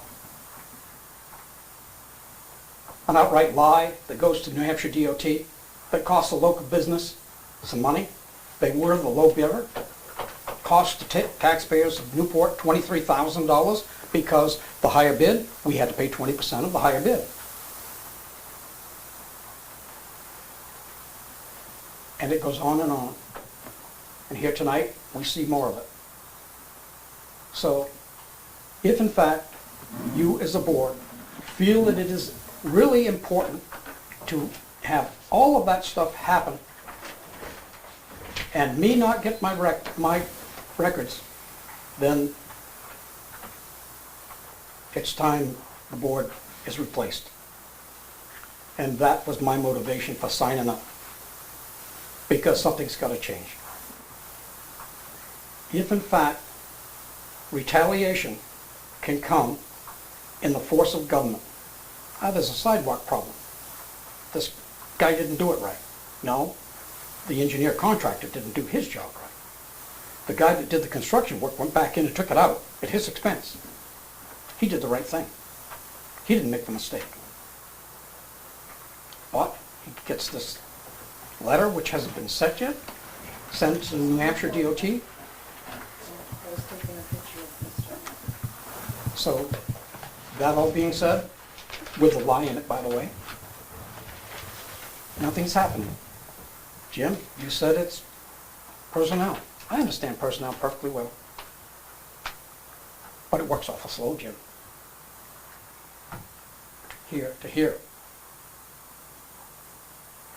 Should be here. An outright lie that cost somebody something wasn't forgivable. You are very, very lucky that Stevens hasn't taken you to court. And you were asked for an apology. I believe that diffuses everything. It's just my belief, my opinion, that it would diffuse everything. But I'm thinking you're looking at it like, wow, if we admit this, man, we're going to wind up in a big lawsuit. That would have happened already, period.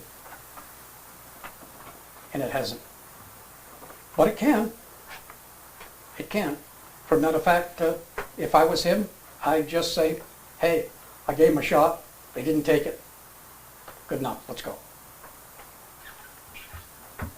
My right to know request, I've got to make that decision. Because he did break the law. When I do get the documents, I will see just exactly which ones were readily retrievable, and those should have been in my hand. I sent him a note to that. So, I don't know how big a hole you want to see dug here, but it's getting dug real quick. So, we'll see where things go. Those documents are all for you. You can have them. They're yours. And I'm asking you to think like you work for the people, as opposed to follow the leader, drinking the Kool-Aid. Hopefully you don't die from it. Thank you for your time. Let me respond to your 91A request. You mentioned a meeting or two ago that you submitted this 91A request to the town manager, that you submitted the same request to the county.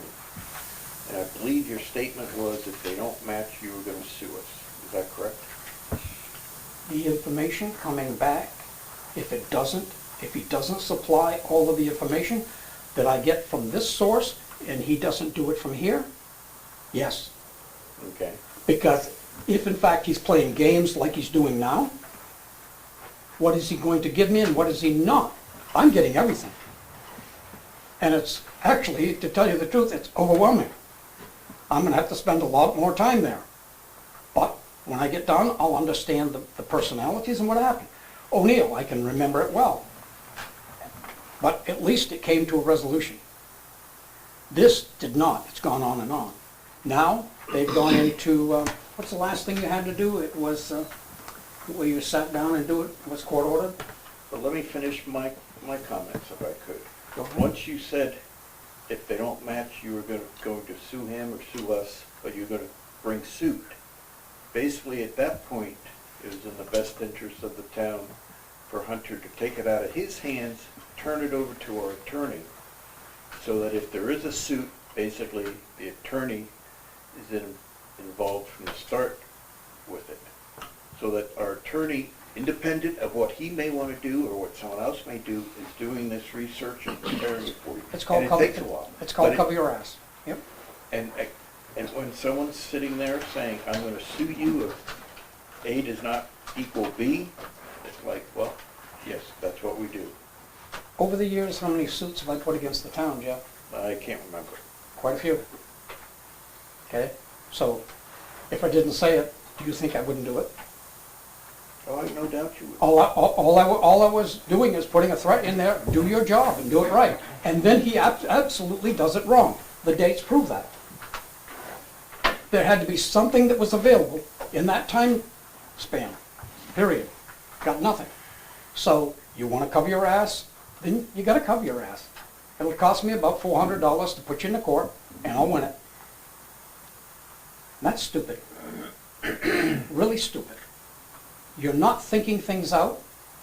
Your first thing you should have said, well, give him everything we got. And if you gave me everything you had, really, then it would match over there. Okay. Anything else? No, I think that's enough. Okay. Yes, state your name for the record. Kathleen Newberg, resident of Newport, New Hampshire, and I know the time is late, but the House wasn't voted on HB2 on Thursday. I would not be bringing this to you. First of all, I want to thank every one of the select board members for signing on to the letter that we sent to the state from all the mayors, school board members, select board. There were 150, and you five were all part of it. Thank you. We did ask the state at the beginning of the budget season to do their constitutional duty to fund education. I was optimistic. There was some relief in HB 529. It would have been $100 million for fiscal disparity aid, which would have reduced our taxes by $1.80. That got tabled. Currently, the House has decided to go with the governor's plan, and the governor's plan does increase the aid that it gives to schools from $3,800 per student to $4,700, which is a 21% increase. We get another $500 for free and reduced hot lunch. But as you know, the average cost to educate a child is $19,000. But the biggest problem with HB2 incorporating the governor's plan is it does away with $1.3 billion of stabilization aid. What does that mean for Newport? It's devastating. I'm going to pass this around. Who loses in this plan? Rural towns with low equalized property value.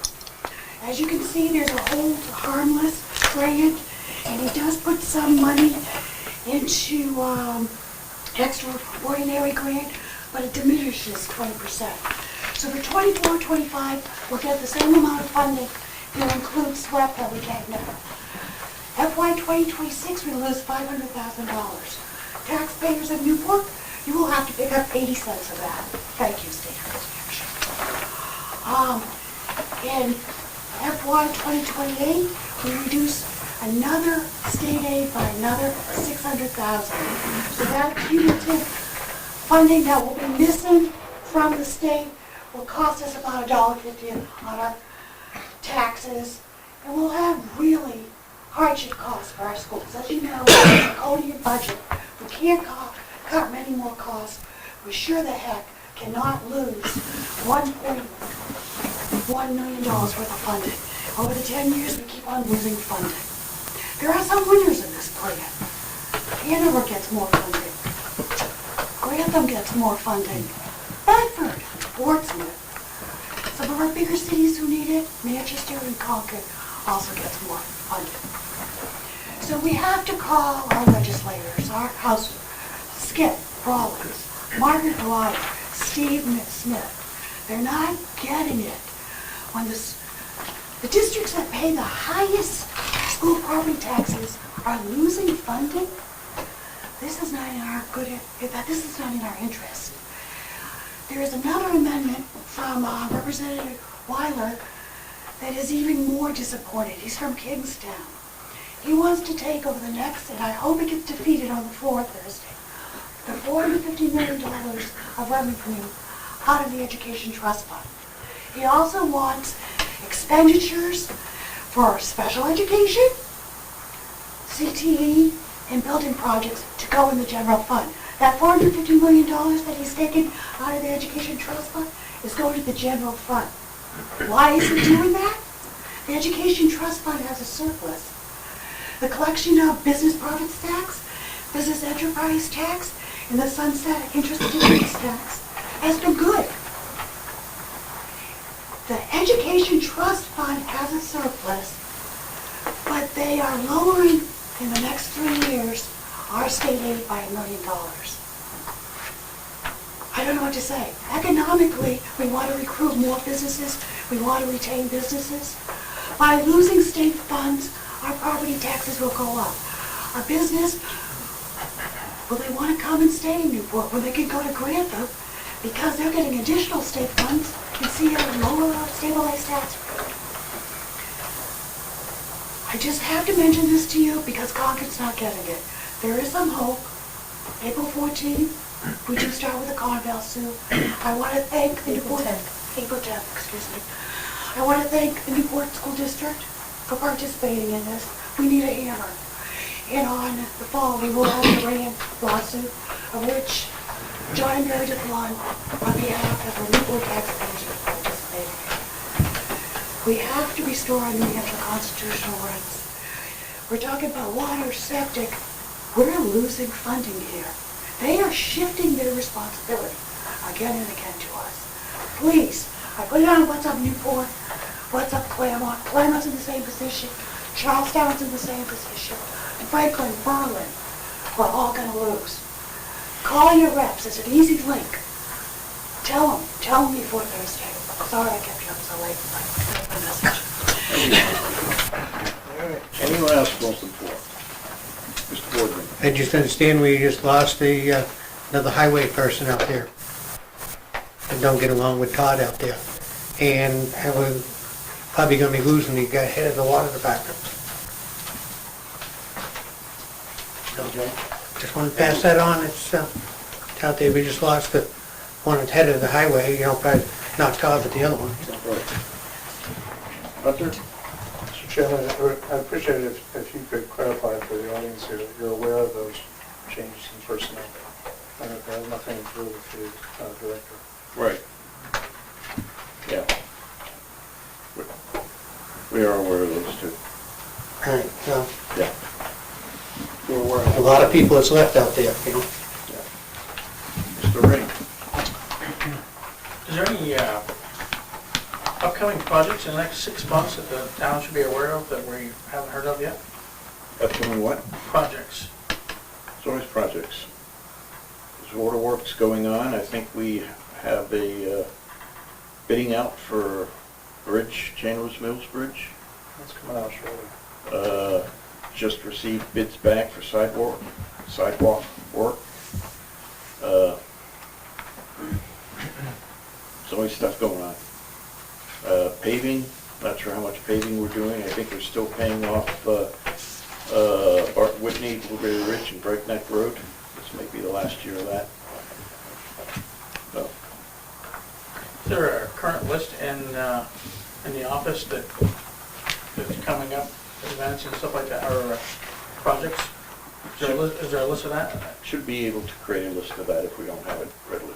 Hunter? As you walk up and down through the entrance hallway of this building, you'll see all of our big capital projects advertised on the wall.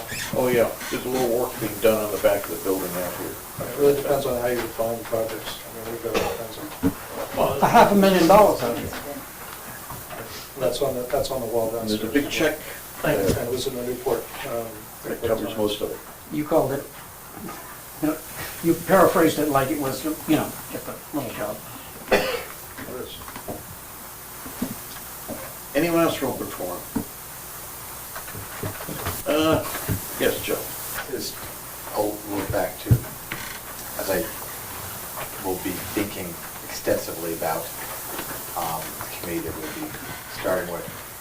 I want to just a little bit back to the rectangular rapid fire beacons, because they're available in 2 forms. I really want to fundraise for them. I think they add a lot of safety, crossing, how you may feel about crossing, etc. But they're available in 2 forms. They're solar or powered. And we have power in the middle, because we have the lights that may be available. But when they pave the road, is it possibility, well, because they're considerably less obviously if you can plug in, you know, buy wholesale solar power panel and all that. Is it possible the power can go up to the opposite side of the street, or should I just, when I'm finally ready, just consider solar? Certainly, if we're gonna dig any conduits for electricity, time to do it would be before the state comes through and does the reconstruction. And it's something that the town could certainly consider doing, and would probably be favorable to do. I mean, as I mentioned, we want to dig under the road there and run a sewer connection, you know, onto the common in case we ever need it. The time to do this kind of stuff is before the pavement gets laid. So if the committee, EO and yourself have any recommendations as far as running conduits or such for this sort of stuff, now is the time to do it. Okay. Yeah. I would price it both ways. I'd get a quote both ways and then we just discuss. I just, my idea is like absolutely not, we're not gonna run conduit under the street. Yeah, you don't want to run conduit, you know, after they put. That doesn't look so good. Yeah. No, new street never looks the same. But you got a quote of 25 for solar, right? That's for solar, correct. That's for two crosswalks. Yeah. And if we power it off available electricity, we don't have those solar panels Right. up on top. Right. Correct. Yeah. Yeah. All right, anything else for open forum? You just asked Jim one question. Jim, you said it's in that letter's in for drafting, you know, how long do you think?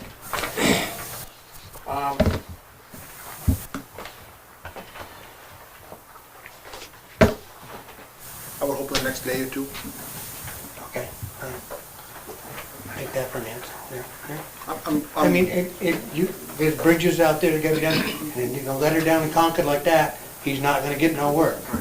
I mean, he's full of work, you know, busy now, but why treat the guy out like that, you know? There should be something that's going on. Just a little precautionary note on the solar crosswalks. There has been a bit of a checkered past on those, history with them not being terribly reliable. The technology's improving, but some of the cells and some of the batteries have not been terribly reliable. So it'd be preferable to run a wire under the street if we had to. Well, yeah, but that's when that's significant to the cost. And the state, you have to get permit of the state to do that. Oh, yeah, that's right. We even got there, I would think that I can almost hear the chairman of the Heritage Commission saying now how she wants to opine on this, and the committee should opine on that regarding the, you know, those signs and what they're gonna look like on Main Street and, They already exist, that part of it. I get it. So I'm just saying that there are other things to consider than just this board. Absolutely. Okay. Thank you. I have one question, I guess for either Bert or Donna. I have two 91A requests into the school district, they're both overdue. Who should I? I've not received one. I submitted them to whatever that email is that's on your procedure for submitting, was it, RTK? And the first one, I got a response back, automatic response back that said you'll hear back in 48 hours. The second one I submitted 2 or 3 days later, didn't get a word back. I have no idea. I did not receive anything. Okay, but, you know, it's been a couple of weeks and I haven't had a chance to No, I haven't get seen back on that or it. worry And you, about it. and where did you say you saw it? You got the email from? It was like an automatic response that basically said, you will hear back within 48 hours. And you don't remember what email you sent it to, though? Right to know, RTK at SAU43.org. You know, the one that's in your procedure for submitting 91A requests. So. Not an answer I need tonight, but at some point, when I get time, I'll follow up. Yeah, I'll find out where it goes. Okay, moving on to what's left. Selectmen. Board of Selectmen. Herb. Nothing. Jim? Keith? I'm all set. Barry? Connecticut is up 47 to 35, in case you're wondering. I'll just remind everyone, tomorrow night at 6 PM at the Newport High School Gymnasium is the town's deliberative session. I encourage everyone to come out. Also like to thank the 5 people running for the 2 seats on the Board of Selectmen, Mr. Spalding, Mr. Ring, Mr. North, Mr. Taylor, and Mr. Connell. We have a nice horse race this year. People have a choice, you know, and look forward to the series of debates that are probably going to be held. That's a hint to John Lund. And also, as I said earlier, the High School Tech Center had a business after hours last Thursday, and it was well attended, and I was impressed by the students I spoke with. Hunter, anything? No, other than, the board is aware that, the 91A requests that promise or suggest litigation are turned over to our attorney for response, so that we can respond to them in a precise manner, as has been the case in this most recent one. And the timeline for response is determined by our attorney. I've had nothing to do with this particular 91A request, and in fact, you all got a copy of his email recently suggesting what the schedule should be going forward. So, all right. You all are aware of that. An hour and a half faster than last week, make a motion to adjourn. Second. All those in favor? Aye. Okay, I hate to bother you, but we need a non-meeting for attorney correspondence.